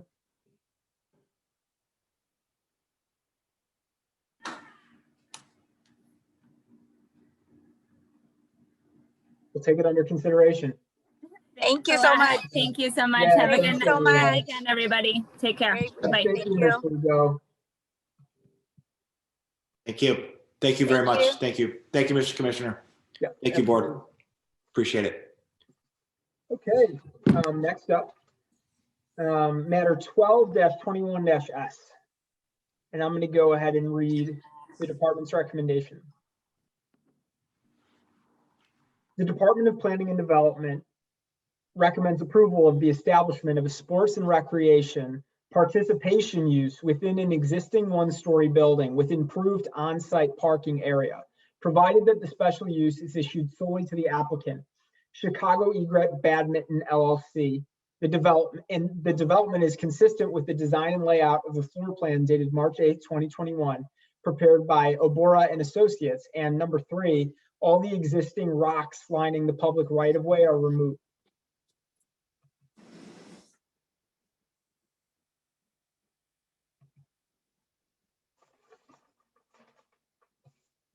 So Michael, yeah, we've got you as counselor. Once you're present, let me know.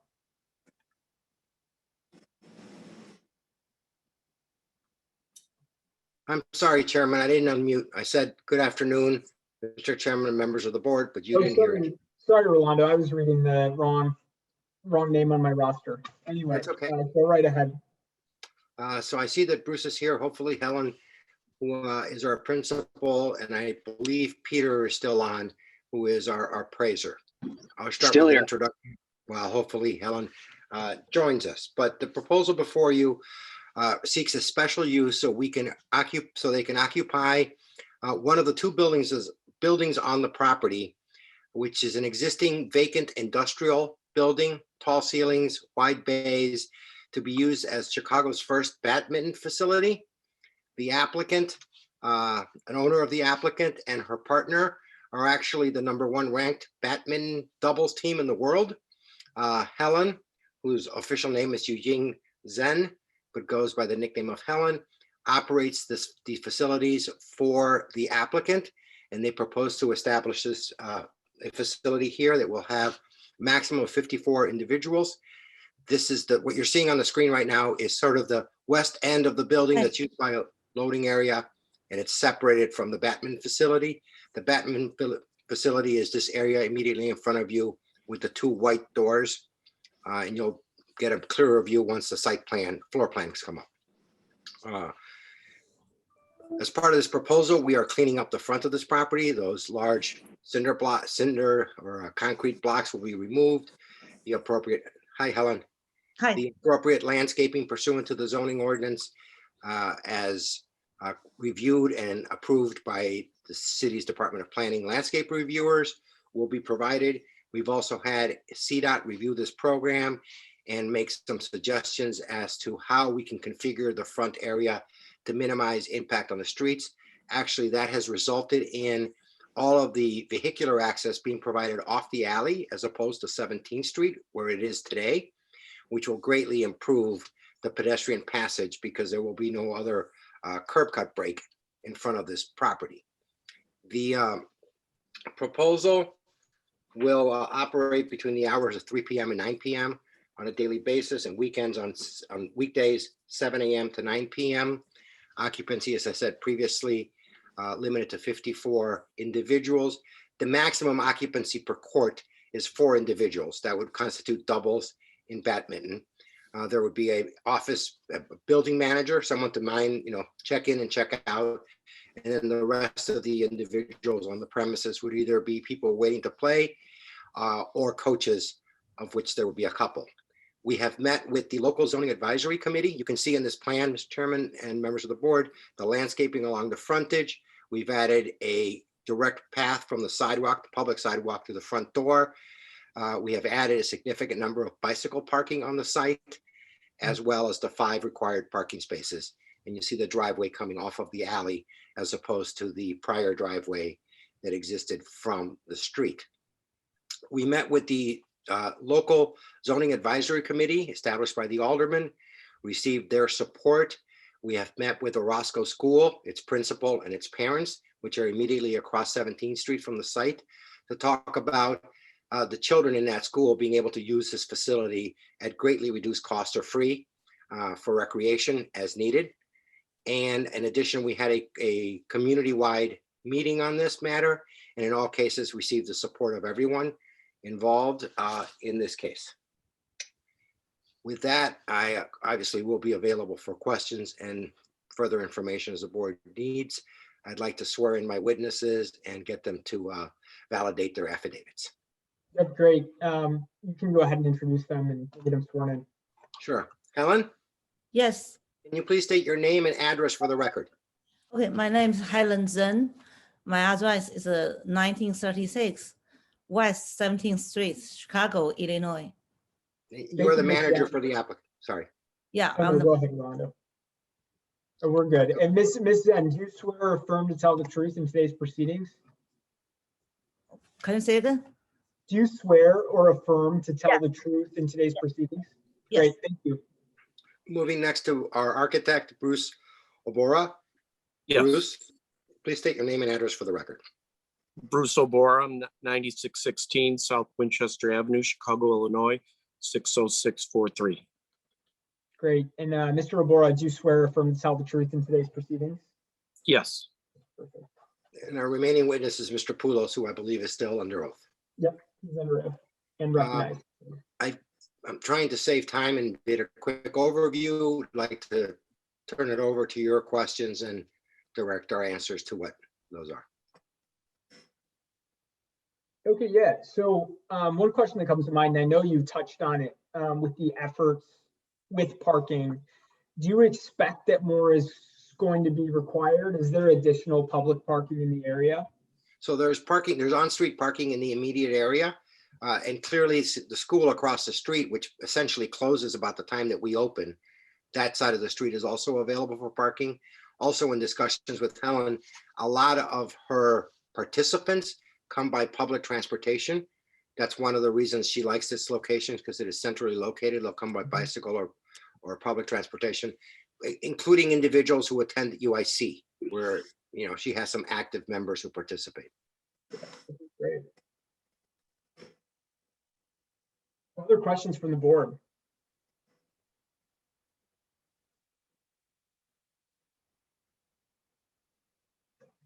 Great, sounds like none. Ms. Zen, thank you, and also pleasure to meet you, because before you were on the screen, we heard that you're a champion in your own right in badminton, and I'm a big fan of badminton, so you might be seeing me. Should this place be granted the special use, you might be seeing me. So I'm excited to see you. Yeah. I'm very excited to open a gym there. Yeah, great. Great to meet you, and thank you for your time today. We'll take this under consideration. Thank you, everyone. Have a good evening. Thank you. Thank you.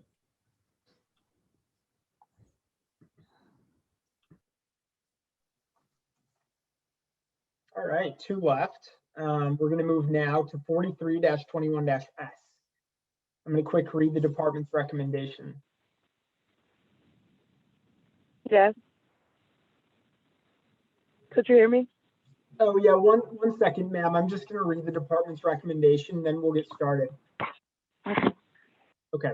The Department of Planning and Development recommends approval of the proposed hair salon. The department finds that this proposal complies with all applicable standards of the zoning ordinance, is in the interest of the public convenience, and will not have a significant adverse impact on the general welfare of the neighborhood. The department also finds the hair salon will be compatible with the character of the surrounding area in terms of building scale and design and operating characteristics.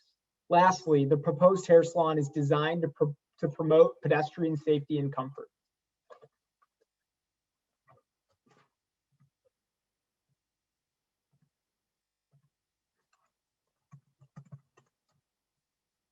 Okay, Miss Daniels, are you still on? Yes. Great. Can you please state your name and address? Ida Daniels, address 4056 West Division Street, Chicago, Illinois, 60651. Thank you. And do you swear or affirm to tell the truth in today's proceedings? Yes, sir. Okay, so what brings you here today, Miss Daniels? I was trying to get permission to open up a salon. Great. And do you have experience in the salon industry? Yes, I've been doing hair for like 10 years now. I got my license 5 years ago. Okay, perfect. And so up to date, have you been working in a salon and now you're transitioning into managing? Yes. Okay. Do you anticipate hiring other technicians? Yes, I have 7 booths Right now, I only have 2 workers. Okay, perfect.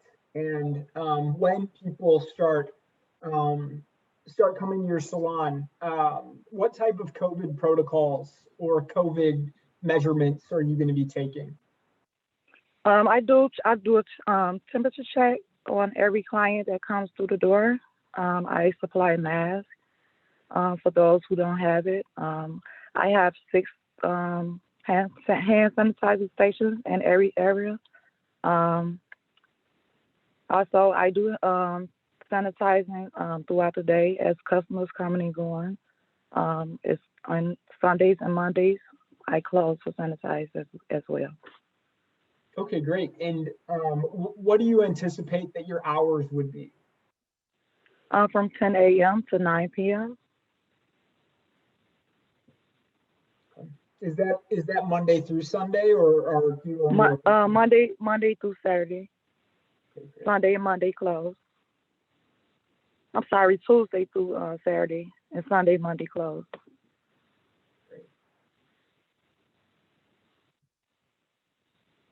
Okay, additional questions from the board?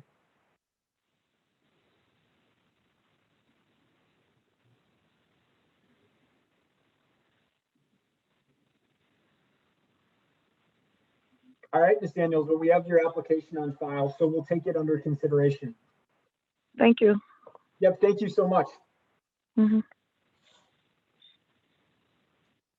All right, last case, everyone. Let's go to matter 45-21-S at 2042 West 95th Street. Paris Fitzpatrick is on. Hi, Ms. Fitzpatrick. 1 second, I'm going to read the department's recommendation. 1 minute.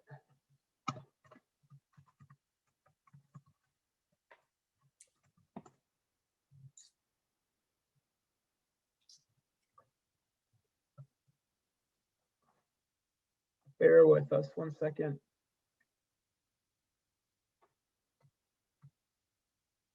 Okay, for 45-21-S, the Department of Planning and Development recommends approval of the beauty/nail salon. Okay, so Ms. Fitzpatrick, are you still there? Yes, I am. Great. Can you please state your name and address for the record? Paris Fitzpatrick, 9415 Southwestern Chicago, Illinois, 60643, Unit 109. And do you swear to affirm to tell the truth in today's proceedings? Yes. Okay, and I understand, I think you have someone here in support, Ashania Gray, and as well as we might have an objector here. I have in my files the name Aaron Ross, so I'm going to quick see if those individuals are on. And I also have my landlord, Stephanie Zulik, and my expert, Peter Polis. Okay, perfect. All right, then let me. And I am, this is Aaron Ross. I am here too. Okay, great, great. It sounds like we're here. So how this will go is I'm going to let Miss Fitzpatrick put on her case. The board will ask clarifying questions of her or Mr. Poulos or Ms. Zulik, and then we'll go to you, Ms. Ross, and you'll be able to give your objection and ask any questions that you want of the applicant. Then we'll go back to the applicant to close things out for any final questions. Okay. Okay. So with that, Ms. Fitzpatrick, you can go ahead and let us know what you're looking to do. Okay. Thank you, Commissioner, and everyone else that's sitting on the board of ZBA. My name is Paris Fitzpatrick. I am looking to open up spa services that currently offer facials and waxing, and I'm looking to add 1 nail tech to the business as well. I'm currently located already in the area, which is less than a mile away on 9415 Southwestern. I have been there for 3 years. I have established great clientele, very diverse. I actually grew up in the Beverly neighborhood, so I'm very familiar with the area. I'm currently in an office building, so I'm looking to actually just expand and be able to be public accessible. I currently have a letter of support of another residence of Beverly, as well as SCDC, who runs diversity within the community in support. Currently, before COVID even existed, we practiced COVID protocols due to hold my license. So everything is sanitized in between clients. I currently have one client, one employee, and I'm looking to hire one more plus one nail tech. Okay, great. All right, Ms. Fitzpatrick, let's get your expert, Mr. Poulos. He's already in and on our recognized and on the record. So I think we also have Ms. Zulik. So Ms. Zulik, if you're here, can you please state your name and address? Okay, there. Can you hear me? Yes, we can. Okay, hi everybody. My name is Stephanie Zulik.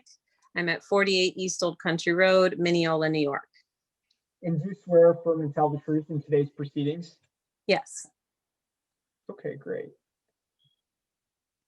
And will you remind everyone what your role with the applicant is? Yes, so I represent the landlord. I am the property manager and the leasing agent for this particular building. Okay, great. Do you want to say anything, or else we'll go to questions to Ms. Fitzpatrick? Yeah, I would like to say a few things. So the landlord, I'm speaking on behalf of 95th Street Commons, who owns the building. They purchased this building in 2017.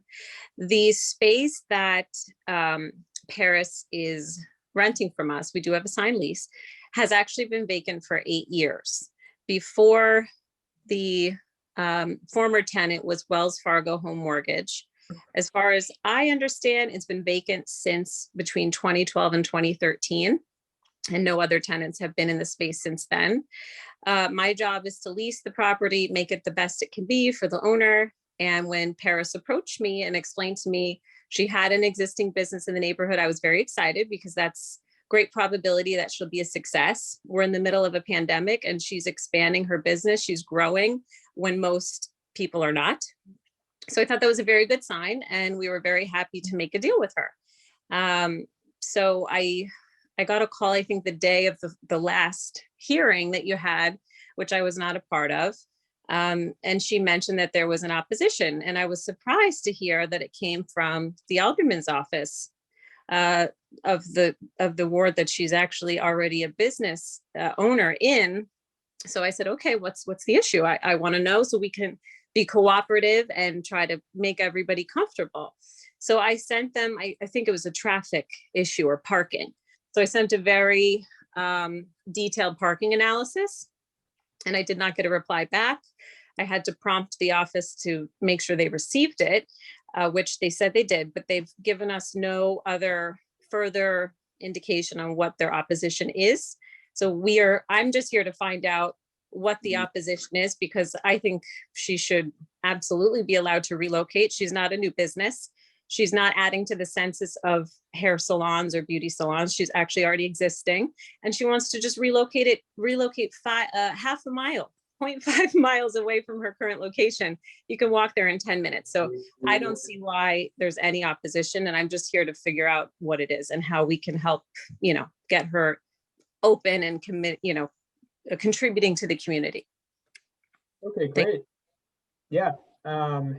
And Peter, if you're still on, I'm going to go ahead. So Still on. Yeah, so that the special use standards are on the record. If I run you really quick, just down the line, and you let us know basically what you've said in your report. No problem. So, Mr. Poulos, in your opinion, does this application comply with all applicable standards of the zoning ordinance? Yes, it does. Is it in the interest of the public convenience and will not have a significant adverse impact on the general welfare of the neighborhood or community? Yes, it is. do you believe that it's compatible with the character of the surrounding area in terms of site planning and building scale and project design? Yes, it's an existing building, so it would have no change to the exterior. Okay, great. In your opinion, is it compatible with the character of the surrounding area in terms of operating characteristics, such as hours of operation, outdoor lighting, noise, and traffic generation? Yes, it will. Okay, and is it also designed to promote pedestrian safety and comfort? Yes, as mentioned, there will be no alterations to the exterior, so it all remains the same. Okay, and yeah, because this is a pro se application, can you give us a bit of your take on the application and what your report produced? Yeah, sure. So just looking around in the area, there are a few beauty salons within 1,000 feet. I believe the report states 3 of them, 2 to the east, 1 to the west. However, the difference is that those 3 salons do not offer the nail service that the applicant is looking to get the special use. So the 3 salons within 1,000 feet they don't have the same services as the applicant would. So although that they are labeled as beauty salons and the special use, you have to come in for the special use within the 1,000 feet. The fact of the matter is they wouldn't be competing directly with the other beauty salons in the area. The closest nail salon that I found when I was there was about 1,800 feet away. But other than that, everything else remains the same for the building in terms of characteristics. Her hours of operation will be 10 to 7, I believe, 7 days a week. And then, so everything, the operations will be consistent with the area, which is a retail commercial area. And the building, it will just be the interior renovation. So nothing changes to the exterior for compatibility and character. Okay, great. And Ms. Fitzpatrick, can you give us a bit of a breakdown of how the distinction between hair and nails will go? Is it 50-50 of your business? Actually, I don't do, hair would not be a part of my business at all. It will be facials and full body waxing, Okay. as well as vagina cleaning. Okay. If that's appropriate. It's appropriate. Okay, great. Thank you. And a little bit more on, you said you're looking to have a few employees. Is that right? Yes, I'm looking to have another esthetician as well as the one nail tech I'm looking to have. Okay, and is everyone going to be up to date with their certifications that they need to have to do these procedures? Yes, everyone will, is required to have a license by the state of Illinois. I'm licensed in the state of Illinois in the state of Indiana, so I'm dual licensed. So everyone is required. There is a significant amount of hand sanitizers that will be placed throughout the property, as well as the way it is in my establishment now. We check temperatures. There's also a COVID screening that is done prior to their appointment. Everyone has to do the COVID screening. It is stamped to their account on file. Okay, great. Perfect. Then, if it sounds good to you, if we get your support on before we go to the objector, and then we'll circle back. Okay. Okay, so is Miss Shania Gray present? I am. Great. And Miss Gray, will you please state your name and address? Yes, my name is Shania Gray. My address is 9616 South Prospect Avenue, Chicago, Illinois, 60643. Thank you. And do you swear or affirm to tell the truth in today's proceedings? I do. All right. So you're here in support. Yes, I'm here in support. I will go ahead and read what I have written. So Mr. Chairman and other board members, my name is Shania Gray. I'm here this afternoon, really, to testify on behalf of Paris Fitzpatrick and Be Beautiful Bar. Mr. Chairman, I am not only a member of the Beverly community, but I am also on the board of the Southwest Diversity Chicago Collaborative, which seeks to advocate for racial equity and justice in and around the 19th ward. Beyond that, I am a founder and admin of Moms of Beverly Facebook group, a group of over 5,000 women in and around the Beverly neighborhood and the surrounding areas, who's also in the midst of planning a Juneteenth Black business event to support all of the Black businesses in the ward. So I'm in the midst of doing that. And so today I'm here to represent all of these groups. Currently, I have the support of dozens of community members, including some living as close as 750 feet to Ms. Fitzpatrick's location, who are in favor of having this beauty bar in the community. We are in full support of Ms. Fitzpatrick in her endeavor to expand her business. The spa services that she offers, such as facials and waxing, is often in high demand in my Moms of Beverly group. Nevertheless, I know of only a handful of places within the 19th Ward's boundaries, most several streets away, that are recommended for these services when asked. Beyond that, there are individuals always asking for Black-owned businesses to support, such as Paris's. Otherwise, folks will leave Chicago boundaries to venture to neighboring Evergreen Park or Oak Lawn because of the lack of options in our community for such services. Mr. Chairman, with these facts in mind, I can therefore say without a doubt that there is and continues to be a demand for Ms. Fitzpatrick's business in the Beverly and surrounding communities. Mr. Chairman, the Diversity Collaborative exists because we continue to encounter dozens of stories that point to this overarching pattern of inequity and disenfranchisement for 1/3 or more of the Black residents of the 19th Ward, especially by the Alderman's office. This disenfranchisement, must be noted, does not exclude Black-owned businesses. To just contextualize a little bit what we see happening and why we see such an opposition happening. In reality, in the midst of a COVID-19 pandemic, where it's known that small businesses are struggling, it bewilders me that there would be any opposition to a small Black female-owned business who wants to expand because parking is an alleged problem. This afternoon, this morning actually, as I was watching Good Morning America, I saw two little Black girls and their mom being interviewed about a business they had started together. I saw the look in those little girls' eyes because they were so proud of what they were doing. Mr. Chairman, we are told that starting and owning a successful business is what the American dream is about. Why, therefore, are we trying to stop Paris's American dream? To me, Paris is an inspiration to so many people, but especially to little Black and brown children out there. And therefore, she should not only be allowed to support her business, but we should all be in support of her to ensure she is successful as she possibly can. Thank you, Mr. Chairman.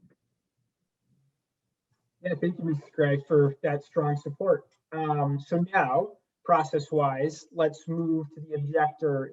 She is still here because I noticed a drop off on the list. So Aaron Ross, are you present?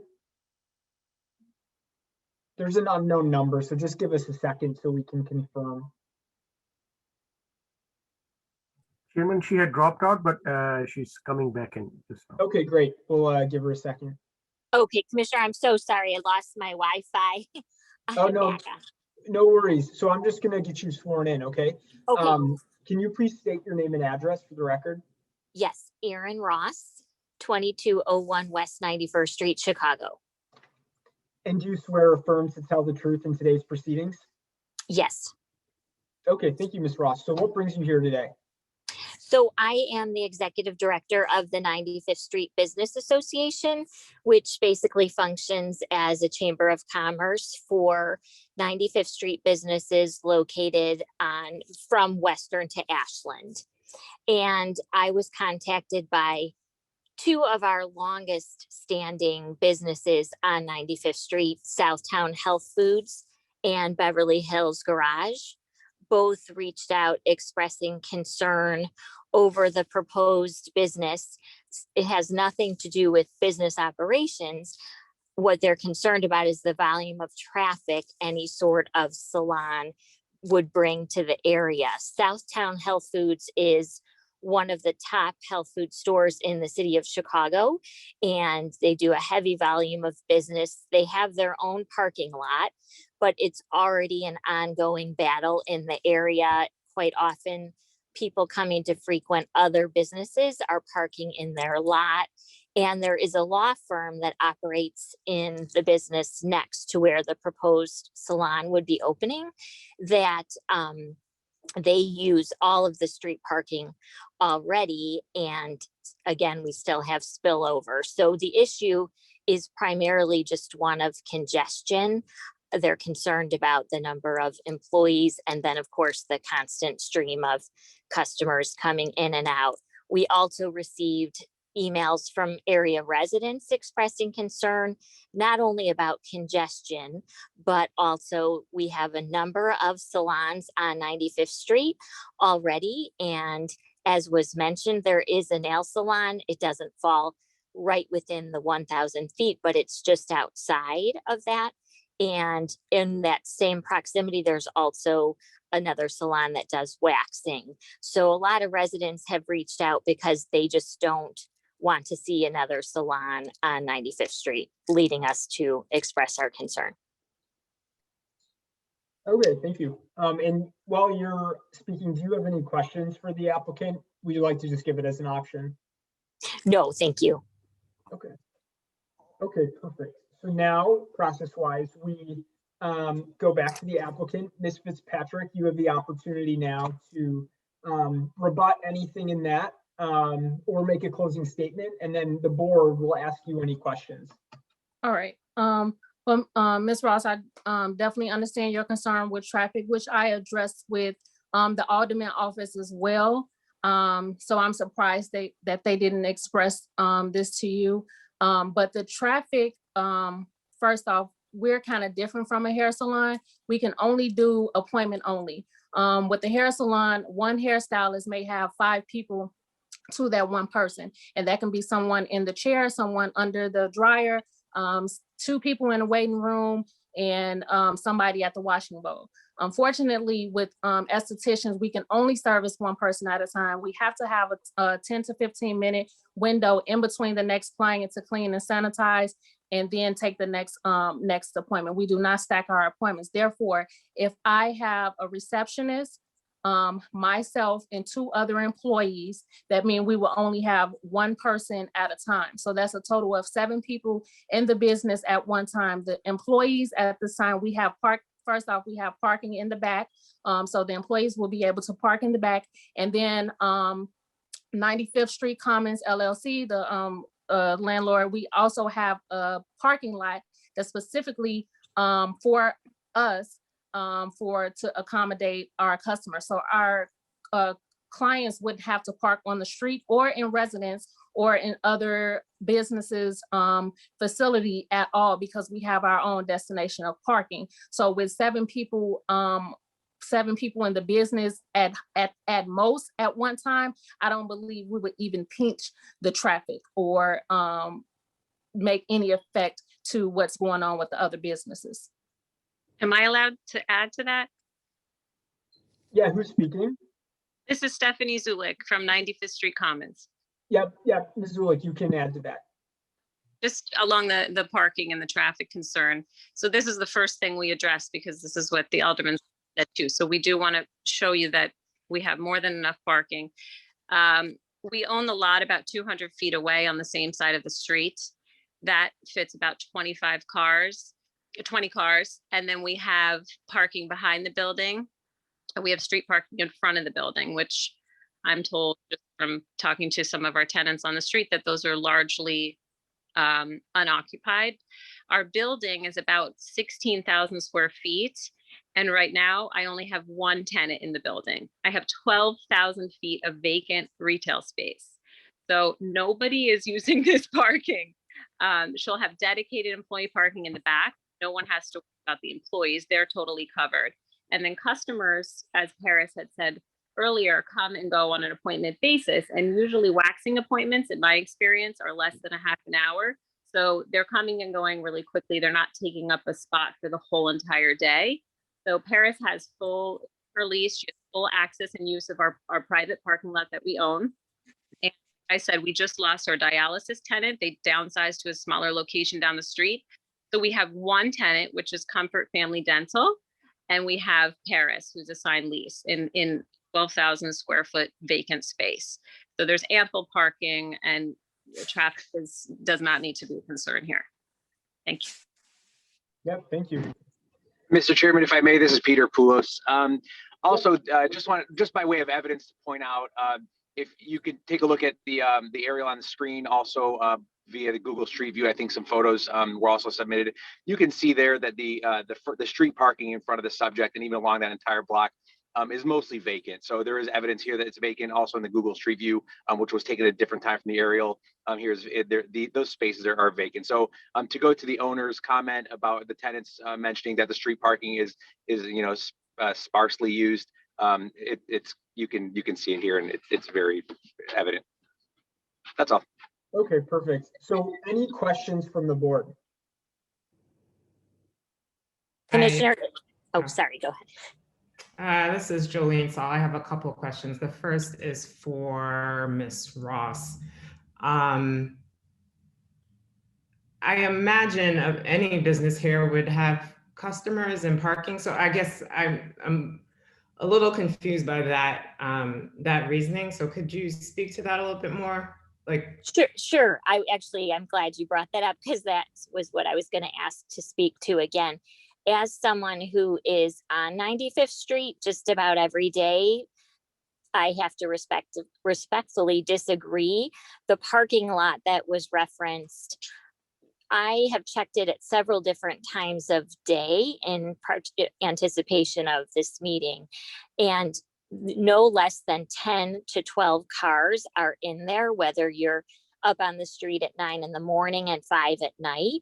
So it makes me very concerned about, referencing those spots as being available, because they really are already heavily used. And the same issue goes to the street parking. When you are coming down 95th Street, that whole parcel, quite often the street parking is already occupied. And again, it's a matter of concentration, because the businesses that happen to be right in that particular section of 95th Street are heavy volume businesses. So we already have a real congestion issue.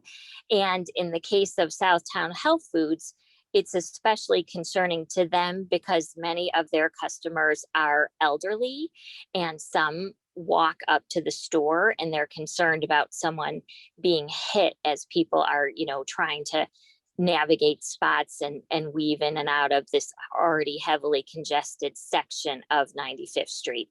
So that's really our concern, is that Sorry, finish. Go ahead. Oh, sure, go ahead. No, you're fine, go ahead. Yeah, my question's a little different. And I'm gonna have a question for the landlord representative in a minute, but it sounds like the space has been vacant for a while. I would think that a business association would not want that. And so if it's not this business, I would hope that eventually there would be some business in there, and I would think that there would be some parking needs for whatever business is in that space. So that's why I'm confused by the argument. Is it that you would prefer that space to stay vacant? No, certainly we don't ever want to have a vacant spot on our street, but our issue is on 95th Street, we already have so many salons, and as a salon takes off and eventually starts to increase their business, it's very typical to add additional employees. And so you already have very limited parking, and the parking spots available in the back will be occupied by employees. So then once you increase your number of employees and add additional clients, you're just continuing to build on the congestion. And we've seen that with other salons on 95th Street. So that is what is really causing concern, especially on the part of our residents. Our commercial district, where it's located on 95th Street, is an integral part of the neighborhood. So our residents take a very vested interest in businesses that are considering coming in, and they just don't feel that another salon is the best business to go into that particular vacancy. And I want to hop in. I just want to note that by zoning district, there's no parking required for this business. So I just want to note, I actually think an argument could be made that it's a benefit that there's employee parking. Yeah, and let me just remind everyone, we are a zoning board. We're not here to take in too many salons, not enough salons. This is all about zoning. So we're talking, does this fit the zoning? Does this fit the character of the neighborhood? So I just want to remind everyone that we're just here to talk about, does this fit into the character of the neighborhood? Yep, that's why I'm asking about parking and not the use. Yeah. But thanks for that reminder. Yeah, right. I have then, I'm sorry, I don't remember her name, but for the landlord representative. I think you said that this space has been vacant for 8 years, is that correct? Yes, so as far as I'm aware, the space has been vacant for 8 years. When we bought the building, when 95th Street Commons bought the building in March of 2017, it was vacant. I don't have the exact date of when the tenant vacated, but according to some brokerage agreements that we have in the old file from when we purchased, it was between 2012 and 2013. So it's been vacant for a very long time. And has there been previous interest in the space, or? I started working on the property last year. So I'm fairly new to it. It was right when COVID was coming on board. So interest has been very slim. And the other uses we have gotten are similar to Paris's use. We did have a hair salon rather that wanted a new hair salon, not an existing business, just relocating. It was a new hair salon. And I don't believe she pursued the process for the special that she needed. We do get a lot of inquiries for personal services, daily needs, and event spaces. That's primarily the interest we're getting. We are very much wanting to lease space. We've leased about 5 stores since December on 95th Street. We're very proud of that. We're very excited to have those new businesses. And we just hope that Paris is going to be one of them. Great, thank you. Any additional questions from the board? Okay, sounds like none. Ms. Fitzpatrick, thank you so much for all the time that you've put into this, and we'll take this under consideration. Thank you. Thank Thank you. you. Good evening, everyone. Have a great weekend, everybody. Thank you. Thank you. Okay, I move that we convene in the closed session pursuant to section 2C4 of the Open Meetings Act for the purpose of considering the evidence and testimony presented in open session. For those viewing by live stream, we will return from our closed session and the live stream will continue at that point. Commissioner Toya seconds. Commissioner Saul? Yes. Commissioner Sanchez? Yes. Commissioner Esposito? Yes. Commissioner Toya? Yes. We are closed for testimony. Thanks, everyone.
Okay, I move that we return to open session. Commissioner Toya seconds, Commissioner Saul, Yes.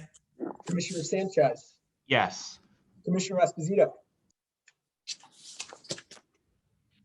Oh, Zurich, you're on mute. Commissioner Esposito. Yes. Okay, great. Commissioner Toya. Yes. We are back in open session. I am a yes. We will now vote. Note that any motion to approve a special use will be tied to the recommendations of the department in any additional conditions read by me. Let's get started. I move to approve application for calendar number 8-20-S. Commissioner Toya second, Commissioner Saul, Yes. Commissioner Sanchez, Yes. Commissioner Esposito, Yes. Commissioner Toya. Yes. I vote yes, the matter is approved. I move to approve application for calendar number 92-21-Z. Commissioner Toya seconds, Commissioner Saul, Yes. Commissioner Sanchez, Yes. Commissioner Esposito, Yes. Commissioner Toya. Yes. I vote yes, the matter is approved. I move to approve application for calendar number 93-21-Z. Commissioner Toya seconds, Commissioner Saul, Yes. Commissioner Sanchez, Yes. Commissioner Esposito, Yes. Commissioner Toya. Yes. I vote yes, the matter is approved. I move to approve application for calendar number 94-21-S. Commissioner Toya seconds, Commissioner Saul, Yes. Commissioner Sanchez, Yes. Commissioner Esposito, Yes. Commissioner Toya. Yes. I vote yes, the matter is approved. I move to approve applications for calendar numbers 95-21-Z and 96-21-Z. Commissioner Toya seconds, Commissioner Saul, Yes. Commissioner Sanchez, Yes. Commissioner Esposito, Yes. Commissioner Toya. Yes. I vote yes, the matters are approved. I move to approve applications for calendar numbers 97-21-Z and 49-21-S. Commissioner Toya seconds, Commissioner Saul, Yes. Commissioner Sanchez, Yes. Commissioner Esposito, Yes. Commissioner Toya. Yes. I vote yes, the matters are approved. I move to approve applications for calendar numbers 98-21-Z and 99-21-Z. Commissioner Toya seconds, Commissioner Saul, Yes. Commissioner Sanchez, Yes. Commissioner Esposito, Yes. Commissioner Toya. Yes. I vote yes, the matters are approved. I move to approve applications for calendar numbers 100-21-S and 101-21-Z. Commissioner Toya seconds, Commissioner Saul, Yes. Commissioner Sanchez, Yes. Commissioner Esposito, Yes. Commissioner Toya. Yes. I vote yes, the matters are approved. I move to approve applications for calendar numbers 102-21-Z and 103-21-Z. Commissioner Toya seconds, Commissioner Saul, Yes. Commissioner Sanchez, Yes. Commissioner Esposito, Yes. Commissioner Toya. Yes. I vote yes, the matters are approved. I move to approve applications for calendar numbers 104-21-Z and 105-21-Z. Commissioner Toya seconds, Commissioner Saul, Yeah. Commissioner Sanchez, Yes. Commissioner Esposito, Yes. Commissioner Toya. Yes. I vote yes, the matters are approved. I move to approve application for calendar number 106-21-Z. Commissioner Toya seconds, Commissioner Saul, No. Commissioner Sanchez, No. Commissioner Esposito, No. Commissioner Toya. No. I vote yes, but the application for calendar number 106-21-Z is denied. I move to approve application for calendar number 111-21-Z. Commissioner Toya seconds, Commissioner Saul, Yes. Commissioner Sanchez, Yes. Commissioner Esposito, Yes. Commissioner Toya. Yes. I vote yes, the matter is approved. I move to approve application for calendar number 112-21-Z. Commissioner Toya seconds, Commissioner Saul, Yes. Commissioner Sanchez, Yes. Commissioner Esposito, Yes. Commissioner Toya. Yes. I vote yes, the matter is approved. I move to approve application for calendar number 113-21-S. Commissioner Toya seconds, Commissioner Saul, Yes. Commissioner Sanchez, Yes. Commissioner Esposito, Yes. Commissioner Toya. Yes. I vote yes, the matter is approved. I move to approve application for calendar number 115-21-C. Commissioner Toya seconds, Commissioner Saul, No. Commissioner Sanchez, Yes. Commissioner Esposito, No. Commissioner Toya. No. I vote no. The application for calendar number 115-21-Z is denied. I move to approve application for calendar number 116-21-S. Commissioner Toya seconds, Commissioner Saul, Yes. Commissioner Sanchez, Yes. Commissioner Esposito, Yes. Commissioner Toya.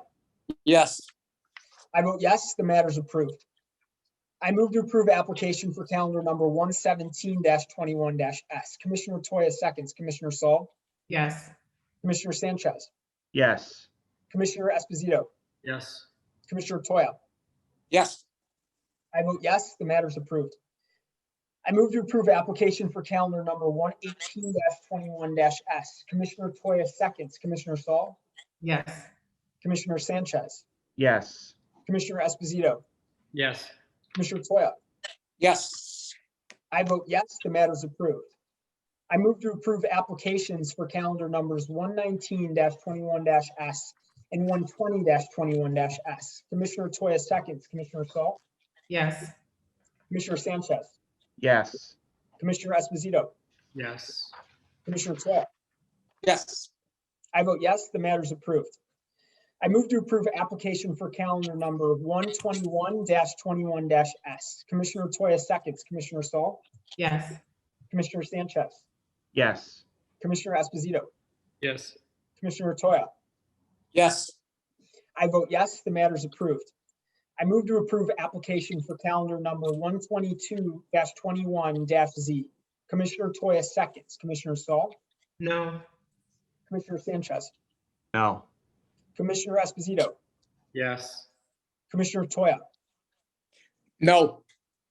I vote no. The application for calendar number 122-21-Z is denied. I move to approve application for calendar number 123-21-S. Commissioner Toya seconds, Commissioner Saul, Yes. Commissioner Sanchez, Yes. Commissioner Esposito, Yes. Commissioner Toya. Yes. I vote yes, the matter is approved. I move to approve applications for calendar numbers 124-21-S and 125-21-S. Commissioner Toya seconds, Commissioner Saul, Yes. Commissioner Sanchez, Yes. Commissioner Esposito, Yes. Commissioner Toya. Yes. I vote yes, the matter is approved. I move to approve application for calendar number 126-21-S. Commissioner Toya seconds, Commissioner Saul, Yes. Commissioner Sanchez, Yes. Commissioner Esposito, Yes. Commissioner Toya. Yes. I vote yes, the matter is approved. I move to approve application for calendar number 128-21-S. Commissioner Toya seconds, Commissioner Saul, Yes. Commissioner Sanchez, Yes. Commissioner Esposito, Yes. Commissioner Toya. Yes. I vote yes, the matter is approved. I move to approve application for calendar number 12-21-S. Commissioner Toya seconds, Commissioner Saul, Yes. Commissioner Sanchez, Yes. Commissioner Esposito, Yes. Commissioner Toya. Yes. I vote yes, the matter is approved. I move to approve application for calendar number 43-21-S. Commissioner Toya seconds, Commissioner Saul, Yes. Commissioner Sanchez, Yes. Commissioner Esposito, Yes. Commissioner Toya. Yes. I vote yes, the matter is approved. I move to approve application for calendar number 45-21-S. Commissioner Toya seconds, Commissioner Saul, Yes. Commissioner Sanchez, Yes. Commissioner Esposito, Yes. Commissioner Toya. Yes, plus. Yes. I vote yes, the matter is approved. I move to approve the written resolution containing findings of fact consistent with the votes of the board for calendar numbers 25-21-Z, 34-21-Z, 35-21-Z, 36-21-Z, 40-21-S, and 41-21-S. Commissioner Toya seconds, Commissioner Saul, Yes. Commissioner Sanchez, Yes. Commissioner Esposito, Yes. Commissioner Toya. Yes. I vote yes, they are approved. I move to approve, I move to approve the written resolutions containing findings of fact consistent with the votes of the board for the board's February 19th, 2021 regular meeting, with the exception of board calendar numbers 57-21-Z, 58-21-Z, 59-21-Z, 61-21-S, 87-21-S, 89-21-Z, 90-21-Z, and 91-21-Z. Commissioner Toya seconds, Commissioner Saul, Yes. Commissioner Sanchez, Yes. Commissioner Esposito, Yes. Commissioner Toya. Yes. I vote yes, they are approved. I move that we adjourn this March meeting of the Zoning Board of Appeals. Commissioner Toya seconds, Commissioner Saul, Yes. Commissioner Sanchez, Yes. Commissioner Esposito, Yes. Commissioner Toya. Yes. I vote yes, we are adjourned. Thank you so much, everyone, as always, for your time, and stay healthy. Back at you. Bye, everyone. Bye. See ya.